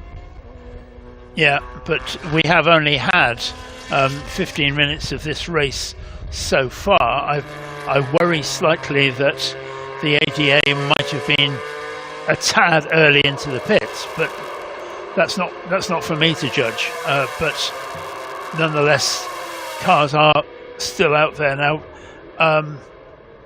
We know that Martin Brundle is actually scheduled to drive this with Zak Brown. Whether Zak will take a turn in the car, I don't know. Be interesting to see, and it might explain why. That was very close. The Mustang probe just didn't see Brundle coming down the inside of him, and that could have been very nasty, but wasn't. But if Zak Brown is going to get a drive in that car, my guess is that Martin would have been building a bit of a cushion so that he can hand it over, because with the best will in the world, Zak's not going to be as quick as Martin Brundle is. No one else is, with the exception of Olivier Galland, in this race. They both lapped in the 1:38s. 1:38.006 is the best so far to Brundle. And let's see this moment again. Ooh, that was not quite trading paint, but it came very close. And it was a classic case of not seeing a much quicker car come up, because the Mustang Probe's best lap is 10 seconds slower than the Jags, the lead Jags.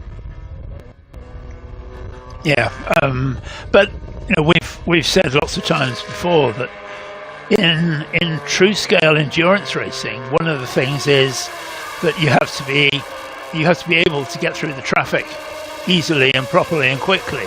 Now, I know this isn't endurance racing; it's a 45-minute race, but nonetheless, the same thing applies, I think. And that Brundle slices past the ADA there. The ADA is actually last of the current runners, because it had lost a lot of time early on. So I think its pit stop just a result of problems. It was nothing more than that. It was a long way behind. It's three laps behind the leaders, which sort of explains the pit stop, because I think there's Galland in, and they're trying to attend to the door. Yeah, give it a hefty shove.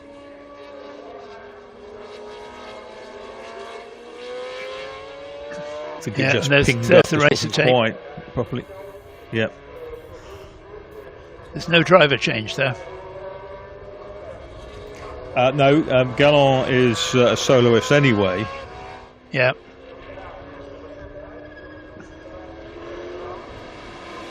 A lot of tape going on that car, and they're also looking at the driver's right rear wheel or tyre as well, which is unusual.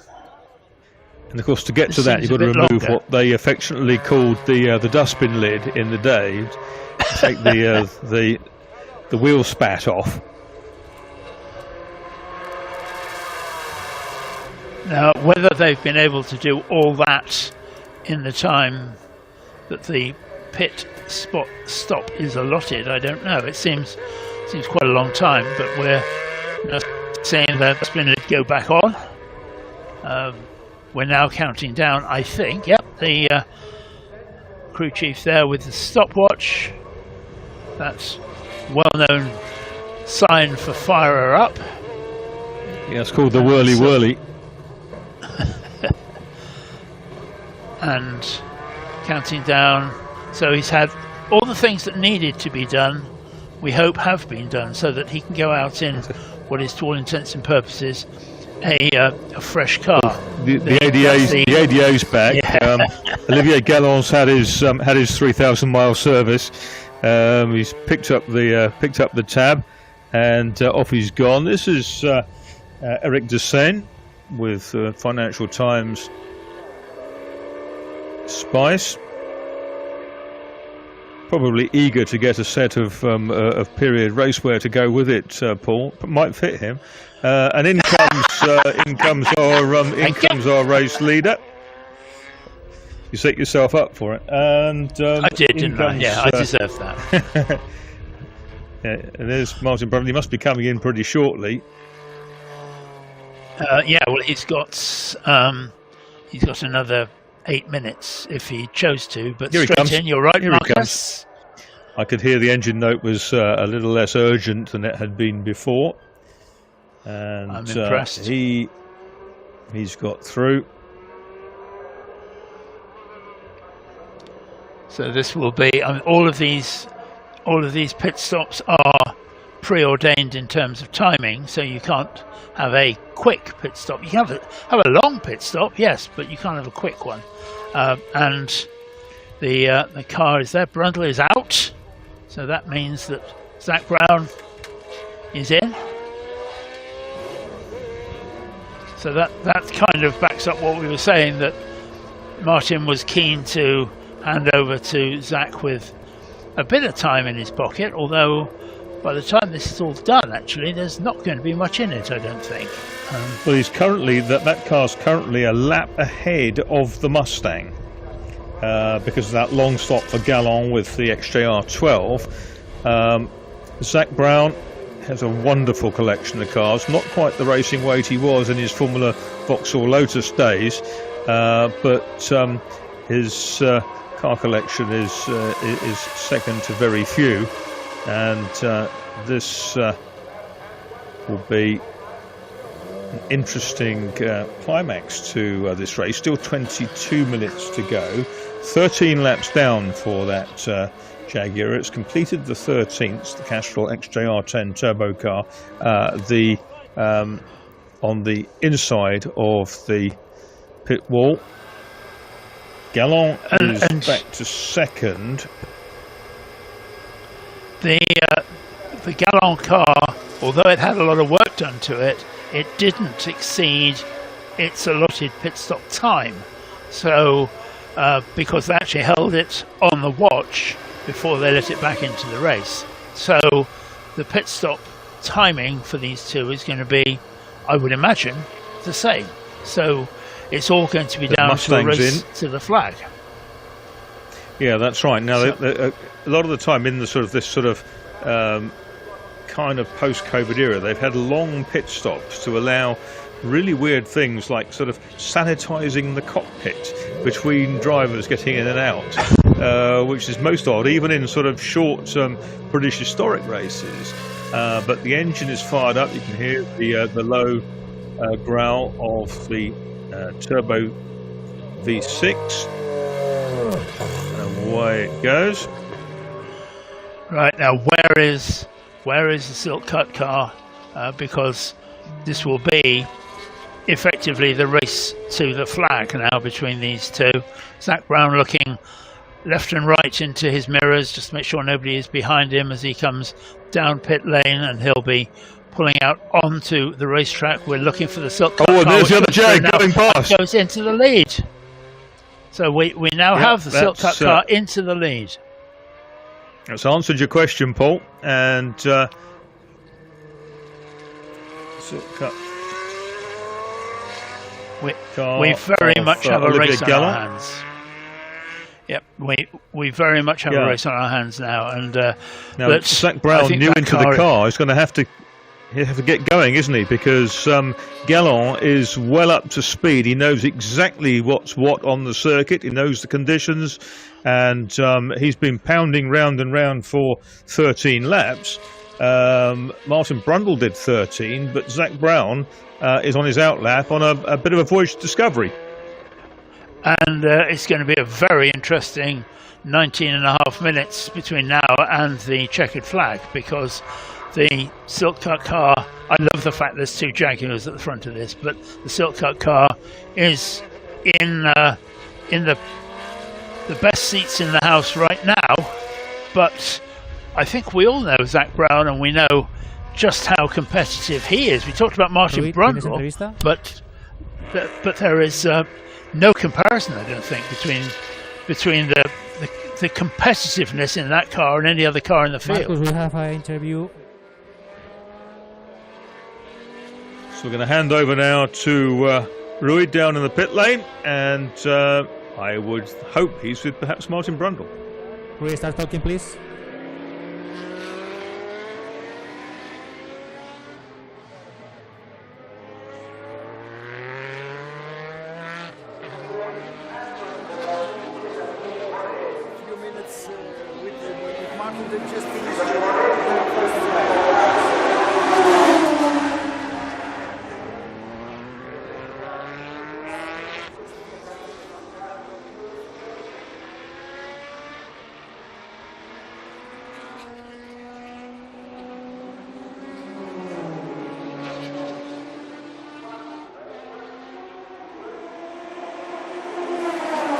So we've got the Jag leading the way, Olivier Gallon, after that fairly long pit stop. A couple of things done to the car, including fixing the door down. In the background, you can see the white and green Castrol Jag. That's Zach Brown, who will have taken his Marketeers hat off and put his race driver chip in, and he'll be chasing along. Say a good single-seater racer back in his day. And but the gap, I think, Mark, Marcus, I think the gap is getting bigger, not smaller. I was expecting those two to be nose to tail, but there's a fair old gap between first and second now. Yeah, but I think Zach Brown is probably far enough clear of Tony Sinclair and the Spice SE90, which runs third, car number 85, the Obermeyer car, to not to have to worry. So now in the pit lane we go down to Rui. Okay, now we're back. We had the problem with our batteries from the microphone. I'm here with Martin Brundle. Martin, you just finished the first and the only stint we'll do in this race. Was it difficult? There's a big fight between the two cats. Yeah, I thought it was lovely. I really enjoyed it. You know, that car when I raced it in 1990 was a very complex car, so I admire Zach and United Autosports for even trying to run this car as a historic 31 years later. It's a very complex car. So I'm pleased that we were able to, you know, lead the race. The car feels good. We've had some reliability issues, so we turned down the boost. I stayed off the curbs, and so we were driving very sensibly. But for some reason, they've given us an extra 20 seconds in the pit stop because I used to be a Formula One driver a quarter of a century ago, which seems ridiculous because now it's spoiled the race, really. But anyway, they are the rules because apparently I'm a former Formula One driver, which is true. Is it quite different to drive this car back in the days that you won the 24 Hours of Le Mans and now? No, I think it's the same, except I'm 30 years older, 10 kilos heavier at least, and nowhere near as fit. But no, they were really brutal, really physical, hot cars. You know, they run inside at 55 Celsius. They're very hot car. They're very manual gear shift, no power steering. Everything's heavy, ready for 24 hours. So it's a very physical car. Too physical for me now. And the weekend, has it been good till now? It's been lovely, you know, very relaxed. I spend time with my friend Zach and my friends at United Autosports, and that's what I wanted to do. You know, I'm 62 now, so I want to enjoy, you know, you don't know how much longer you can do this kind of thing, so just do it. Okay, thank you, Martin. Welcome to Portugal.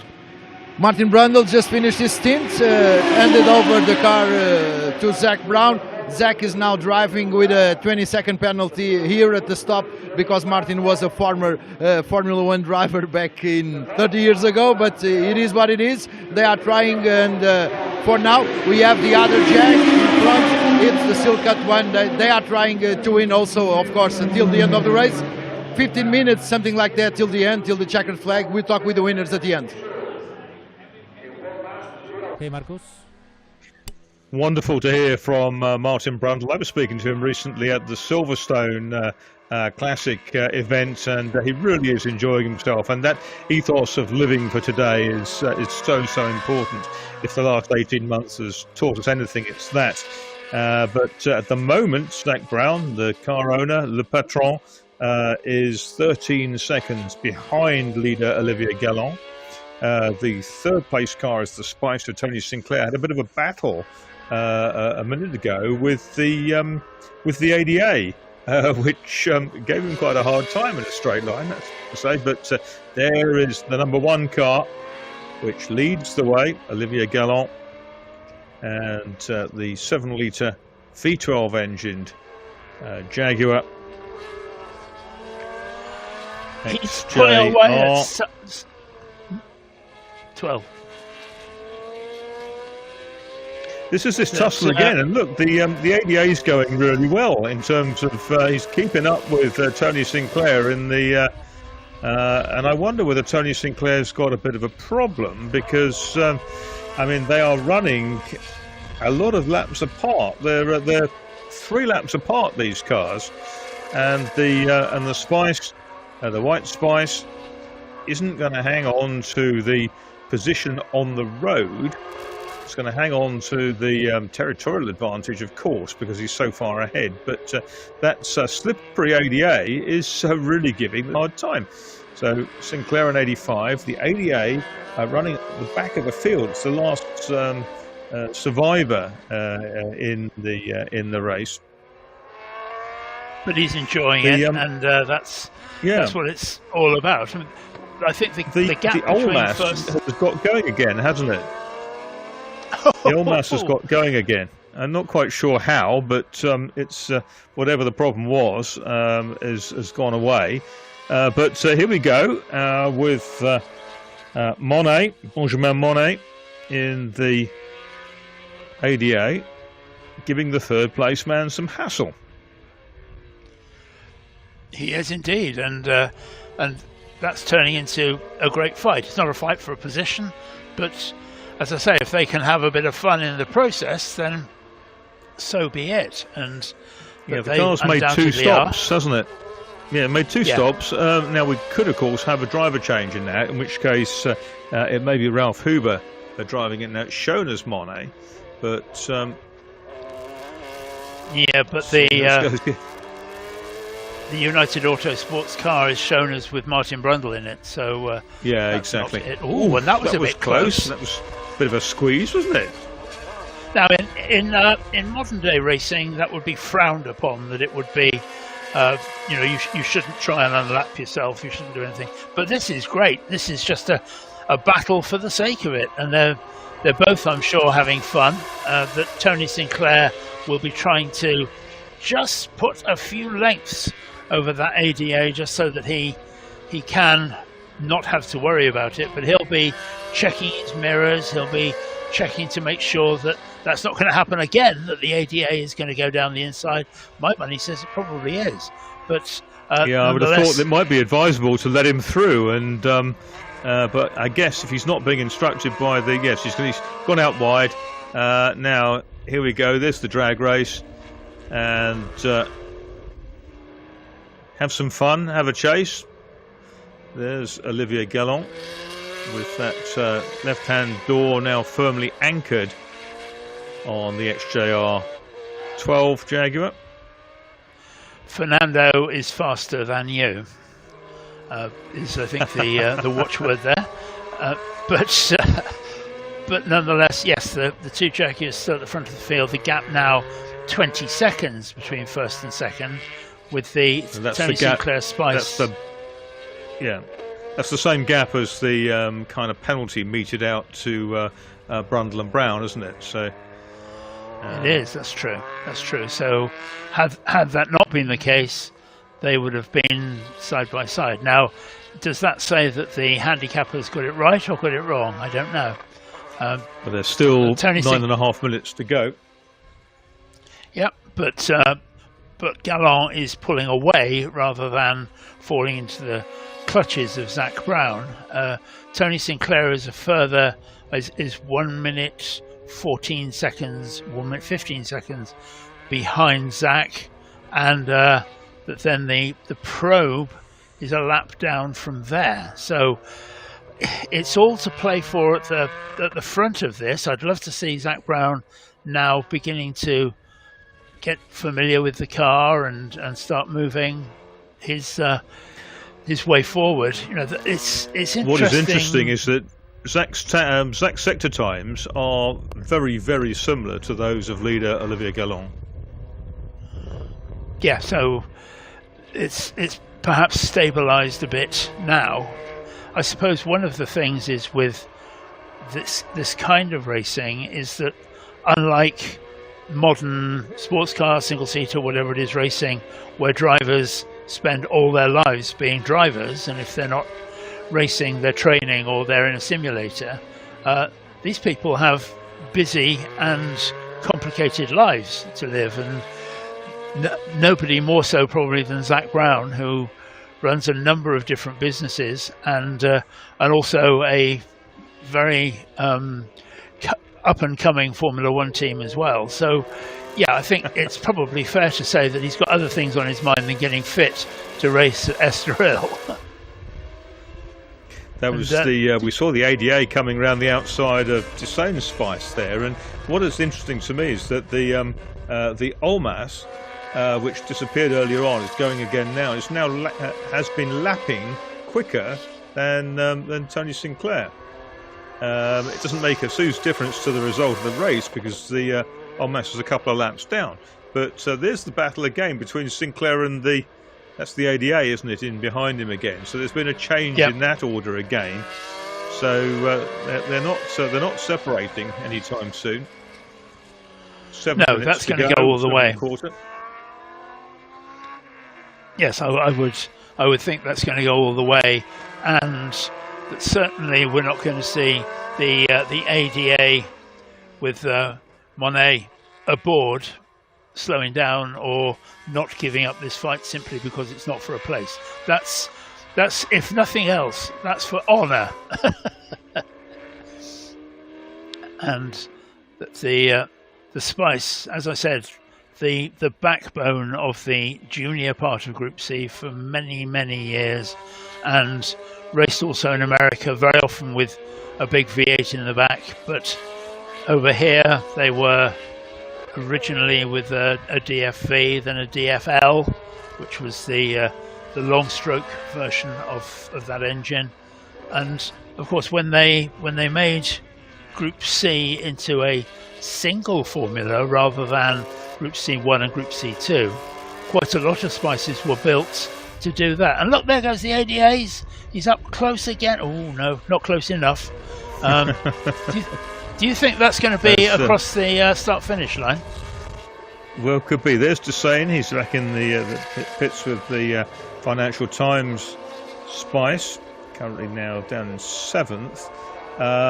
Interestingly, just looking at the tussles, there's the Olmas in the background, and that is up now into 5th place.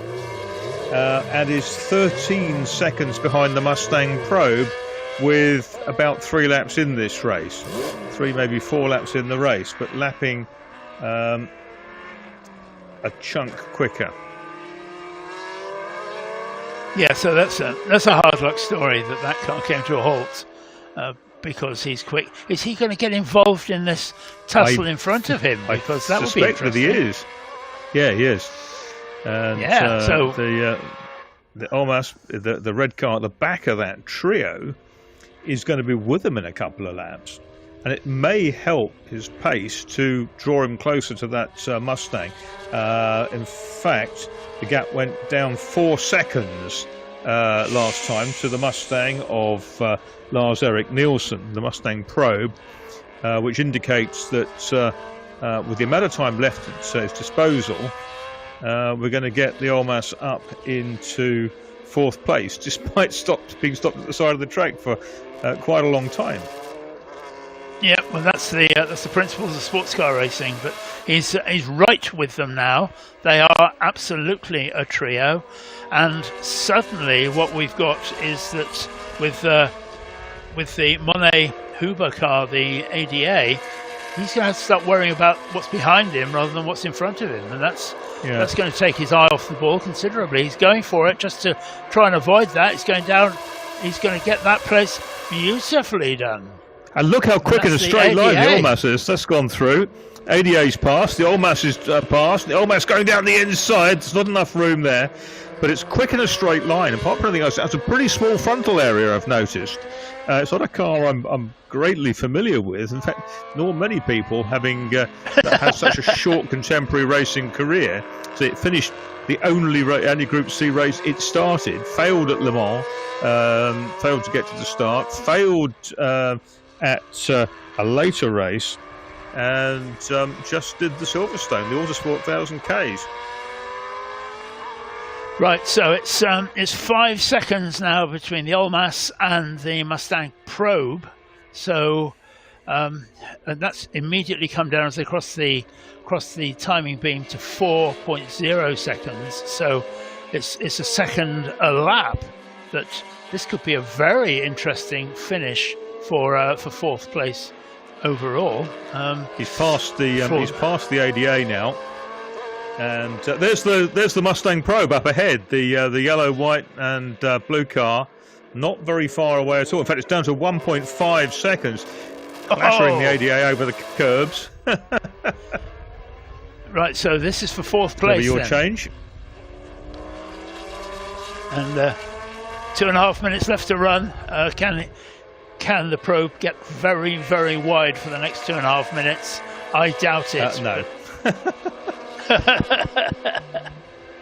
Can't tucked match in the behind straight line nicely. speed, I don't think. Well, there we go. 4th place. Straight through.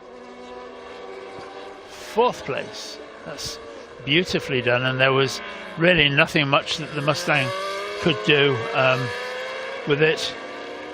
Lars Erik Nielsen and Peter Iverson are helpless. Is that Giordano sponsorship? That was very much of the time, wasn't it? The Giordano sponsorship. Well, here he comes then. It's been a super race by by that team, and you'll see how the ADA also gets past. I think past the Ford Mustang probe. Yeah, no contest. And they've all left the spice in the dust. That's right, but in fairness, I'm sure the Crown Racing team has put a board out to Tony Sinclair saying, look, you're over a minute behind Brown, you're in P3, you are a minute and a half plus ahead of your nearest competitor. You've only got a minute of the race to go. Hold station, get your trophy. Yeah, as they said in the 1970s pop song, "Billy, don't be a hero." That it's much better to finish and get the trophy, as you say, Marcus. Yeah, exactly. We've seen cars go off very close to the end of races today, including that, certainly that Aston Martin this morning. But anyway, let's see them go on to their last lap. The Almas GLT 200, which is Weil and Rucho. There's Olivier Galland on his final lap with the magnificent silk cut Jaguar XJR12 with that big 7-litre Jaguar propelling it. He's going to put another lap on the Mustang in a second. The Mustang's 2 laps behind as it stands. Yeah, and that's going to change in the next couple of corners, isn't it? Yep, there it is. Because the Mustang's clinging to the inside, making Olivier Galland go the long way round, which he does successfully. Yeah, so it's going to be a lovely moment to see the silk-cut Jaguar take the checkered flag, isn't it? Takes us all back to 1988. Or takes Martin Brundle back to 1990, but he won't. He probably won't be thinking about that.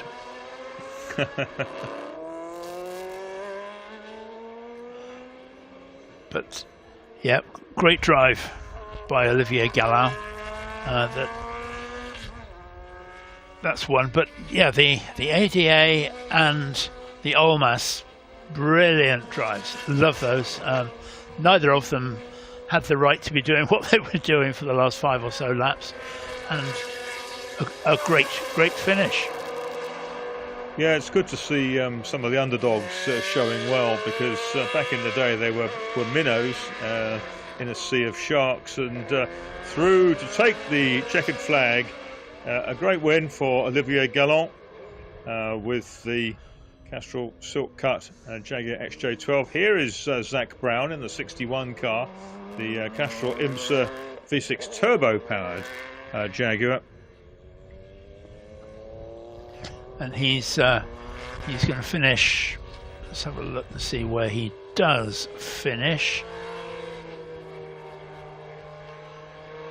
40 odd seconds. He's actually going to finish. Yeah. So the 20 seconds didn't really make any difference. No, neither here nor there, and safely through at the end of 26 laps. 41.8 seconds the gap between Galland and Zach Brown at the end. We wait for the Spice in 3rd place, car number 85, the Obermeyer Spice of Tony Sinclair. There's the pom-poms again. Yeah. and orange and white pom-poms too, not just any old pom-poms. It's probably the colours They of are- Gulp. Oh yes, but yeah, great job. I think it's great job. It's fair to say that Gallant's pretty happy with that, isn't he? I think he should be. He had possibly a faster car, possibly with two faster drivers next to him. They were sitting on pole position on the grid, and he's won the race. And that 20-second penalty didn't actually make a difference. He would still have won the race without it. Didn't detract from and I it. think The driver of the Olmas at the end actually did a 140.9 as opposed to Martin Brundle's 138.0 early on. So 2.9 seconds difference around this circuit. Very impressive, and it was an improved time for the C2 winning Olmas on the last couple of laps.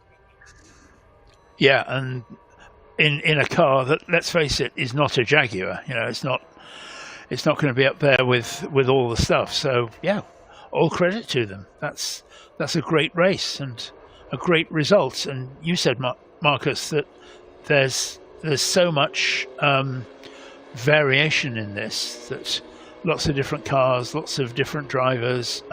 Yeah, it wasn't the biggest grid, but we got a very fine race out of it in the end.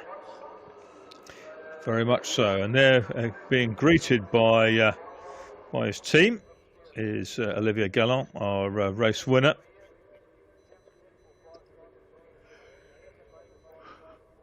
Cars coming in. It's not quite the same seeing the cars coming to the end of a race, Le Mans cars coming to the end of a race when they're not covered in flies and rubber and dirt and filth as they would be on a long distance endurance race. But hey ho, we'll be happy for what we get. Yeah, I think it's fair to say the Moto Historics team are pretty impressed with that. They look absolutely delighted. Here comes Zach Brown into United Autosports pit. With Eventually. The Castrol Jag, and the 51 Kenwood Porsche is back too. Looks like everyone who started finished anyway. The only missing car was that Nissan that had done the 183 mile an hour in the straight line best speed through the trap in qualifying. But that's that's a very, very fine race. I'm very pleased to see such a good result. Olivier Galland there walking back down pit lane, and I'm sure looking forward to the trophy and the champagne. He's even in the right overalls. The ADA is pushed back into its pit box as we see the next cars getting ready. Paul? Do you like an AC Cobra Fest or a Shelby Cobra Fest? Yeah. I think we're going to see 10 of them up at the front of the grid of the next race. So yeah, that's going to be spectacular. Well, I thought it was interesting that with the next race, there are 3 Shelby Daytona Cobras. They only ever built 6, and none of them are these 3. But there are only 6 originals around, and they're all, I think, in guarded museums for the rest of their lives. But nonetheless, yeah, I think there's one in Europe, but doesn't get raced. So that's Jarrah Venables down there, isn't it? Talking to Olivier Galland, our race winner. Yeah, it is.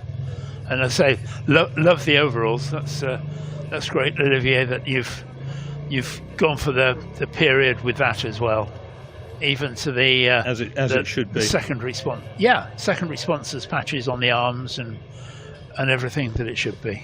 I'm sure that Martin Brundle will do a quick second look at that lot when he sees it, because he too has probably got that hanging up in his wardrobe somewhere at home. But that is the finish of the Group C race, and that's now duly done. We'll be waiting for the podium just very shortly. Now, please. Okay, so let's go down to Rui Belmont, who is in the pits. Marcos. And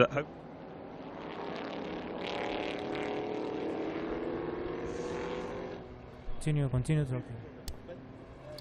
so here's, yeah, you can see Olivier Gallon in the middle, and there's Rui with his microphone akimbo. Okay, Rui, start talking.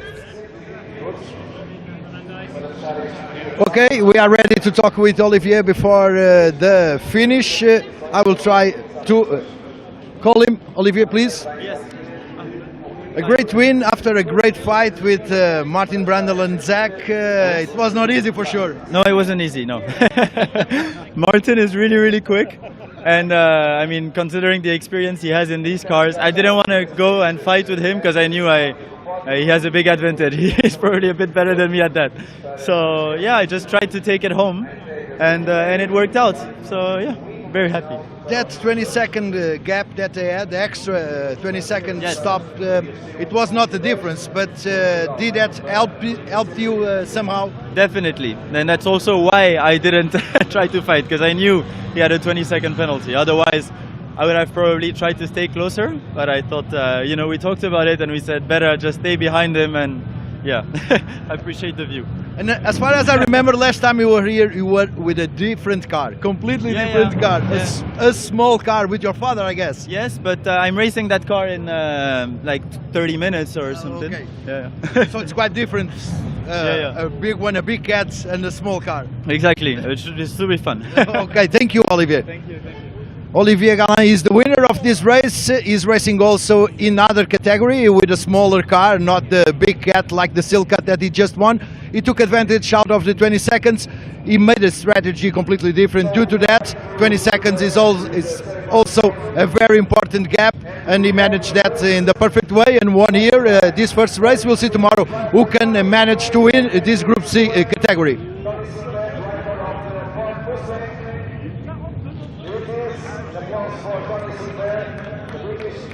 Second place overall, and the category C for Martin Brandl and The Spice in third place, Rucho, Weil, Hubner, Nielsen, Dusain, Huber and Monet completed the runners. But a great Group C race, another tomorrow, and spectators can now settle back and await this 60s endurance race, which is going to come to the track to close today's programme. First, though, the podium under the flag of France. It's Olivier Galland, the American flag for Zach Brown, entrant of that car, and on the right-hand side, Tony Sinclair for Crown Racing, Great Britain.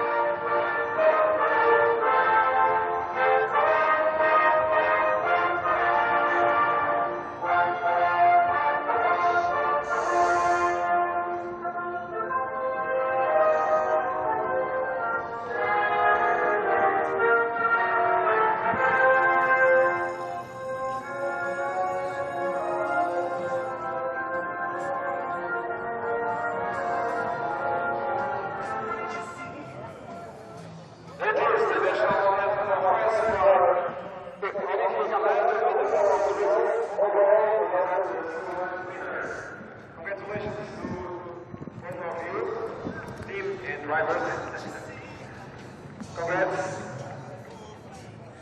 And we are not going to have any champagne, for now, at least. Martin Brandl, Zach Brown, Olivier Galland, and Tony Sinclair, everybody.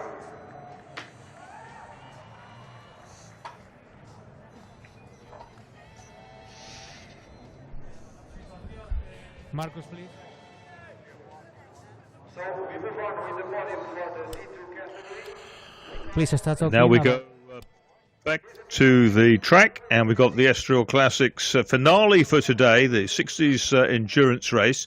The cars are all formed up on the grid. It's a huge grid of cars. The top 10 are all Cobras, and we'll see the grid in just a moment. And you can see the 369 and 8 Cobras on the front, the 8 one of the Daytona Cobra continuation cars. There we go. Which is the Stretching Olivier out pretty Gallon. much back to the. They stretch right back to the Parabolica Ayrton Senna. Most of the cars are present and correct. And here we go then. All the way down the field, just one gap in the middle. Beck and Gallon, the front runners, then Girardeau, Guenat, and France is next up all the way through. Richard Cook's among them, one of the British drivers. Carlos Barbeau still there. Pierre-Francois Rousselot, third in the 1971 Formula 3 Championship of France, is there. Christian Dumoulin, we've seen him before. Tony Seiler among them too. And all the way down, we've got a big grid. That's the top 30 of them. Ted Tuppen there, one of the British drivers. And we go right back to James Turner. Rory Jack is there as well. Richard Thorne, he drives one of the Morgans in the race. And Amaral, the Portuguese racer, towards the back. And he should come through well. He'll have had problems in qualifying, but there we go then with the Cobras at the head of the pack. Pale blue car is the Girardeau Cottingham car on row 2. That looks suspiciously like the car that Button and Alex Buncombe raced at Goodwood 3 weeks ago. It probably is. Yes, it is, with the Colombian stripe over the top. Autosport's cover machine for the following week. And a lot of weaving around. There's behind the Cobras, which you say there are certainly 3 Daytona Coupes, if not 4. 5 maybe, the white one there too. You've got some Jaguar E-types. It's sort of it's a bit like Noah's Ark. You've got the Cobras and you've got the E-types. Lotus 11 in the middle of that. That's the Michael Birch and Gareth Burnett car, I think it is. And they had Burnett had a good result at Spa, driving with Michael Birch or driving Michael Birch's Elva BMW GT160. Richard Bradley drove with him, the modern prototype race and Formula Junior as well, Aston Martin pre-war man. And also Nicolas Manassian was in that car. So I don't know that you need to be pretty short to drive an Elva GT160. And Michael Birch, the owner, certainly isn't. He drives those big pre-war Talbots as well really nicely in his Rubens Barrichello crash helmet. And it's him who's in the Lotus 11 at the start of the race. So look for Michael Barry Birch, as we call him. Round the warm-up they go. The sun is beginning to sink in the sky. And this is going to make for a fascinating endurance race. Big GT cars. A couple of little sports racers in there as well. But it's Cobras, powered by the 4.7 litre 289 cubic inch Ford V8. There's an Elan doing pretty well up there. And there's the Lotus 11 with Michael Birch at the wheel. Some Shelby Mustangs in the middle. More Elans, more E-types. MGB there. I saw a TVR Grand Tourer in there, an MGB, yeah. Yeah, there is. Yeah. There is one on the list. So yeah, a tremendous variety. It's a bit like watching Spa 6 Hours all over again, isn't it? That this huge grid of 59 cars that we have. Yeah, this is the Estoril 2 hours though.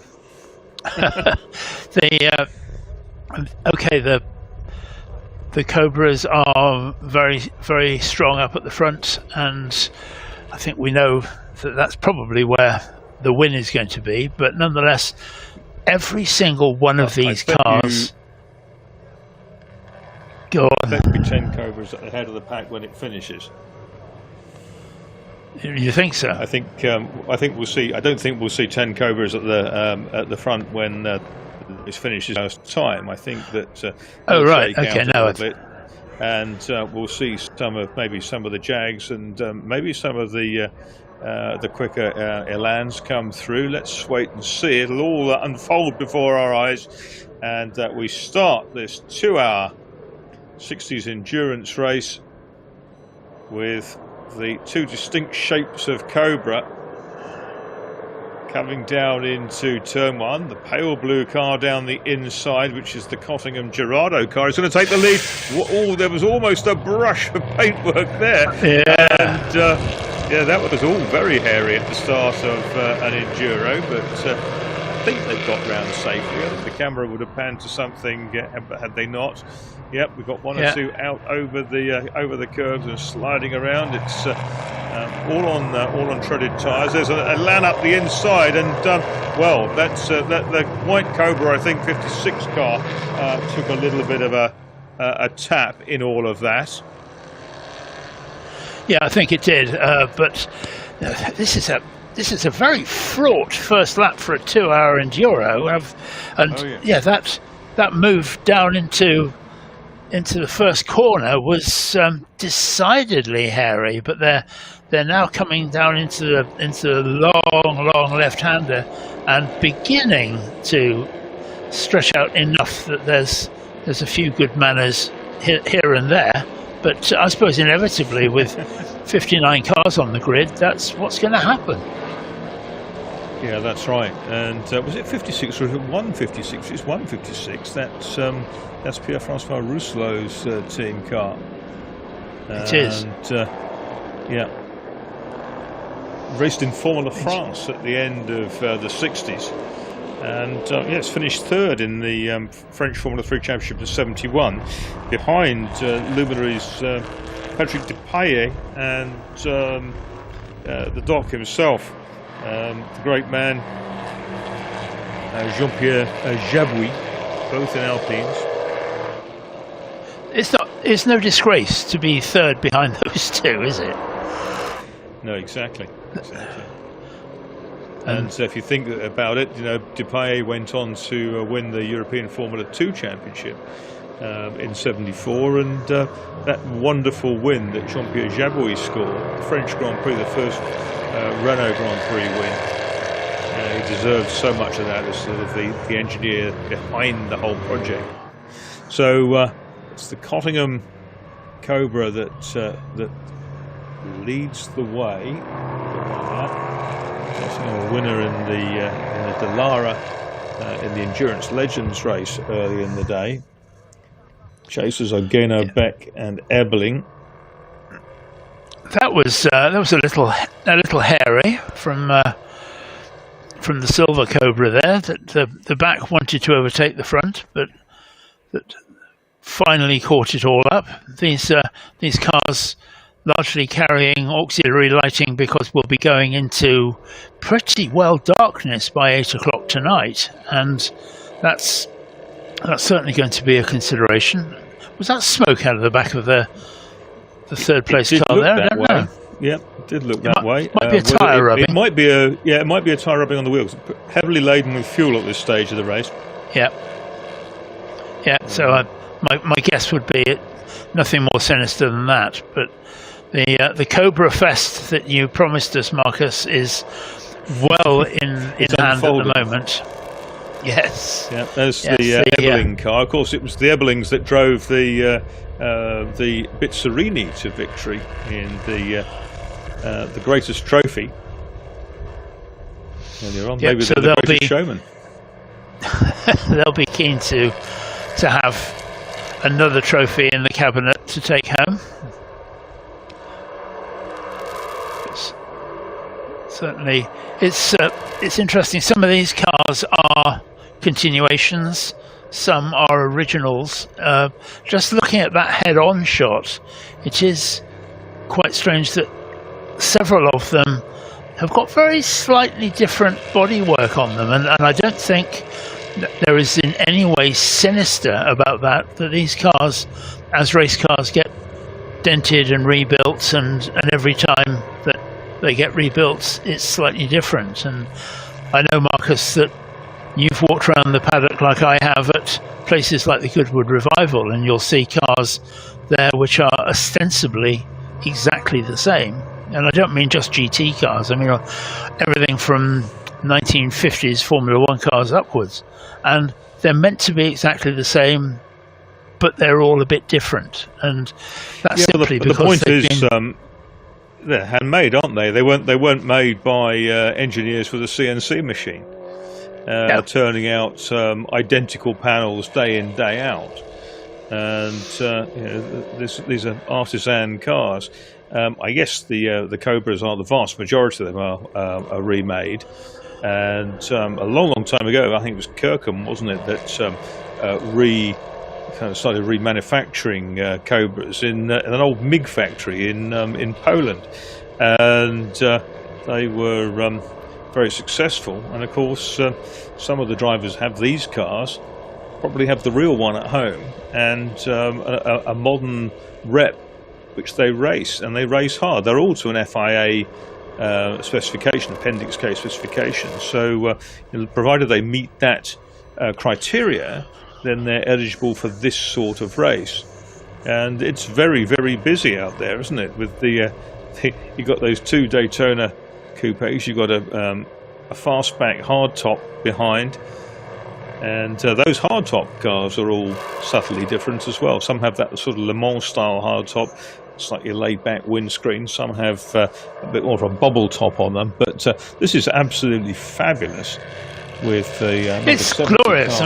Just look at that sight on screen right now. It's and the white Daytona Cobra there in the Écurie France livery. The little Lotus Elans, and similarly, Marcus, you talk about continuation cars, call them what you will. I think we'll stick with that. But those are down as 26R Elans. They didn't build many 26Rs. They run to 26R.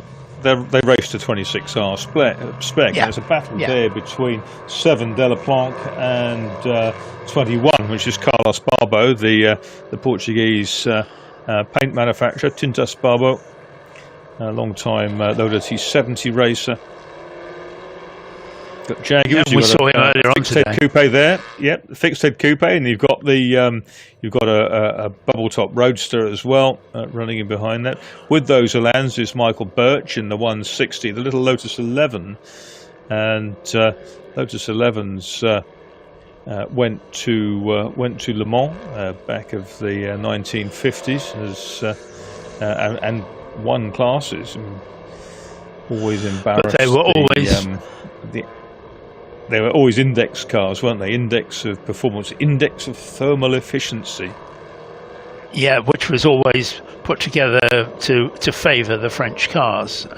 Small cars, preferably French blue. Yes. And as my dear friend Chuck Dressing always calls it, the index of runny cheese. It's and I think that yes, it's probably true, but the Cobras, they have to run with the hardtop, don't they? Because otherwise they're not GT cars, and that was the expectation at the time. We talked about this, just the index of thermal efficiency. I mean, a car with thermal efficiency probably has to have a well-lagged hardtop and a solar panel on the boot these days. But they come down into turn one again. Cobras. There's that number 7 Alain Delaplanque. We saw the Lotus 11 go through. One of the Jays, a bit snaky under braking down there too. And that's only going to get worse as the race goes on, because certainly several of these cars are going to find their performance at the end of that long straight getting much worse in something within the next hour and 40 minutes when they've got the last 10 minutes left to run. So the Cobra's very much at the front currently.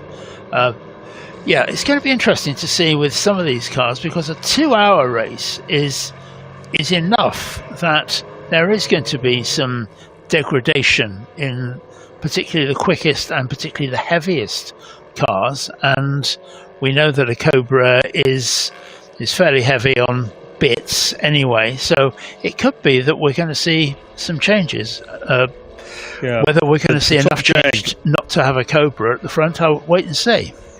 No, we'll have a Cobra at the front, I'm sure, but the top Jag is that of Mille in 10th place. Number 3 But interestingly, Rousselot in the Shelby Cobra 156, that's in a 2:02.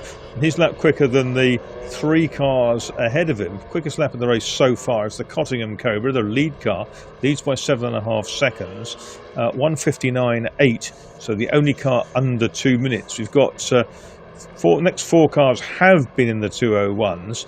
Behind them, though, it certainly is Rousselot.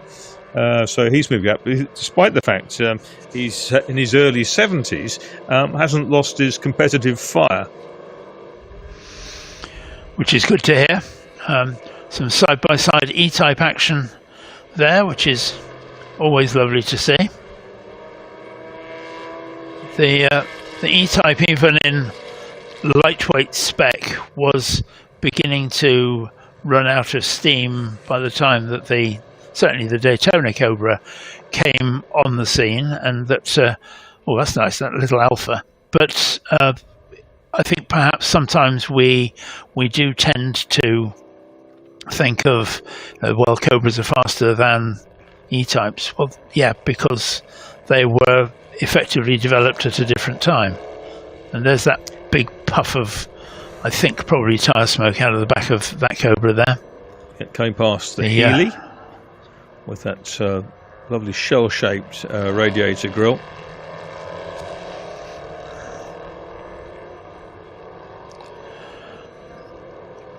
And I'm not sure whether it's the camera shot, but it seems like it's getting a bit less light, shall we say, even now. With longer shadows being cast, certainly, and you can see it looks a little bit, just a little bit kind of almost like a sort of evening mist. Here comes Cottingham then, the race leader. Yes, I think you're right, Marcus, that when just before this race started, it seemed to be some mist over the top of the mountains in the background. So, yeah, there's every possibility that we're going to see a bit of mist, and every probability that we're going to see a bit of dark. Yes, Cottingham working quite hard at the wheel, but Jenson Button really enjoyed driving this car at Goodwood. He didn't enjoy driving it in the wet at Donington, and his first acquaintance with it absolutely terrified him. But that's because the lack of grip in the wet for something with so much grunt.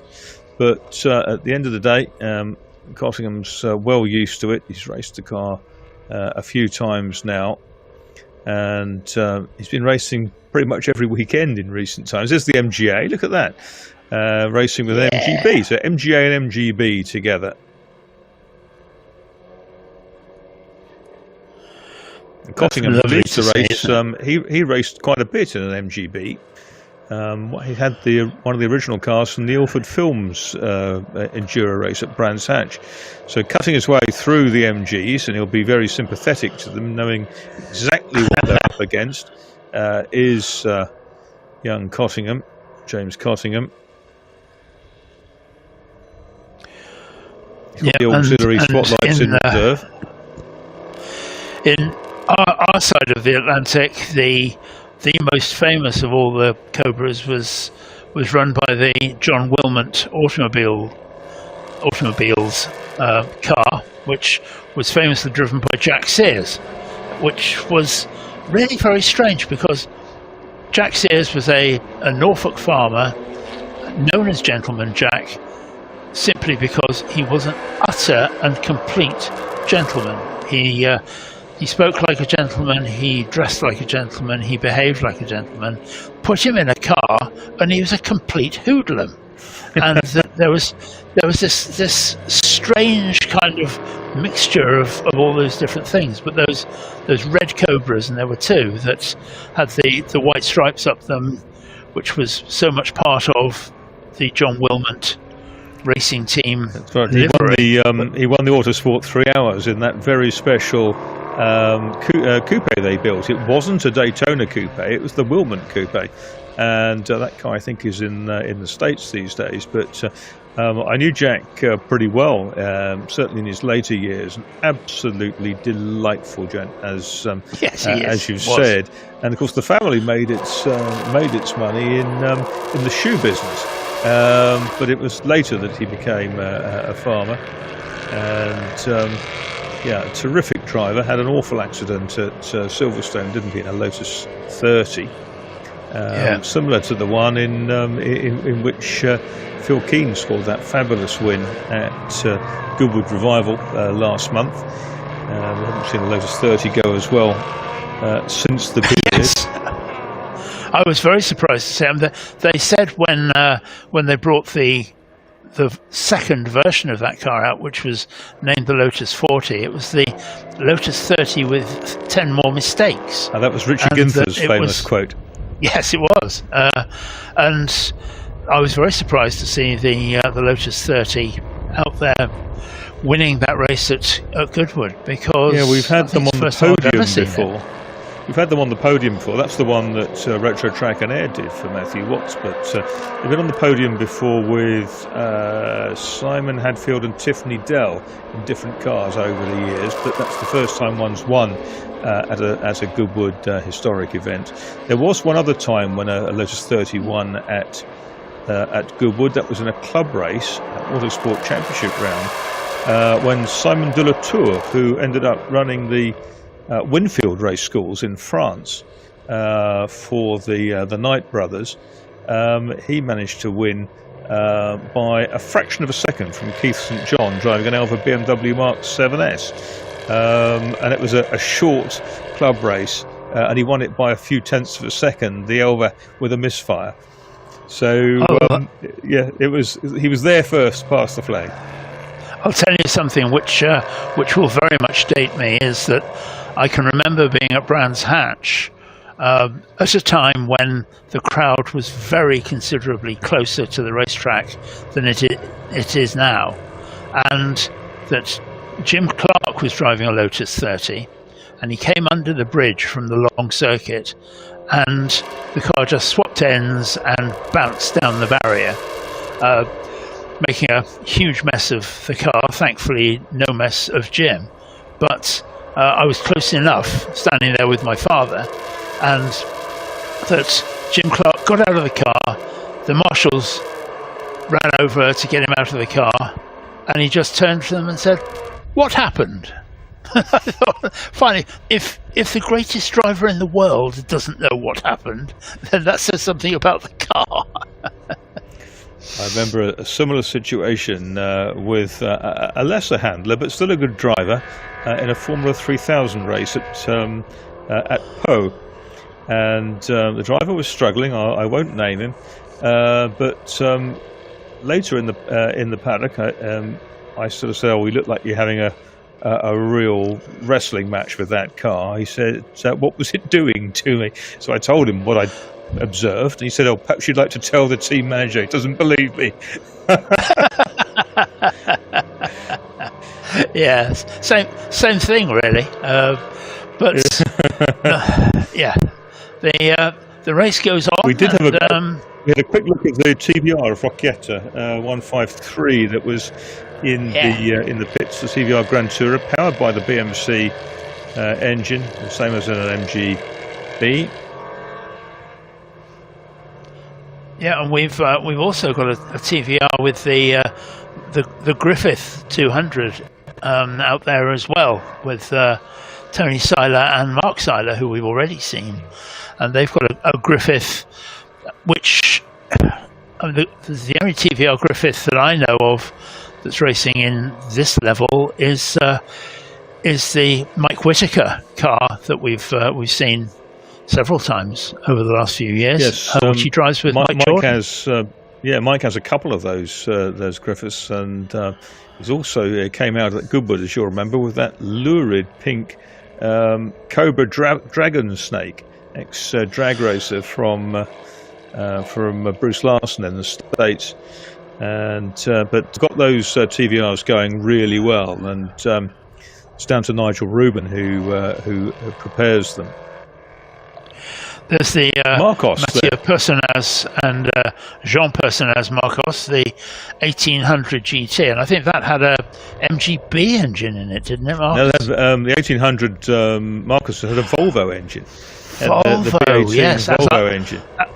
As there I were asked the 1600 question, full-powered ones. There were the Volvo ones, and then later there were others with bigger engines. And of course, the styling didn't really change all the way up to the big LM cars with the massive Chevrolet engines under the bonnet, which were like dragsters in a straight line. Yeah. Yes, the Adam. We've had a spinner. Is that 177? I think it was. Who went round? Yeah, I think so. But he's gyrated without any problem. 170. 170 was it? Ted Tuppen. Yeah. Ted Tuppen has also got a Chevron B16.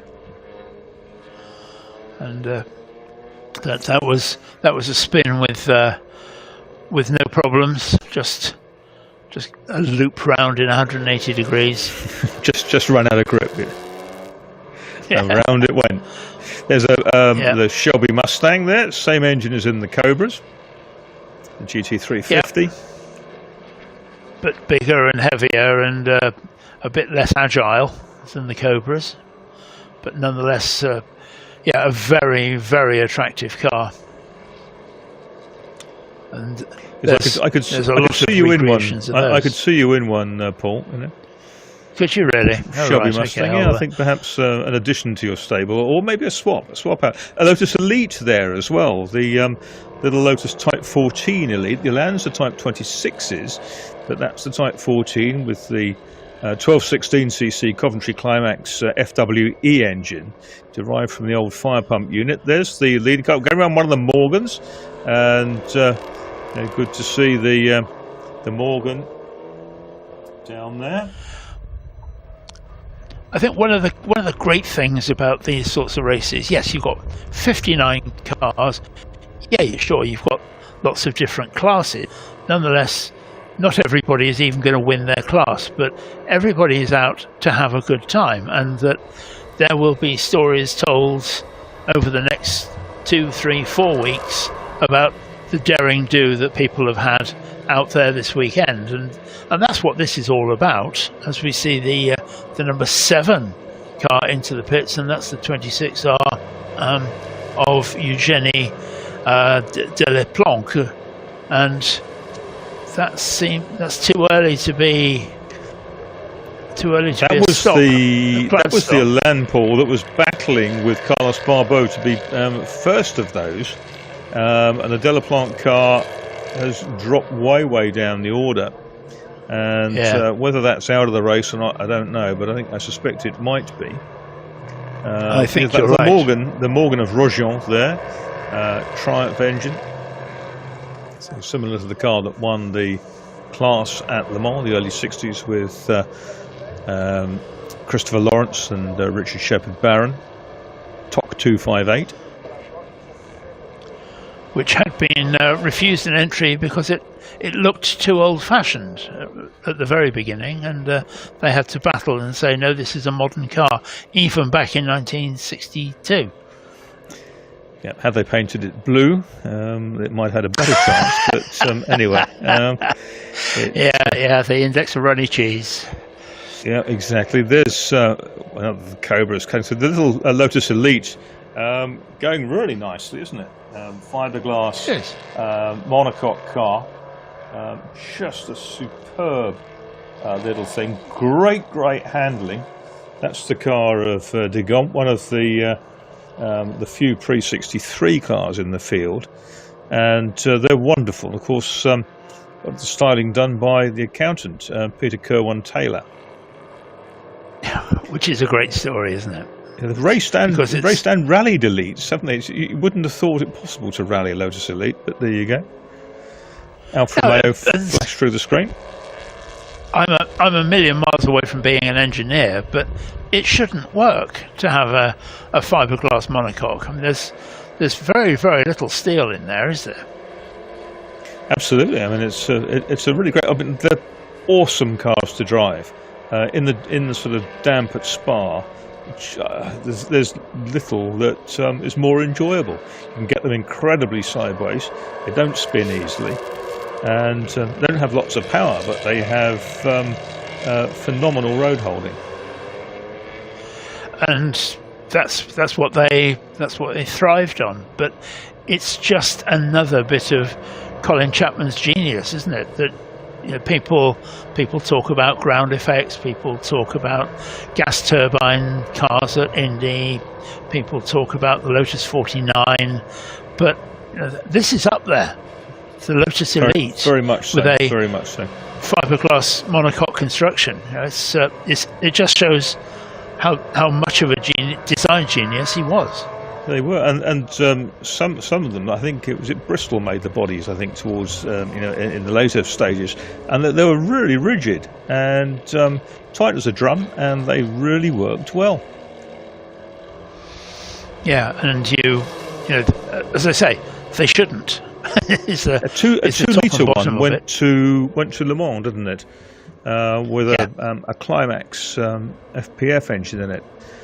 And I think David Lazenby, the man who went on to design the Hawk Formula Ford cars, Formula Ford 2000s, etc. I think he was responsible for engineering that car on behalf of Lotus. I thought you were going to say he was a driver, because that would be a new one on me. Ah, there you go. David Lazenby. We've got an incident here, and it's the 156 Cobra, isn't it? That's off the track, and one of the Healey's was off as well there, I saw. And 156, that's the Rousselot car, isn't it? And drivers out and walking away. Yes. But Pierre-Francois Rousselot and Carlos Tavares in that white Daytona Coupe.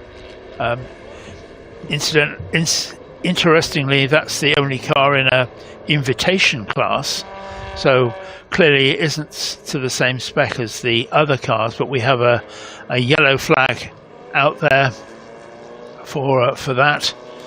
It looked that there had been 2 cars involved in that, but I'm not going to surmise at this point. Hopefully we might get something a bit better on a replay, but certainly that car is out of the race. It is a localized yellow currently. And another one coming in, another Cobra. Yeah, Carlos Tavares, who has that car and was driving with Rousselot, of course, is the chief exec of Stellantis, which was the merger of PSA Group, the Peugeot Talbot Group, and Fiat Chrysler Automobiles. So he used to be with Renault, so he's been racing quite a lot in recent years. But that car well and truly out of the race, unfortunately. Yeah, and that was almost a replay of the car of the accident where we lost the Aston Martin earlier on today. A long sweeping arc coming out of the final parabolic turn onto the start-finish line. But so drama in here with only the first quarter of the race run. And the old adage of to finish first you have to finish was never truer, I think. Yeah, that yellow caution flag showing in part of the circuit, and there is the stricken Cobra Shelby Daytona. Yeah. There's nothing to be done with it except for the fact that it's not in the ideal place. That the 2.5 second Formula One pit stop doesn't work with Hallebrand wheels and knockoff spinners. No, something else I could damage with a copper mallet, I think. Yeah, there's something inherently satisfying about knocking off spinners with a copper mallet. I remember seeing someone do that with a GT40 and walloped the spinner, and the ear of the spinner just came flying off. And that was it. Suddenly it had 2 ears on my spinner, so to speak. Whenever I've done it in the past, I've always been terrified of doing that because you can't do it gently, can you? No, you have to do it like that. And these are not quick pit stops. Hit it with a fair degree of heft. That's the way around it. And of course, some of these cars in the course of a 2-hour race, a wheel change, a tyre change, will be absolutely part of the strategy, because you need to have confidence in how the car's going to handle as the race goes on. It's the 49 car we're seeing. That's Dominic Guinard's car that is receiving the attention in. And it's having 4 new tyres put on, which after half an hour's racing, there has to be another story to this. It may indicate that they are like as flat as threepenny bits at the bottom, having had a spin somewhere. But it may be something different to that. We can only tell you what we see. Lead car. I think that's a good call. Is the blue Cobra still? And, yellow flag still just in 90. one zone. Oh yes, there'll be plenty of work for panel beaters by the end of the afternoon. That's the Carlos Cruz Miguel Amaral Jaguar E-Type, but he's nudged into somebody somewhere to Miguel Paix Amaral, who's also raced in more modern sports cars. Carlos Cruz, regular Elan man prior to the Jaguar.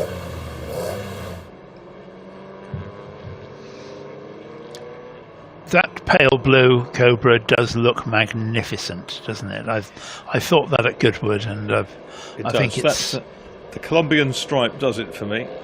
Should be driven by Roberto Guerrero. Why does it have a Colombian stripe? It has it has some kind of early history in Colombia. Right. So that's when they got it. They did that. No. I think a racing history. Yeah. We'll leave that one there and move on. That we've now had the first half hour of this race, and without doubt, the darker parts of the circuit are beginning to get dark.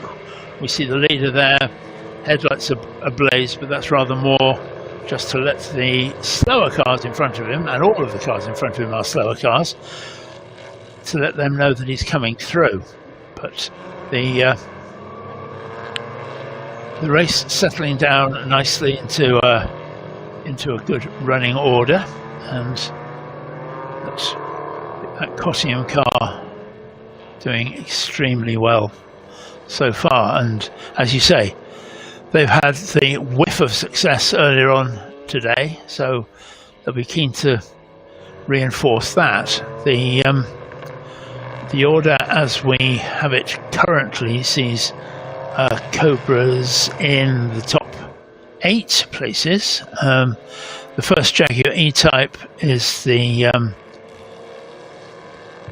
car which is in 9th place, and that we'll keep an eye on that one as well. But Cobra's all the way through. Besides that, through to 12th place. So 11 of the 12 fastest cars are Cobras of one colour, one sort or another. One denomination or another. But that's going to be. We're going to keep an eye on that. On that order, but the Cottingham car really looks to be putting a marker down. 20 seconds all but in the lead, and that the other cars continue. They're pretty evenly spread, 20 seconds apart. First to second, second to third, third to fourth, and fourth to fifth. So there's no real battles going on right at the front of the field, and that we then have the Cola car number 16, which is a traditional Cobra, shall we call it, in 6th place, but he sits a minute further down from that. So there's a fair bit of distance between the front cars. There's some places where there's very little distance at all, further down the field. But this is early days for this race, and we see the 51 car there, well and truly beached now in the gravel. The driver, I won't say running away, but Maxime Guernat and Guillaume Mahe, whichever one of those it was, but that car has come to a stop. We've got a yellow out at that chicane part of the circuit before they go on to the Parabolica, and that car is going to have to be moved. So whether they can do that under a local... No, I've just had the answer. Full course yellow. So we have a full course yellow going out now, so they can move that car. So no overtaking. Hold station. Drive sensibly. Full course yellow is something we don't see terribly much in Europe. It's something which they've run in the US for many, many years, and makes perfect sense. It allows everybody to close up and drive sensibly while something is sorted out. But yeah, the full course yellow for that beached Cobra, and so because we saw the driver walking away from it, I think that is going to stay beached, and consequently it's going to take a while to get that car out. The James Cottingham holding station extremely well, bringing everybody back to a reasonable order. The 27PE registration car is now back in. That's 51. He's back in it. Yeah, he's back in it. He beached it and ran away, but now he's got back in it. So perhaps they're going to try and get that back out of the gravel and back to the pits. That's a different Cobra to the one we saw go off earlier on, but that's 51. That's one of the Gainouts. And looking at that, the pale blue Cobra leads 27PE. The lucky number on the registration plate, 27. That's a famous number in racing, isn't it? It's a number that Villeneuve raced with, among others. Alan Jones raced with it, I think, for a while as well. And yeah, it's always been a special number in racing. So 27PE it is that leads the way. Now, I wonder whether the regulations allow, and I don't know, for pit stops to be made under a full course yellow, or whether the pit window is suspended at that point. Different rules for different races. I think we'll know fairly quickly, because if everybody does dive into the pits, then we know it's allowed. Oh, and the 43 TVR is also being pulled out of the gravel, it looks like. That doesn't have any damage that I can see on this side or the back, but that's the Christophe Baudon Grand Tourer, which is 1964 car with a B registration. Yep. There's the leader doing all the right things under the full course yellow. So we've probably grateful for a break. Yes, what we've seen is the white Cobra, that Daytona Cobra, went off in fairly strong style. Let's say we think part of a contretemps with another car, and then we've now just seen the other Cobra go off. No visual other car, so we really don't know, but that's what's caused this full course yellow. A warm driver in the number 100 E-Type Jaguar, who was just taking the taking the opportunity to do that, and that's Sébastien Berchon. I just saw a car go into the pits, Marcus, so the full course yellow is finished. The Golf Team so Milan is going in.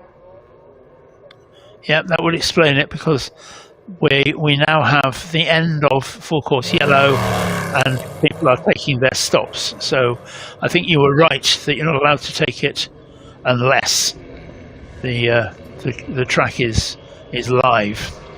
Yeah, they're arriving kind of not exactly en masse, but in reasonable number now. And this, of course, is the trouble, isn't it?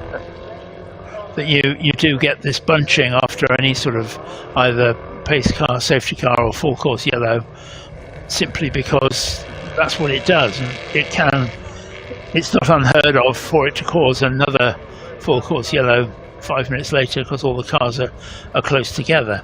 The other TVR. It's a charismatic race, this, isn't it? I mean, just the setting is great. The cars are great. This sort of autumn sunshine is really welcome, and it looks like everyone's having fun doing it. If they're keeping running, the teams are happy, and we're back racing. Look at that! God, nearly three wide. The Cobra's there.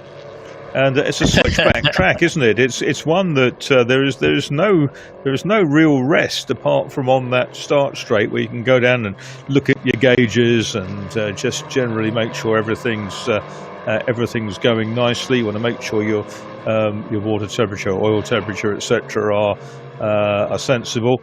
It's not super hot at the end of the year, so there shouldn't be any massive problems with those, unless there is a fundamental fault within the car. Which I think just supports your thoughts that when there is a full course yellow, everybody goes, that's better.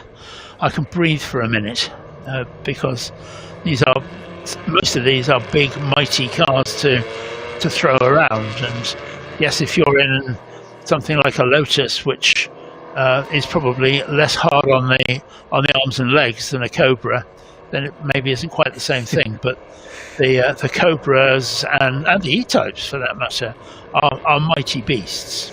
What is quite interesting is you think that a Cobra, is going to be a really noisy kind of thing to drive. You're sitting kind of not quite astride the transmission tunnel with a throbbing 4.7 litre V8 engine in front of you. 63 is in trouble and pulling off. But if you're in a Lotus Elan, 26R spec Elan, they are incredibly noisy inside. Lots and lots of induction roar and all kinds of mechanical noises. And it kind of reverberates round inside the fiberglass. You're sitting to one side, we've got left and right hand drive Elans in this race, of a cross-shaped, a cruciform backbone chassis. But they're very noisy and pretty physical. That car that we saw pulling off there, the E-type of Stéphane Wimez and Jacques-Alexandre Fontaine, driver out of that and walking away without a backward look. So I think that's probably terminal in that particular case, and that's brought out a yellow flag for that area. I assume, yes, that we're seeing that out on the back end of the circuit, and that will need to be put into a proper place of safety. Yes, hopefully that won't take too long. We're getting down towards an hour and 15 minutes to go, so pretty much 45 minutes into this 2-hour race.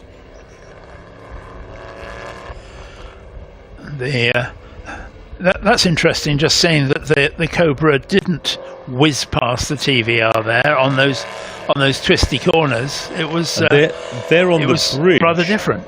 Yeah, there on the bridge is the sign that really the master clock that shows the competitors how long they have to go. So while the majority will have a little stopwatch or a digital readout somewhere in the car to give them an idea of when their strategy is supposed to play out, that sign on the bridge, the illuminated clock, is what they'll also be looking forward to judge, particularly in the later stages, whether they push on a little bit or back off to save themselves a lap. Shelby Mustang, and bonnet goes down. Yep, he's back in the fray.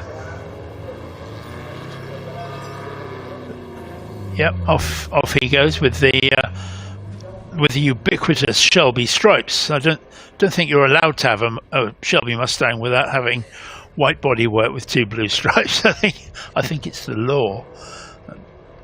There was a blue one racing at Castle Combe. There's a blue one at Castle Combe. In fact, the 2 Shelbys in the GT and Sports Car Cup race ran nose to tail in the latter stages of a very, very wet race.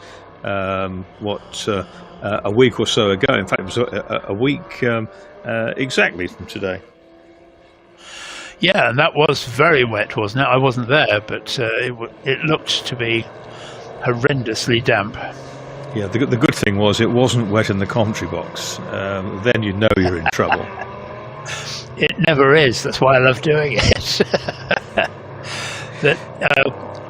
We're now seeing a fair amount of lappery going on, and that this is always an interesting time in itself, because it's not just about the big cars are faster than the small cars. It doesn't work like that. Some of the big cars have got lots of grunt, but maybe don't handle as well, or maybe they have a driver in who isn't as experienced as the James Cottinghams of this world, and that therefore you get this cut and thrust all the way down through the field, and with the light reducing as well, that this can be a very very difficult time. And look at that traffic jam. That's ridiculous.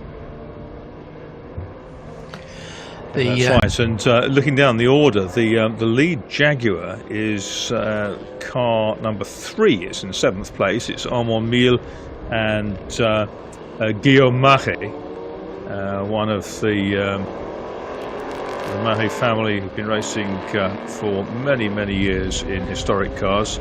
Yvon Mahe, a great competitor in Lola T70s particularly. 8 is a great looking Daytona Cobra there as well. That is that's the Gallon team car, isn't it? That Dad and Lad Gallon are driving. And we saw Olivier Gallon go so well earlier on. Is that car coming into the pits now? I think it may well be the 8 car. To hand over to Olivier, who's probably got his breath back by now. I was amazed to see him get out of that 1990 XJR 12, because the question I asked myself the moment I saw him was, which is older, the driver or the car? Because I don't think that he looked any older than having been born in 1990.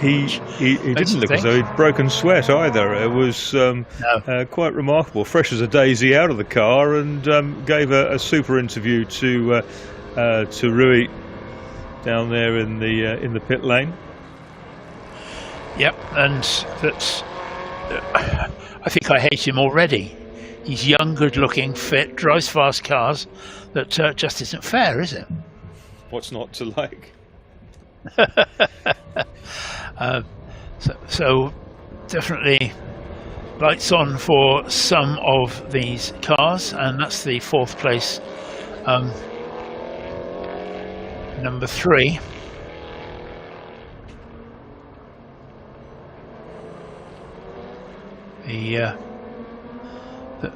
The mix is beginning to sort of shake out a bit now, and we're beginning to see some different cars and different drivers as well, which is interesting. And James Cottingham has led this from the first corner, but we now have the number 369 car is in 2nd place, which is the Urspec Patrick Simon Cobra, and then in 3rd place we have the number 72. Guess what? It's a Cobra of Richard Cook and Harvey Stanley.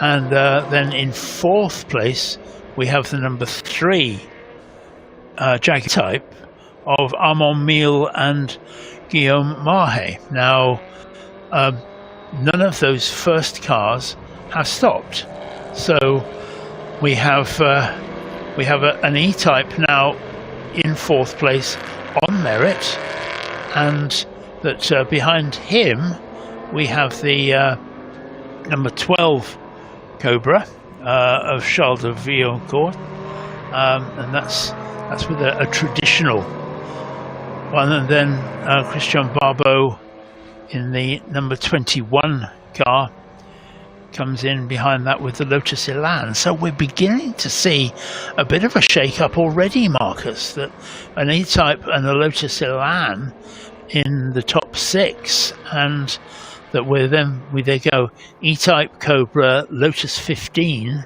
E-Type Cobra. So this fear that we had that this was going to be dominated by Cobras of one shape or another isn't actually sort of shaping up terribly much. No, it's quite interesting actually the way it's working. Of course, a few of the cars up in the front group have made pit stops, and we will see. There's a few cars in the pits at the moment, but the Cottingham car leads on 24 laps with 69 minutes to go. Yeah, we've got Carlos Vergele in his Cobra is in the pits. We have, and he's dropping down the order because of that.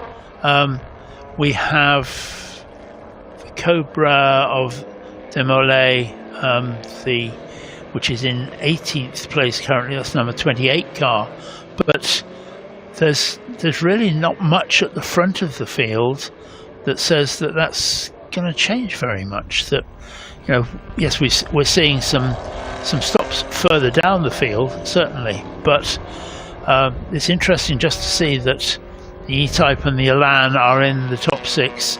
Sort of, I think it's fair to say, partially at least on merit. And that's very great, much so. Great to see. Yeah.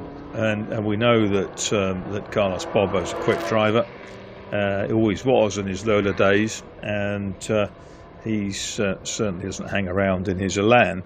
And so I thought, well, interesting, the little Lotus, the Birch Lotus, this was Lotus 15, not an 11, as I thought it was earlier in the race. That is running really well too. Michael Birch due to put the Leprechaun then, as he's known, Gareth Burnett. Oh, there's a Jaguar getting all snaky. Just got out of the way of the lead Cobra, rather literally, just jumped sideways and put the car up the curbs. But it's really for the leader to find a way past, not for the lap driver to attempt to evaporate. But that was quite interesting. A flash of the lights then. You saw this light up the back of the Jag there as the next car comes clawing in. Lead is out to something like 35 seconds. And Max Girardo's quick, but he's not as quick generally as James Cottingham, not as experienced on a racetrack in absolute fairness. And so that'll be interesting to see. The Richard Cook Cobra is currently third. Armand Mille and the Jag is fourth, and then it's Cobra, Jaguar, Cobra, Lotus 15, Jaguar, and Lotus Elan up the order. Now I'm thinking that Carlos Barbeau must have stopped. He has, so he's dropped a little bit further back. It's interesting what you say, Marcus, about blue flags and what they mean, because obviously in Formula 1, 2 and 3 for that matter, that on a Grand Prix weekend, if somebody is shown the blue flag, they are expected to dive out of the way. Simple as that. That they must not impede, and they must, as you say, evaporate. And in virtually all other forms of racing, it is the job of the faster car to find a way back.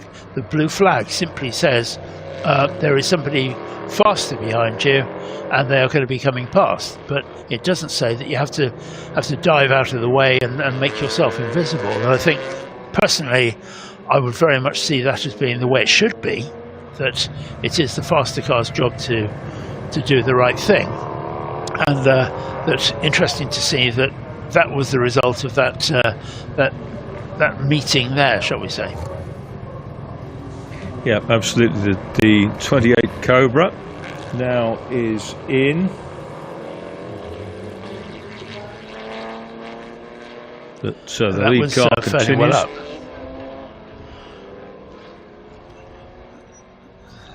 So yeah, that the Demolay and Monet Cobra was fairly well up early on, but clearly he's doing his stop now. We're getting up towards halfway through this race, and my guess would be that James Cottingham is going to stay in that car as long as he can, being the faster driver, to secure that. Oh dear, that was a bit hairy, wasn't it? Yeah, that was a little dramatic, perhaps over dramatic. That was almost like a drifting display rather more than anything else. Chucked it in sideways. Chuck it at the apex and then floor the throttle to get you out of trouble. Yes, I think it was exactly that. So the Monet car goes back into the fold. Oh, now that's a traffic jam. That's a lovely traffic jam to see. A bit busy old pit lane as well, obviously, but yeah, the little Elan 26R holding on to those bigger engine cars, but no substitute for cubic inches. Yellow flag. So let's just wait and see what that is for. It's for that, which That's is the Marcos, a Cobra. isn't it? That's the Marcos, I think. Yeah, it's the stripes that fooled me. It's the Marcos. I'm not sure whether it was my imagination, but it didn't look as if it was going in an entirely straight line. It looked as if it was crabbing a bit, but that might just be my imagination. So it looks like the Marcos Volvo in trouble, and that's at turn 2, isn't it? So yellow flag zone there at the moment. Volvos don't break down, do they? That's what they say. It's not like Rolls Royces that just cease to proceed. We'll soon see. If the side lights go out, then it's stopped for good. Yes, but these four are having good fun, and the Lotus is certainly not overawed by the big bangers in front of it, and in fact is going to take the place from the E-Type. Well, that's 3 E-Types, but you know what I mean. The backmost E-Type, with the little 1600 engine. Doesn't want to turn the lights on because it'll slow the car down. But yep, he's certainly got past one of those E-Types. Still got the yellow down at turn 2.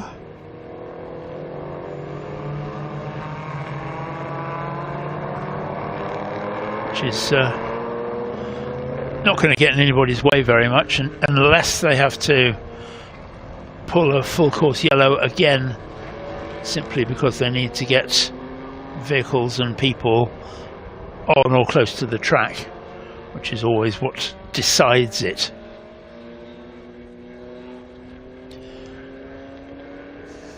So as we continue apace, and at the high halfway mark or close to it, we still have James Cottingham in the lead, yet to stop, and that the number 72 car is now up into second place. Richard Cook at the wheel, going to be handing over to Harvey Stanley. Neither of those have stopped. The number 100 car is in third place, Sebastian Berchon, and that is a Jaguar E-Type. And then the Lotus 15, which is in fourth place. Now, clearly some of those are then going to be overtaken, because after that, we have the cars that have already stopped. So we're going to see certainly cars in second, third and fourth will drop a bit further down the order, but nonetheless this is an impressive showing from some of those. I just love to see a timing screen with a Lotus 15 from 1958 in fourth place amongst this full course yellow.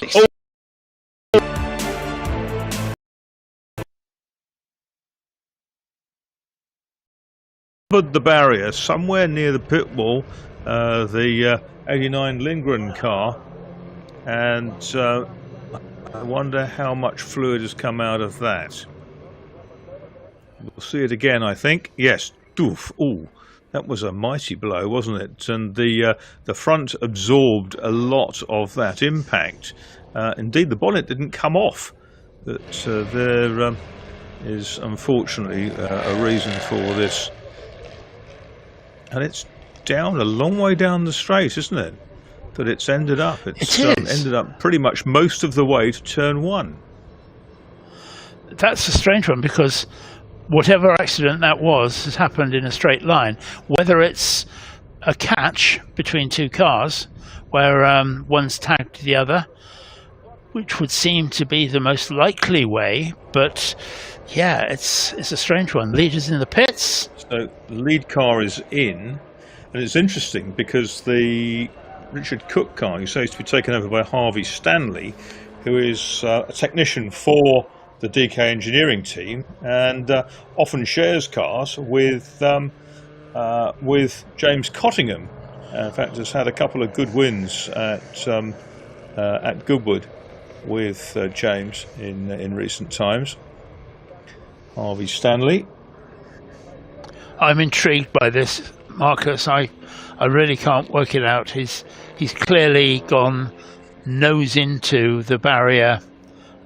You can trace the markings of where he's been, but why he's gone nose into the barrier, I have no idea. But certainly that's their full course yellow being taken advantage of to move some of the other cars around the circuit, but high drama into this second hour of this 2-hour race. And full course yellow and a sign there that says pit open, so we've answered our question there. Glad that the driver is out of the car and making his own way over the barrier. Yeah, because that was a big hit, and a high speed hit as well. But that is the end of that car's race. Full course yellow continues and is going to continue for some time. It's always strange in these races to see people stopping at a fuel pump for fuel. I don't know whether people get a sandwich and a Mars bar at the same time, but nonetheless, we saw that there.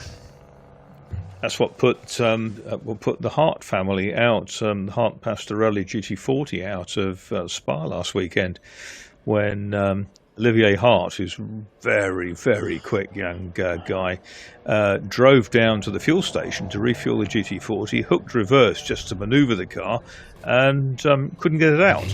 Just jammed in reverse, and that was that. 72, that the really is Richard bad Cook luck. car. Yeah, it is, and it's luck of the draw a little bit, a bit of a lottery sometimes at long races like that. We have several fuel stops, but yeah. So the 72 Cook Cobra, which will be taken over by Harvey Stanley, nicknamed Harv the Suave, and he'll be into to that one, chasing after the car, which was leading the race, started by his boss.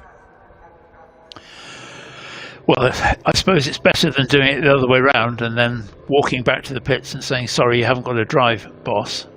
But there is that. But yes. Yeah. I think I'd always prefer it that way around. Yeah, so it's Cottingham handing to Max Girardo and Richard Cook to Harvey Stanley. 2 and odd minutes apart. but that's a slightly false view of the whole thing, because of course the Cottingham car was in the pits slightly before, and by the time it all kind of unfolds and unravels after this full course caution, I think we'll see a proper order beginning to emerge. Blanchemin in 119 is third, Verquin is in 61 is fourth, and Michael Birch now in the pits with the Lotus 15, which will be taken over by Gareth Burnett. And as you say, Gareth Burnett, who's possibly more well known for driving cars which are considerably taller than that Lotus. That he's an expert of large old racing cars, and that a Lotus 15 is it's fairly old, but it's not large by any means. And brought up I think around you're right, the Talbots. Brought up around Talbot 105s. I think the family had one, and he's raced them for John Ruston's team for years. Also races with Michael Birch in his. But for a while raced in classic Formula 3, and also did a little bit of Group N production saloon racing for a season or so, a long time back. Gareth Burnett, the Irishman.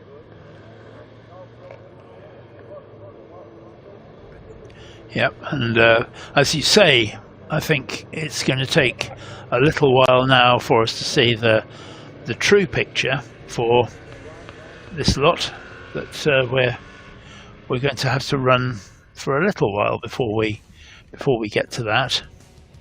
But once we've got to the end of that, we'll be at the race to the flag. Yes, that's right, and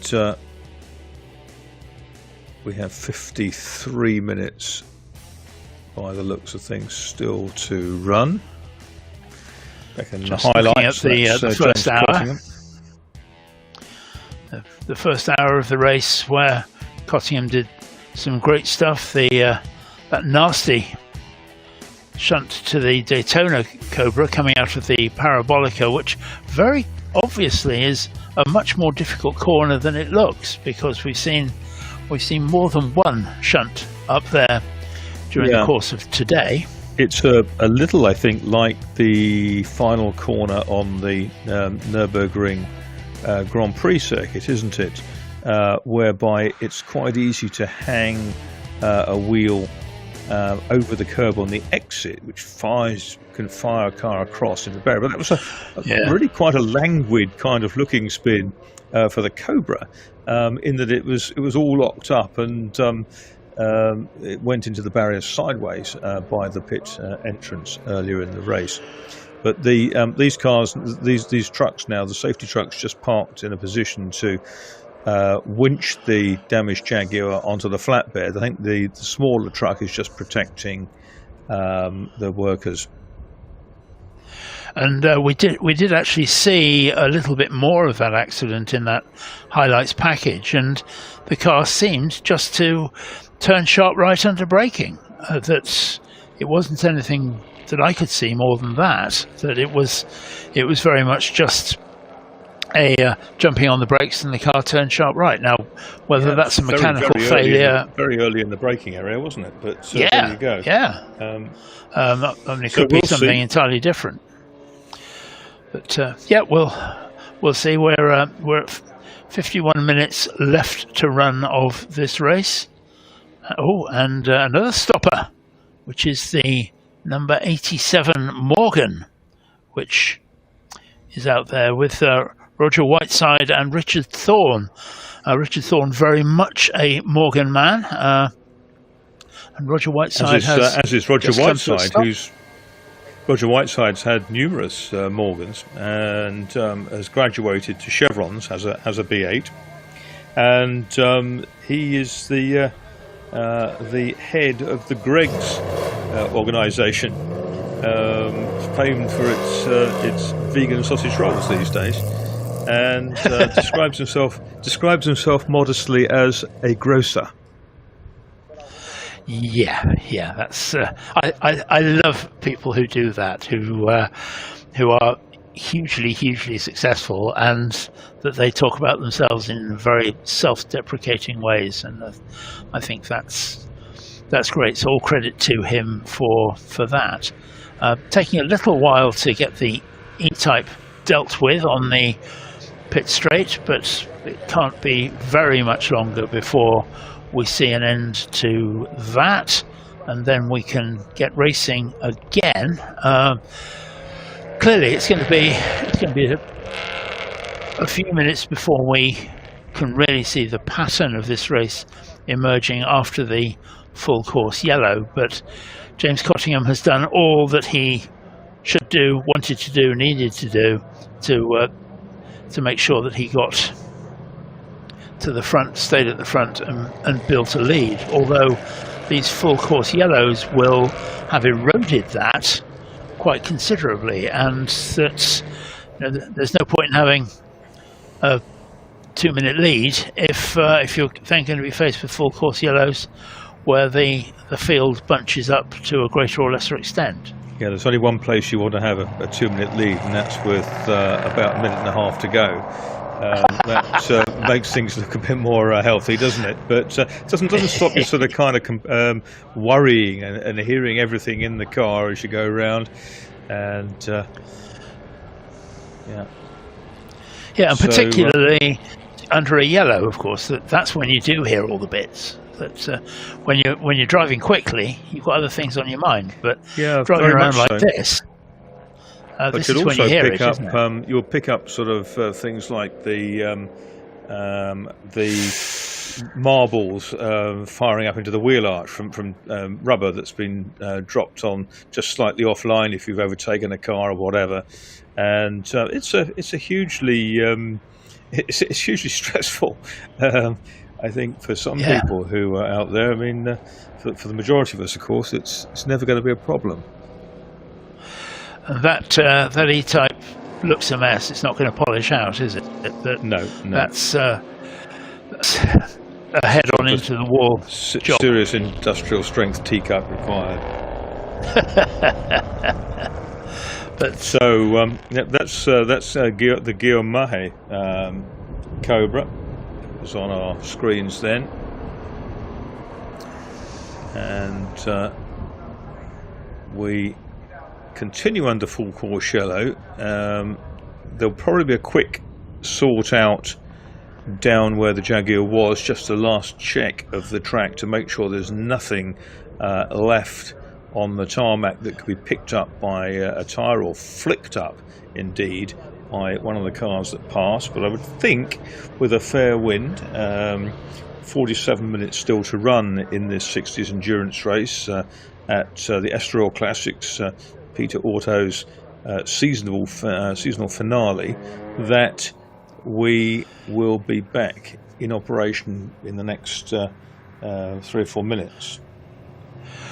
Everybody now has stopped at least once, and so although we live in a bit of a strange world because of this full course yellow, nonetheless the Cottingham car still continues to lead and has around about a minute, but that's perhaps a bit of a false figure.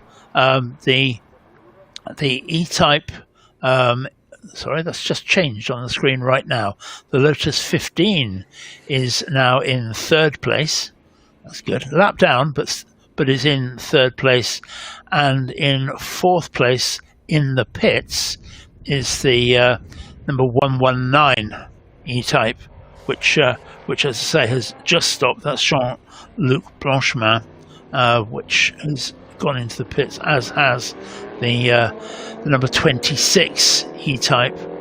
So we have a bit of a sort out happening really as we speak, with the 15 and 72 at the front. The Lotus 15 at number 160 is in 3rd place. In 4th place we have the 369 Cobra, and in 5th place we have the number 12 Cobra. But that would tend to indicate where we are now, with the Cottingham car still out at the front.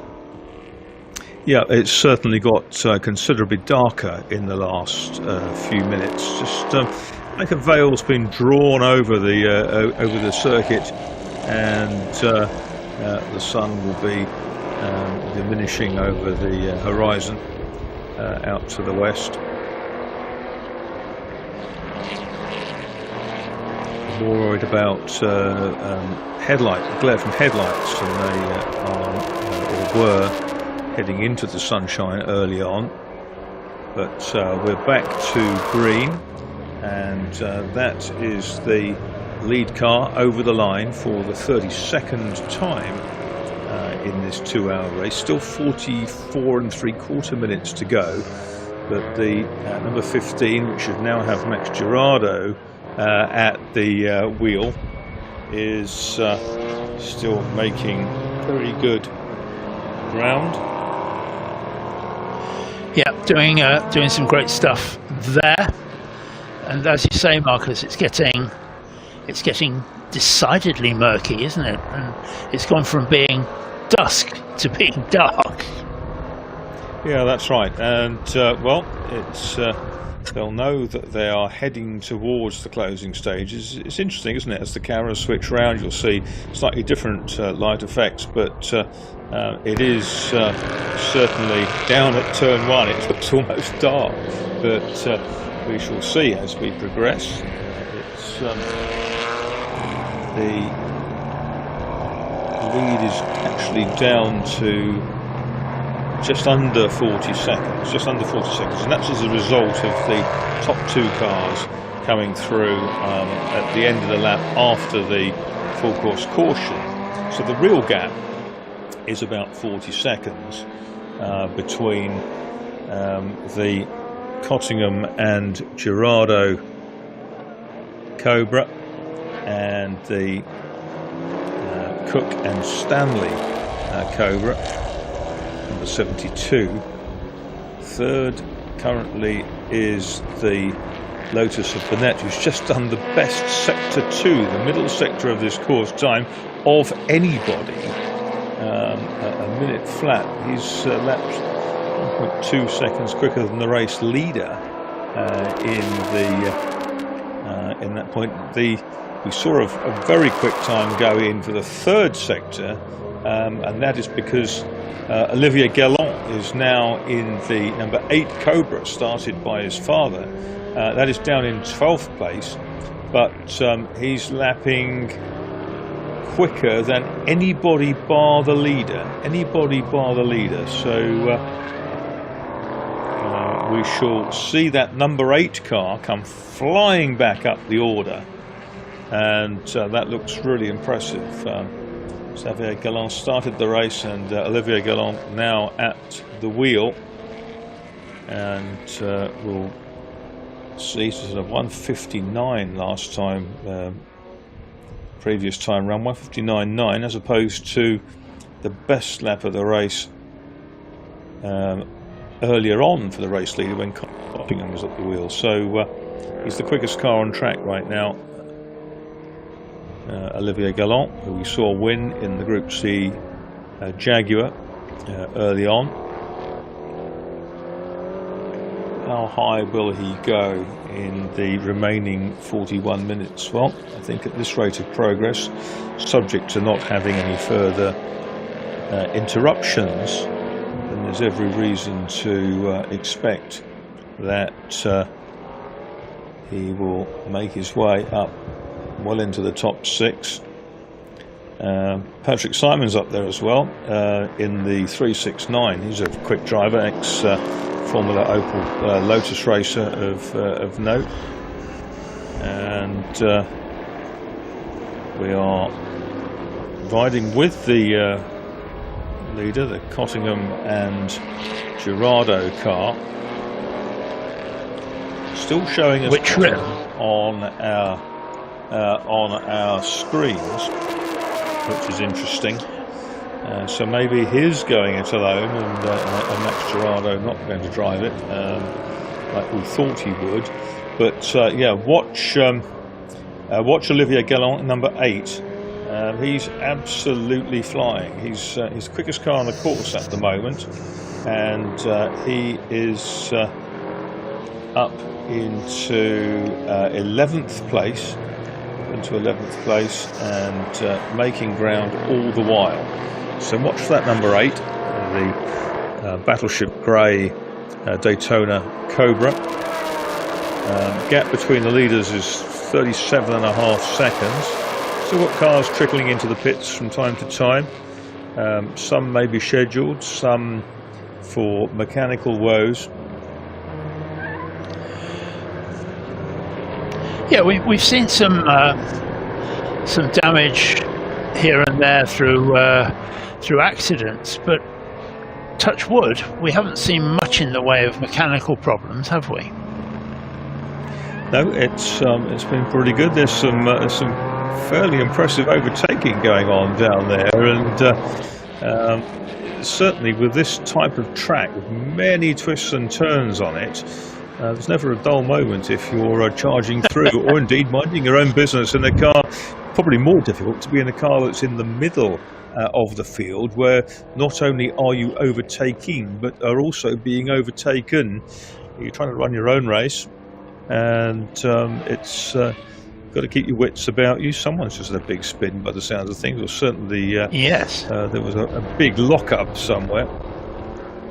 There was, and I'm just waiting to see who or what it was, but maybe it was just a lock-up. And I looked at the Shelby there, and there was a lovely orange glow from the front brakes as he came into one of the hairpins, and I thought, so the Shelby Mustang, and thought, yep, that's really working hard. Yeah, I bet they are. I bet those brakes are really working hard, as we said. And at this stage in the race, with 38 minutes left to run, it's probably fair to say that some of these bigger cars are beginning to worry about the brakes and worry about how they're going to manage it. And those that haven't changed tyres, of which there were some, also you see the glow from the E-Type Jags front discs easily visible through the wheels. And presumably, and I know this is something you do a lot of, Marcus, but you're not allowed to put in a central wheel nut, for example, that you can do with an air gun if the car didn't have that in period. So if the car had that's right. There's an E-Type off there by the looks of things. E-Type off, I think. In the distance. And I think distance being the operative term there, that's a long way into that gravel. It's a Shelby. Actually, I think it's a Shelby. When the lights went out, I could see the white and blue markings on the back. One of the Shelby Cobras, I think that is, that's parked up. It's quite a long way off into the gravel. It may need to be retrieved. Yeah, which would... Is it going to throw one last spanner in the works here? We've got a whole toolbox of spanners so far. But Olivier has been banging in faster sectors for that car. Harvey Stanley banged in a faster sector 3 for his car that runs second, and he's down from, it was 40 seconds, it's now 34. So he's making some good ground. Is Harvey Stanley in the 72? Yeah, he's no bad peddler, is he? No, he's a very rapid peddler, and of course it helps when you're a technician for teams like DK to have someone who thoroughly understands a customer's car, can take it out and diagnose things, because a lot of those the specialist Ferrari work they do are not cars with plug-in diagnostics, far from it. You need someone who knows his stuff. That's the safety car board going out again. Full course caution number 3, and this could be interesting depending on the relative positions of the cars, of the lead cars on track. It's taking time out of the race for the likes of young Gallon, who's charging through. They're on lap 35 with that car. Leaders have completed 36, so they're working 37. Okay, so I don't effectively know a that, lap and a there's half down. Yeah, I don't know that there's much real opportunity to pick up the leader easily in this situation. You're not obliged to pick up the leader as a safety car, but it certainly helps. Yeah, it does. And it's the difference between full course yellow and a safety car, isn't it? That there are various obligations under a safety car that don't apply. But yeah, we have the big gantry there showing just under 35 minutes left to run, and that the Olivier Galland car is going to be one to watch, I think, in this last half hour of the race. Yeah, the closing skirmishes, as they say. just had a nice contact from a famous name from the past, Davy Taylor, the long-time Chevron cars fabricator who built B8s and things in the period, and of course is the custodian and saviour of the ex-Mick Hill VW Beetle Chevrolet, which many race fans all over Europe will remember seeing photographs of on this day. Oh, yes. By the likes of Mick Hill, Doug Niven, Jeff Wilson, and others over the years. And good on you, Davey Taylor. Enjoy. There's the Lotus 15 on the screen. Very distinctive low-line car with a 2-litre Climax FPF engine. It's an ex-factory car, this. And as they come past, the gap between the leaders is 30.3 seconds, so it has worked perhaps in the chaser's favour. But it is luck of the draw, and it might equally unwind the other way next lap through.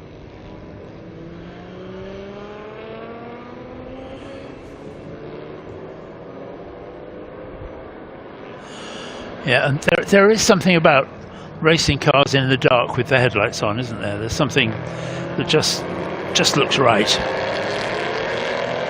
Yes, absolutely right. Particularly this type of car. I think it's really great to see the GT cars. We've got some pit stop issues. 220, 67 and 100. 100 is running 5th. That's Bertrand's Jaguar E. So that might be an issue.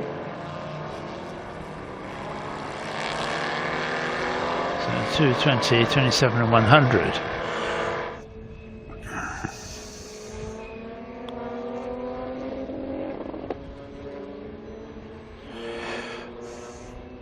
So we've come to the end of the full course yellow, and cars are now back running and racing.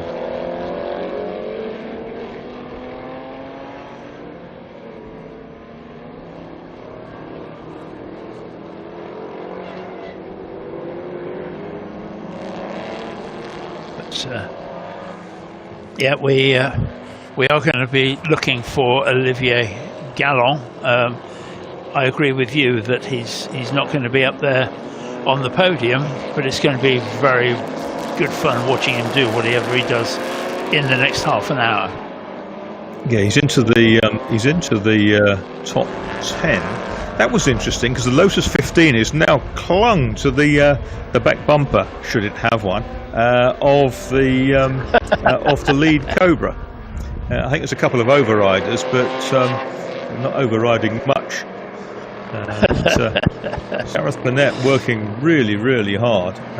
He is a lap adrift, but he's desperately trying to unlap himself, and he may well indeed do that. Gareth Burnett in Michael Birch's X-Works Lotus 15. So there we see Max Girardo still in the lead. Burnett just put in the best sector 2 of anybody. Something like a second and a half or so in that sector alone, inside the time of the lead car. The gap from first to second is down to under 10 seconds. So this is an interesting development. We've got half an hour to go. The gap between the leaders is under 10 seconds, which is pretty phenomenal. Is that indicative of a problem, or just kind of where they lay in comparison to safety cars at the time of the incident retrieval? It is still 15 from 72. I think it doesn't really matter where what's caused it. The truth is, it's 10 seconds between the two of them. It's just gone up to 10.8. But certainly, there's not a lot. You said earlier on, Marcus, that Max Girardo is not as experienced as his co-driver, but nonetheless, he's been around a bit. He knows what he's doing. Has unlapped himself. The Net's unlapped himself in the Lotus 15. Has just done the best sector 2 of anybody. Again, a 1:00.364 in the middle. That's virtually 2 seconds quicker than the race leader in all that. Now, he probably doesn't have the time to catch overall, but that was the best lap for that car, 2:03.314, and it's pretty impressive. It doesn't have Cobra pace in it in this sort of race, but nor does it have 4.7 litres of Ford V8 under the bonnet. No, and it's giving away 5 years of development. And our Alcamel timing is updating itself all the time with every sector. So that's why we keep seeing a slightly fluctuating gap first to second. But a brilliant drive from Gareth Burnett, who, with Richard Bradley and Nick Manassian in Michael Birch's beautiful little Elva BMW GT160, finished, top of my head, 8th in last weekend's Spa 6 Hours. It was a week ago today. Finished at 10 o'clock at night, having run from 4 till 10. And now back on the lead lap.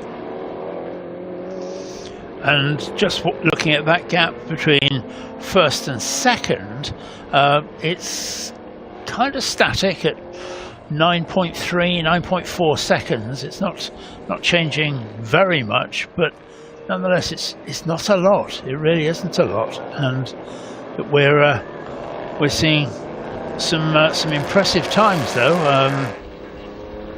9.3 still.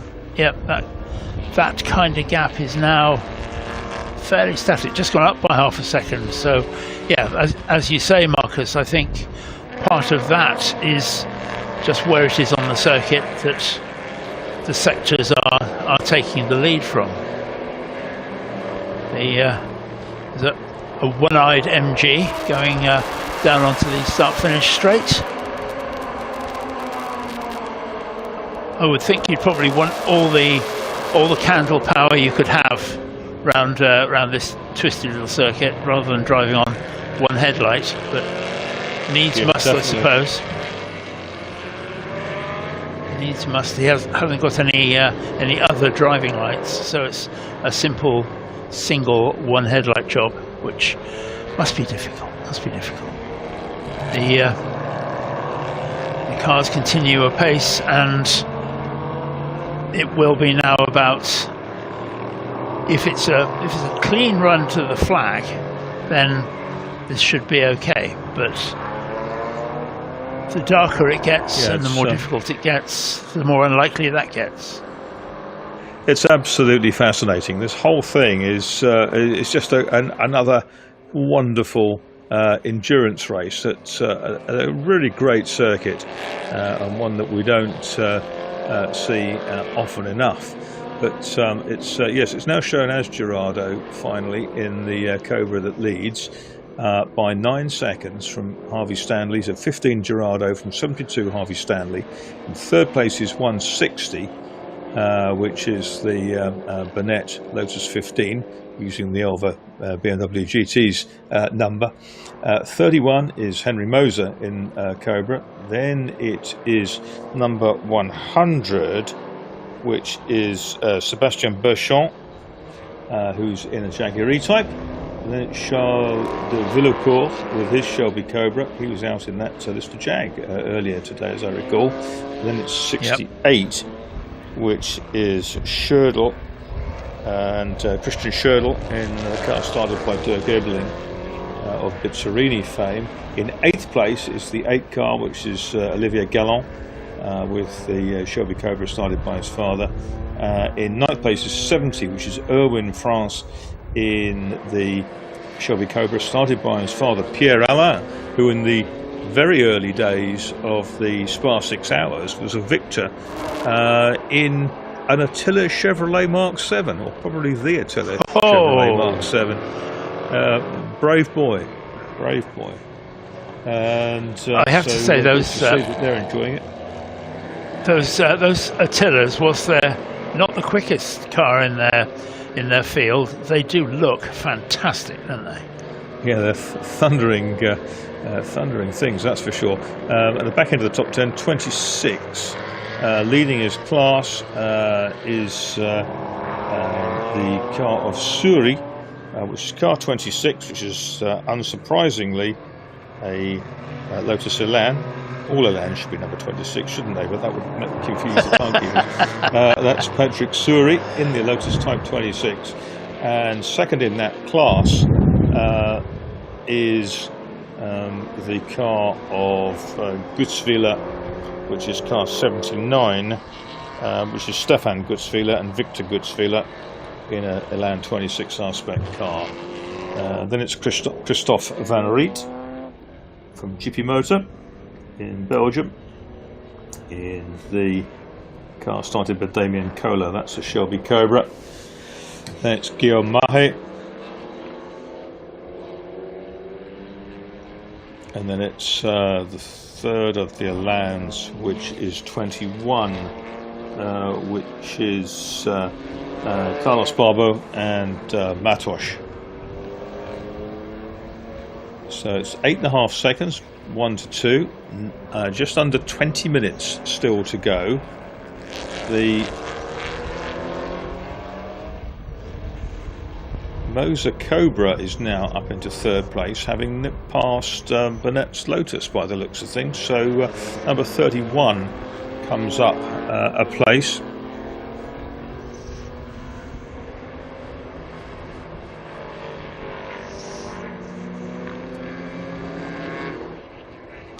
Yeah, we didn't see that one coming, but yes, he has.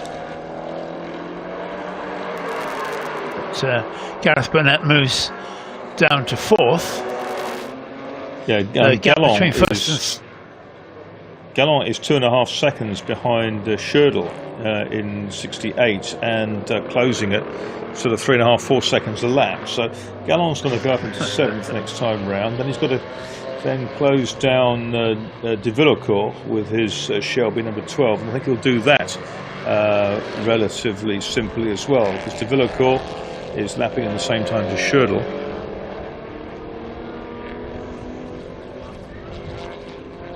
Right, so yeah, we haven't finished yet, and the gap between first and second is now down to 7.3 seconds, which is the lowest that we've seen it. So it certainly isn't over yet. That the gap between the leader and second place man, Girardeau and Stanley, is say 7.3 seconds currently.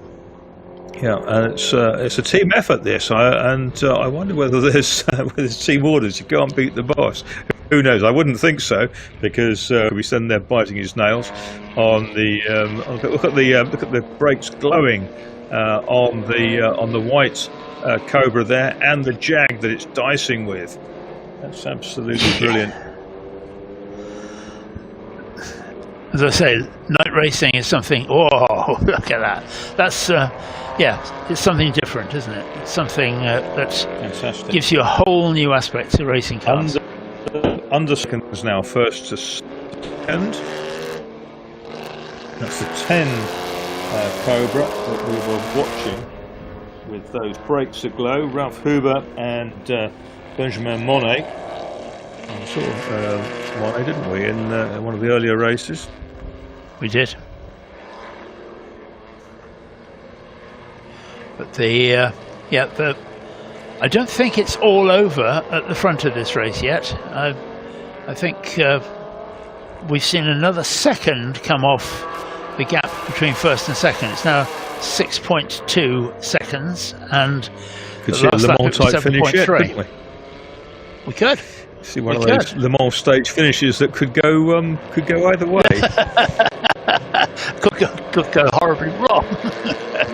I've seen the film. I've seen the film.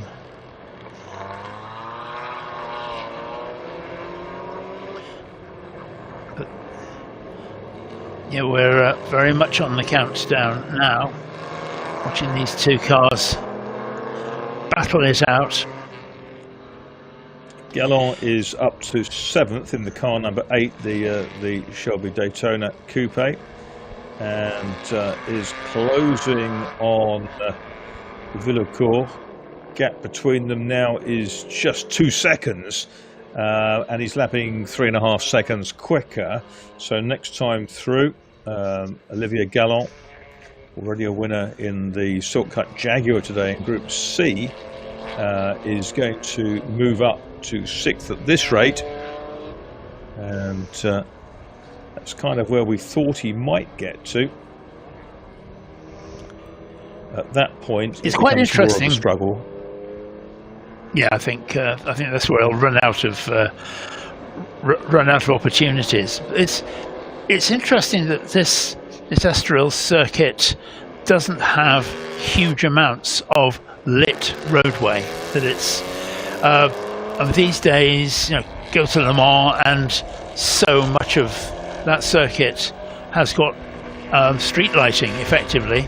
Very posh street lighting, but street lighting nonetheless. And for me, that takes something away from it. Whereas just watching these two cars going around now, it's clearly there across the start-finish line. Yes, it's there. It has to be. But out in the country, it's pretty dark. Yeah, it's part of the charm of Estoril, I think. And next year marks the 50th anniversary of the circuit being completed back in 1972. It's 4.7 seconds between the leaders, and they are going to get closer together. I mean, this is interesting. Another 7/10 clawed back in Sector 1 by Harvey Stanley. Half the swerve closing in on Max Girardo. And there's probably 8 or 9 laps left to run. Yeah, absolutely. Yeah, probably 8 or... So, we're seeing...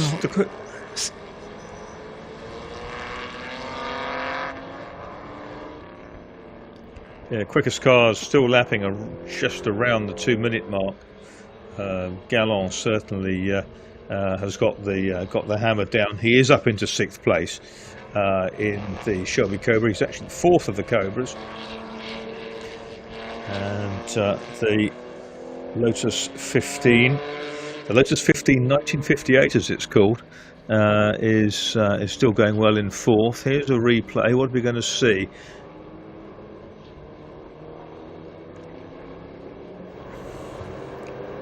Was that the lead Cobra we saw being borne down upon? Who knows?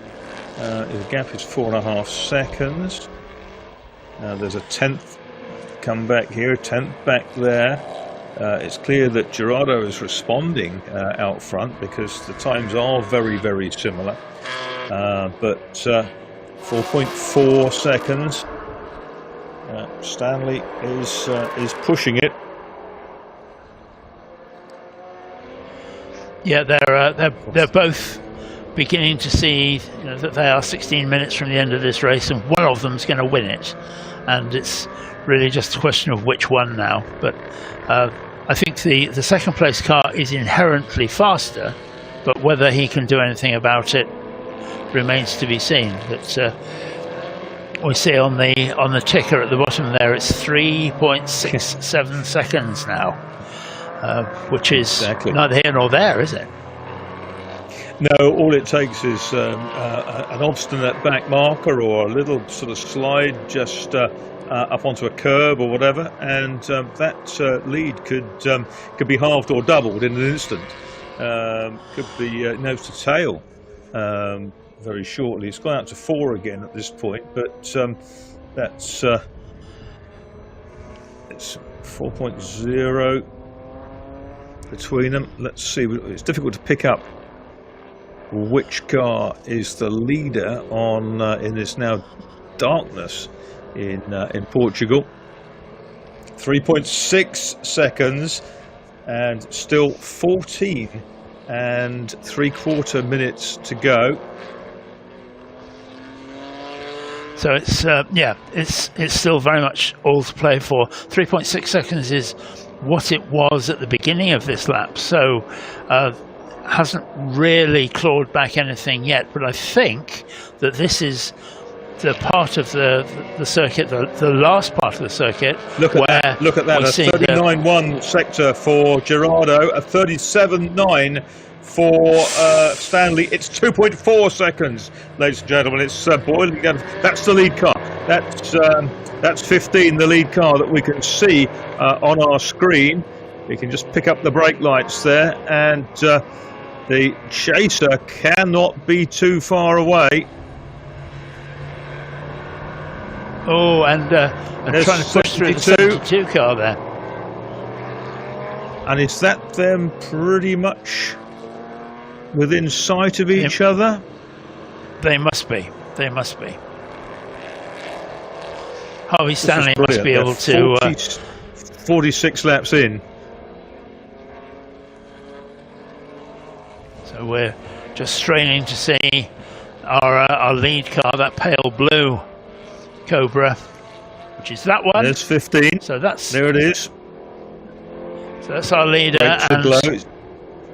Is that chasing the Lotus 15? I think it is, which had managed to unlap itself probably 7 or 8 laps ago now, with Gareth Burnett up.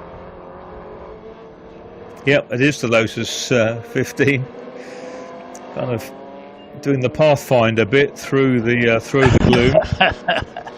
And that the car that we can see in the background is the second place car. So 3 seconds down the road. First time in a sector that Stanley lost a little bit of ground, but that's exactly as I was saying. It's one of those things. You come up upon a car that you can't get past where you wanted to. That must be the two of them there. There's a quick Shelby as well behind it. Galland is running in 6th place. He's only 16 seconds behind Berchamp in the E-Type, and he's closing all the while. He's closing at about 3 or 4 seconds a lap, so he will, I think, at this point at this rate of gain, get 5th place before the end of the race. Olivier Galland, real star during the day. 2.1 seconds, 0.4 improvement, 0.2 improvement, then lost 0.6 in the middle sector. And there we go, we've got the leader. And is that the chaser? Yeah, I think it is.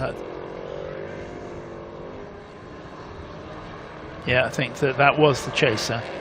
23.945 personal best. It's the second now between them. It's the second as we work lap 48, and a personal best sector 1 for car 72. There's a Cyclops Elan just ahead of the leader there. 15. And, holding him up. Look at this. They're nose to tail. That's Harvey Stanley on his tail, isn't it? And he goes down the outside. Yep. Now tucks back the other way. They are side by side into turn 1. The little Elan. 170 Elan it was, and they are absolutely nose to tail, the race leaders. 0.3 of a second. That's all there is in it. And Gerardo knows he's in a motor race. 11 minutes to go, ladies and gentlemen, and the leaders after 2 hours of racing are 0.3 of a second apart. They are nose to tail as they go into this with probably 5 laps left to run. It could go either way at this point. There's the Lotus, which means the Cobras come next. There they are. And round the outside, that's a change of lead, I think. That must be Stanley coming through. There's the one-eyed Elan further back. And it is a change of lead at the end of lap 48. Car 72 goes to the head of the pack. Wow. So he's just got to hang on to this now for the remaining 10 minutes of this race. Now, he's been fastest so far, but how much of that was Max Girardo just counting on his lead and hoping he wasn't going to get caught? Is he now going to, like the blue touch paper, and do something about it to claw that lead back?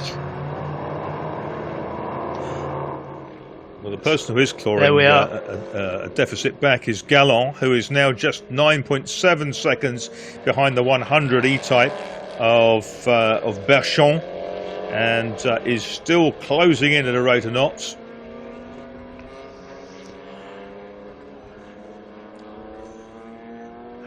Certainly Galland is one of the stars of the day.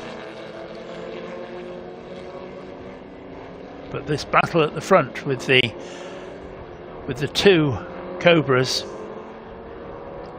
has been a high spot of the whole day as we come to the end of this first part of the Estoril Classics 2021. That I think the right expression is plucky little Lotus is continuing to scythe through the field. Older, smaller, less horsepower than most of the cars around it, and yet continuing on its way. Another 4 seconds gained by Galland. He, in the number 8 car, is 6th, but it's going to be 5th inside a couple of laps at this rate, and we've probably got 4.5 more laps in the race.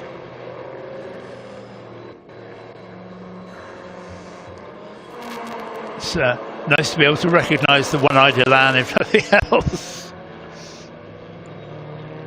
The battle is still joined.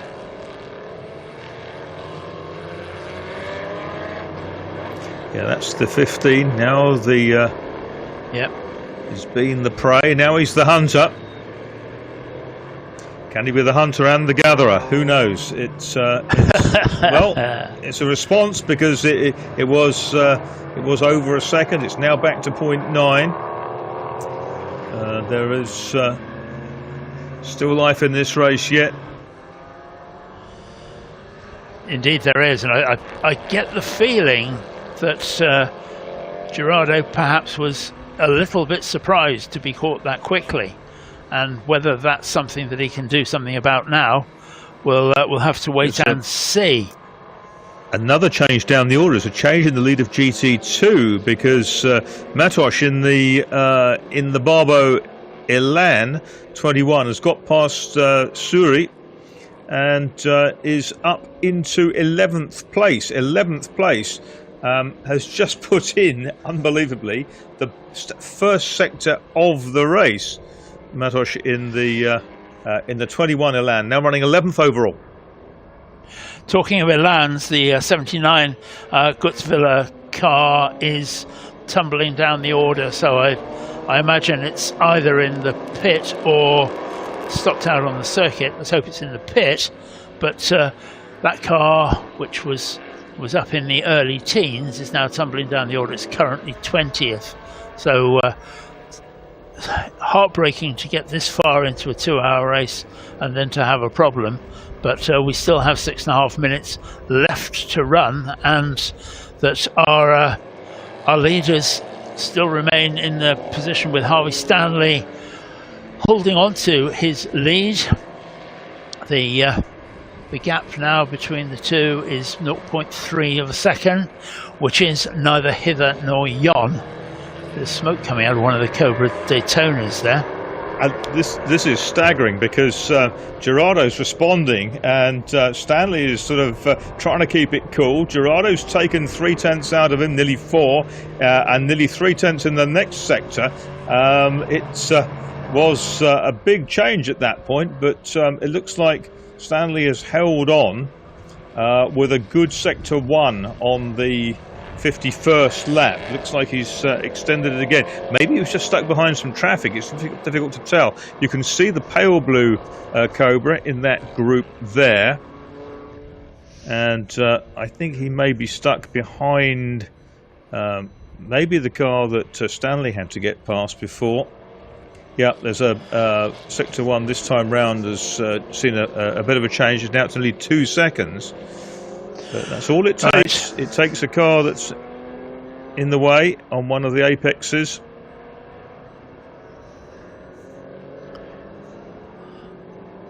There's 72. That's the race leader. He's got past. He's made the cushion there because he's got Bennett's Lotus 15 between himself and Gerardo, and that's actually a very good move because the Lotus is quick enough to be that buffer that is required in the last 4.5 minutes of the race. Here comes the Cobra. The Lotus, remember, is running 4th overall. Gareth Burnett in the number 160 Lotus 15 with a 2-litre Climax which engine. is ridiculous. It's absolutely madness, but nonetheless it's true. But what they've changed places there. The second Cobra has come past the Lotus, and so they've lapped the Lotus again. And as they go on to this might be the penultimate lap, but it might just be the anti-penultimate because of the times they're lapping in. Gallant is 5th. The gap was Gallant is 5th. Good boy, and the gap is now back where it was of 0.6 seconds. So we saw it go up because of back markers, but now the cars are once again nose to tail. This is not over, even though we only have 3.5 minutes of this race left to run. The pale blue car in second place currently isn't close enough, but that could all change so easily. He's taken some time out of the leader in sector 1. It's down to what, 6 or 7 lengths, I should think. Yep, it's coming through towards the end of sector 2. It's closer again.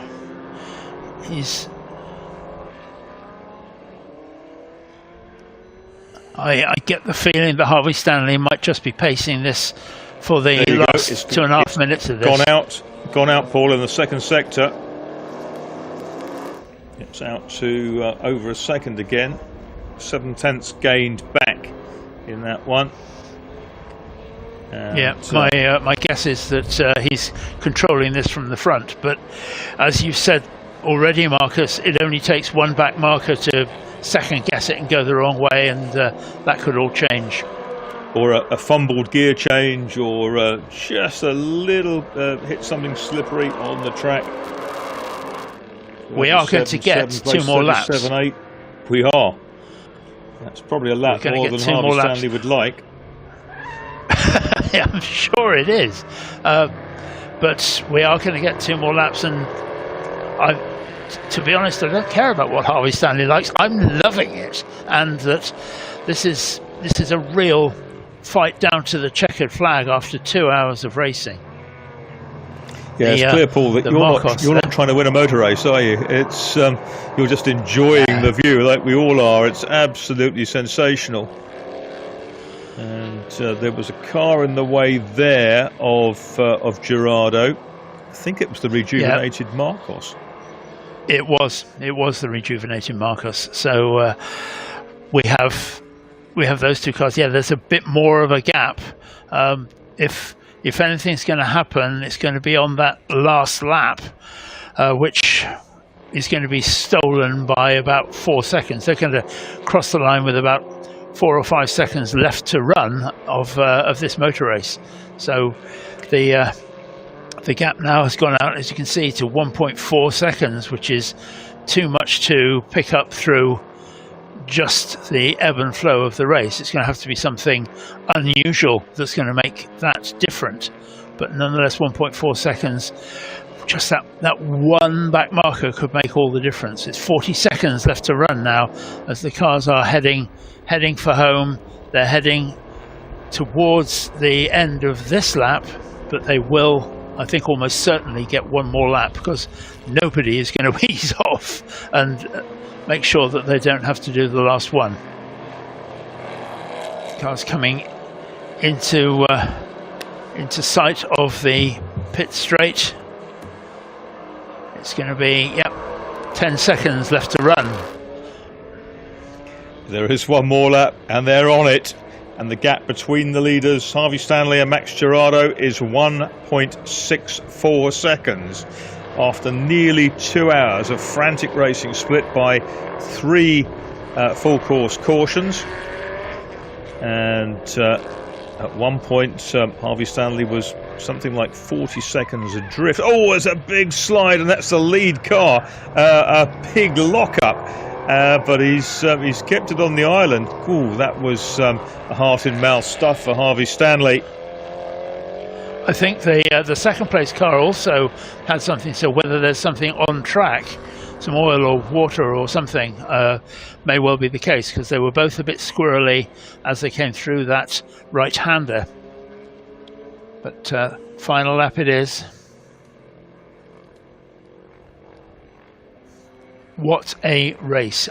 We said at the beginning of this that a Cobra was going to win it, but we didn't think that it was going to be this close, and we didn't think that it was going to be this exciting right down to the very end of the race. There's our leader.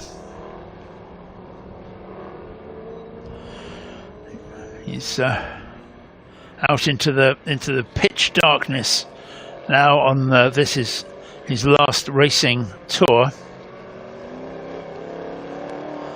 He'll be looking as hard in his rearview mirror as he is through the windscreen. Car comes down through the left-hander.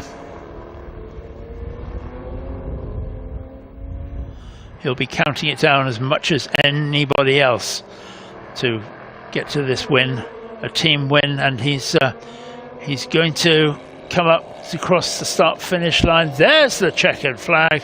Harvey Stanley wins the Estoril Classics 2021 60s endurance race. What a wonderful race. What a race it has been. Yeah, the car started by Richard Cook, Zona, and Harvey Stanley took it over and has done the business. And these two teammate Cobras have come through, the two DK Engineering drivers, Harvey Stanley and James Cottingham, who started the car that Max Girardo finished, the number 15. They finished 1.689 seconds apart. In third place is going to be Henri Moser with his Cobra, number 31 by the looks of things. He will finish on the same lap as the leaders, so that's the 31 car, started by Charles Firmenich, finished by Henri Moser. That is on its last lap in the final sector of the lap, and it's due very, very shortly. In fourth place, a lap down, already finished of course, is the Lotus 15, number 160 of Michael Birch and Gareth Burnett. Firmenich and Moser do finish third. The class-winning SP3 Lotus of Burnett and Birch is through in fourth place, car 160. Fifth is number 8, which is a brilliant drive from Olivier Galland, who brought the Shelby Cobra, started by Father Xavier through right from down the order, right up to fifth place. And in sixth, the GT4 winning car number 100, which is Sebastian Berchon in his Jaguar E-Type, and he's come through about 6 seconds clear of the 68 E-Type, which was Dirk Ebeling and Christian Schödel. That car was 7th overall. 8th was the Shelby Cobra of the Francis, Pierre-Alain and Irwin.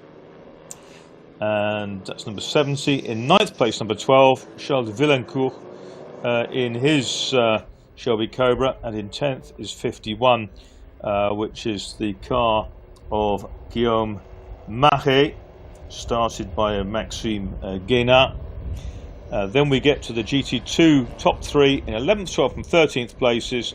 It's victory in that section for the 21 car, which is Carlos Barbeau and Matos. They have finished ahead by 16 seconds of the 79, which was the Gutzwillers, Stefan and Victor. And in 3rd place in that class was the number 26 Elan of Patrick Souris, which led for quite a lot of the way. So what a cracking race we have had, a real humdinger and a sting in the tail at the end of it. Down in 36th place, GT3 has been won by the 66 car, which is the car of Thierry Rojon and Stéphane Moreau. It's a Morgan +4. They did a great job, and they have won that one from the 39 in 2nd place in that class, which is Stéphane Guillot CNS in his Austin Healey 100M Le Mans, one of the earliest cars in the race. So a cracking race that was. The Cottingham team set fast. So there is James Cottingham, and well, he must be a happy man. He will be. But what a result for them. And that's probably Richard Cook in the background there as well. One of the Cobras has stopped on the entrance to the pit lane. The number 16 car. Yeah, I don't know whether that's run out of fuel. It looks like something's fallen off because that's Kohler and Van Riet. They were a quick car, but he's crouched down at the back of that car. I think he's trying to find the warning triangle in the boot, but it's not there. Yeah. Trouble is the comment. Yep, and that shows how dark it is, doesn't it? Yep. What do they say? The moon's like a ghostly galleon tossed upon stormy seas, but it's rather benign this evening.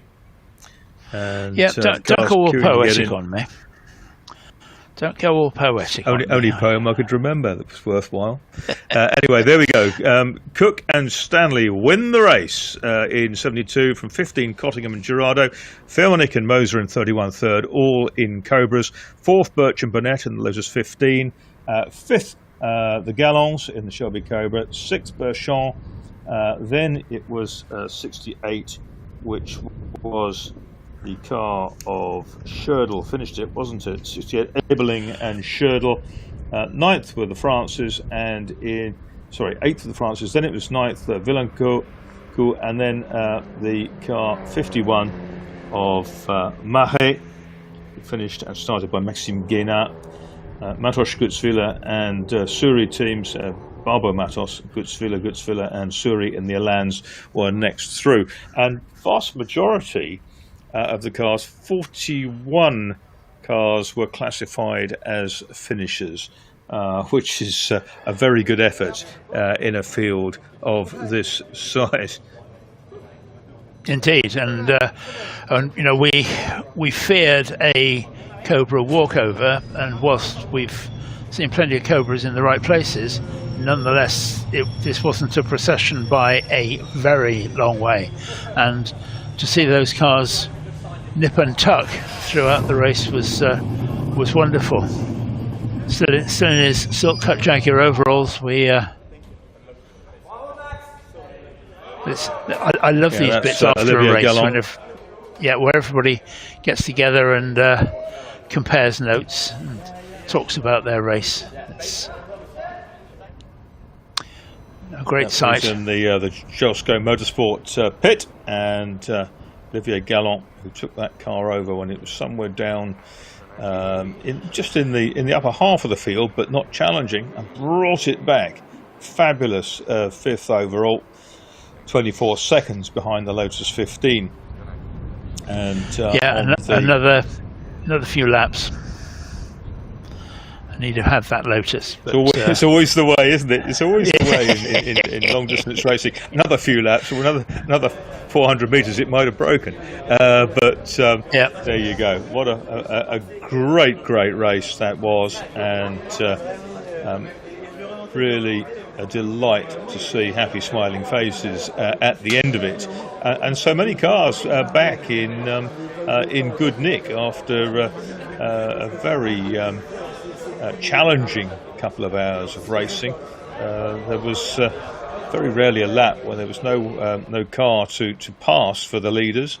Once they'd got into the back markers, it was well strung out, but a very, very competitive upper half of the field, and some very competitive battles within the classes from the earlier cars, which obviously had no chance of winning overall. But a lot of fun has been had by all of them. What happens after 369? Presumably it's time for the goose to drink wine. It's there. There won't be any shortage of wine drunk this evening, I'm sure. No. Great. Here's that's the second place Cobra. We're looking at the pale blue one, the 15, and the 72. Where's that? That must be far away.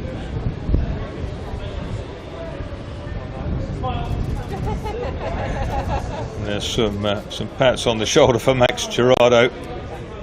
Can be disappointed he couldn't quite hold on, but it was a sensational performance, and both James Cottingham and Max Girardo, both purveyors of fine motor cars, drove their hearts out, but at the end of the day it wasn't quite to be.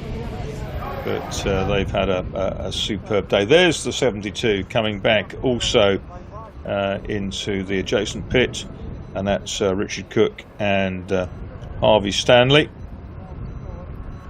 And happy boys.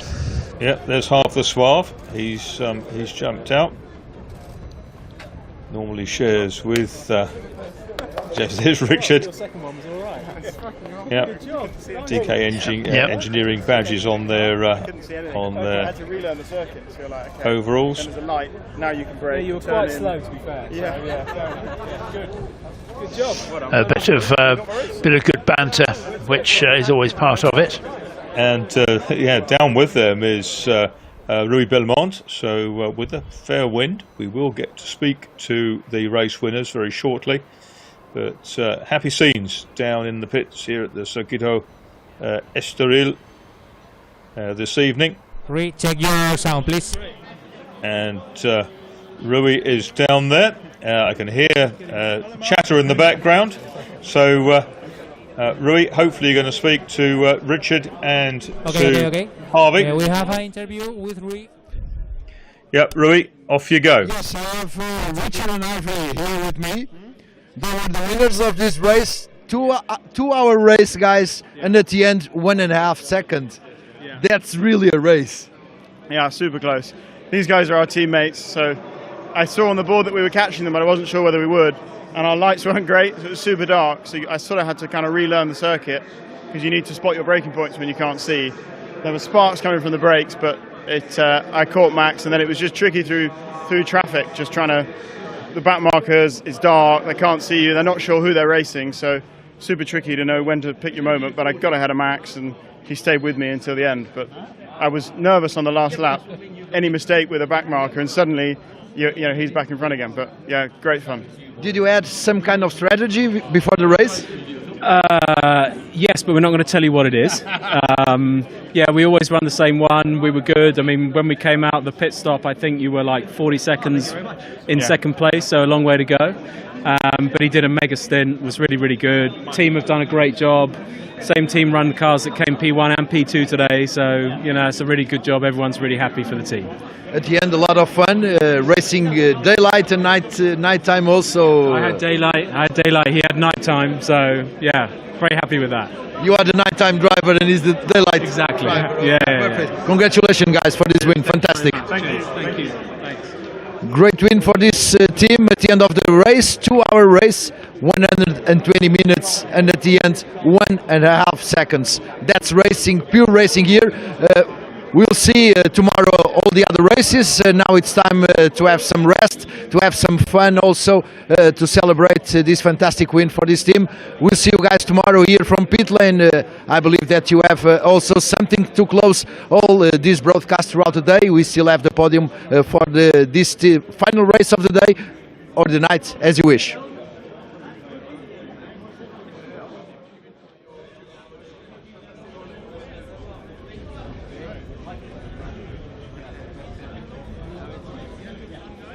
Okay, Marcus Alkin, please. Well, fantastic. What a climax to today's racing at the Estoril Classics with Peter Auto and Race Ready. We've had a wonderful day. That Cobra battle all the way to the end of the 2 hours was just brilliant.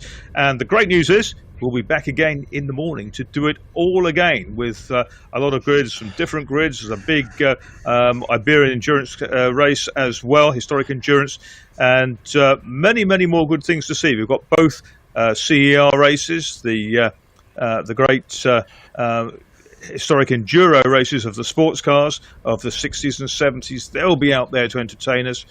More Group C, more Formula One, and much more besides. Some touring cars coming out too.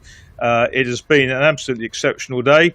Great to hear from Rui down there in the pit lane. He's been keeping us up to date with what's been happening there, and great also working with Paul Tarsi as well, who will be back in the morning. Big thank you to all the marshals who did such a sterling job in that last race, particularly difficult conditions, but at Estoril, a stunning day's racing, and we'll be back for the final part of the Estoril Classics tomorrow. From the start of this race, it was nose to tail, wheel arch to wheel arch, and it started out in beautiful bright sunlight with the number 15 Cobra ahead, the pale blue car of James Cottingham, fresh from his win in last weekend's Spa 6 Hours, driving a GT40 with Ollie Bryant. But as the race wore on, there were one or two little dramas along the way.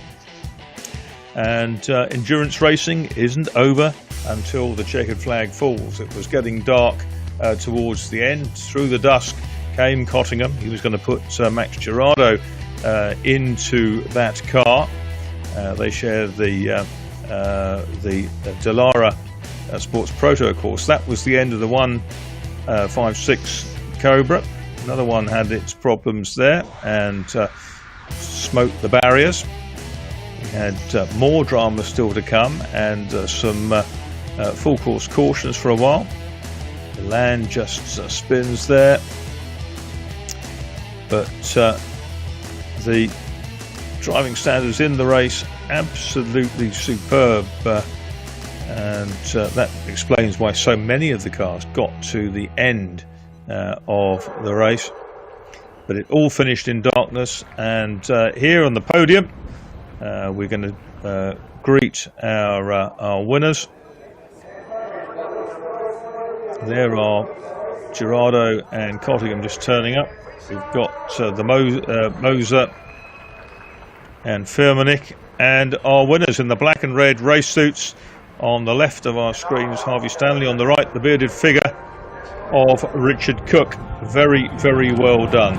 Cook and Stanley, Cottingham and Girardo, and Moser and Firmenich. Three Shelby Cobra teams at the top of the pack, chased by not a Jaguar as we thought, but by the Lotus 15 of Michael Birch and Gareth Burnett, and the Jaguar E-types of Berchon and Schödel and Ebeling. So a great race. Two British teams, first and second. Swiss team in third place. There's the flag ceremony.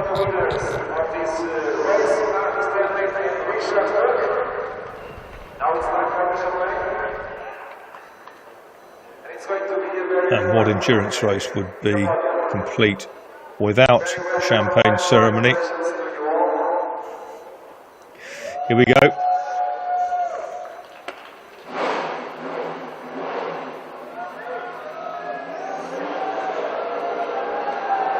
I think Harvey Stanley's better in a race car than he is with the champagne cork, but I guess there'll be more champagne corks to pop for him.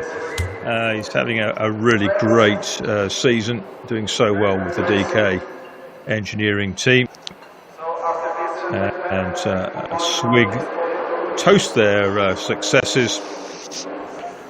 Brilliant stuff, and away they go off the podium. You hear the applause and whistles and shouts in the background.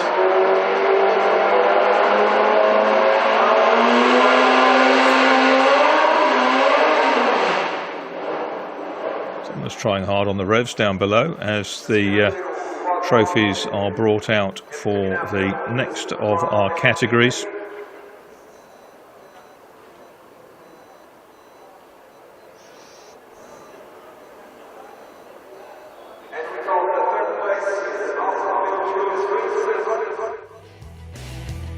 Just going back into the highlights here.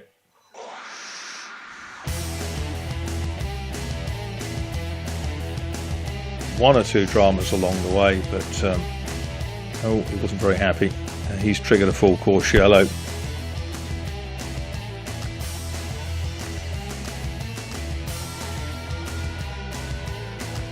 Three Jag did a bit of track limit work there, cutting the hairpin. It really was an exceptional day, and here we've got our next podium.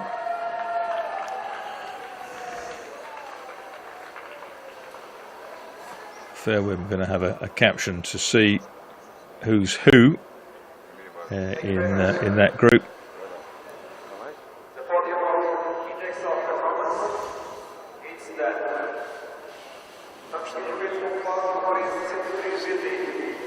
There'll be another podium coming up. There'll be several podiums here.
This is the Elan teams won.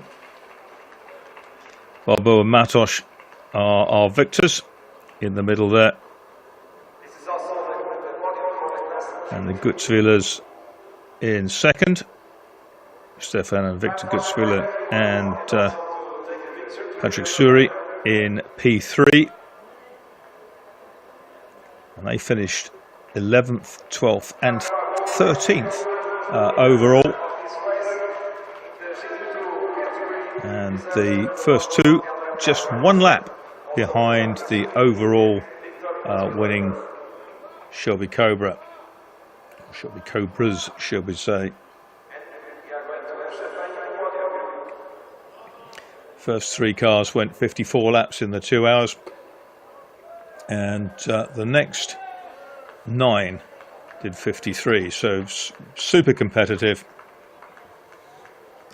Carlos Barbo having some fun. They thought they got away without getting wet and sticky, but no, Carlos had the last say there.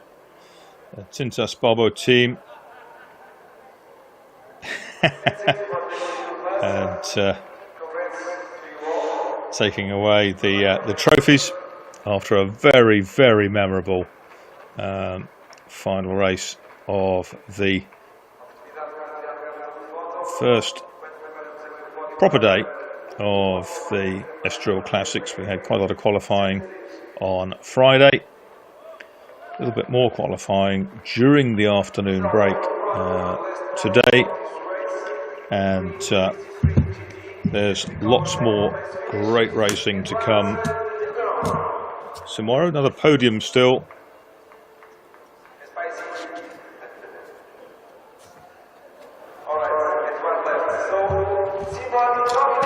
Tomorrow morning we've got the greatest coming out again. There's a Heritage Touring Cup Group C,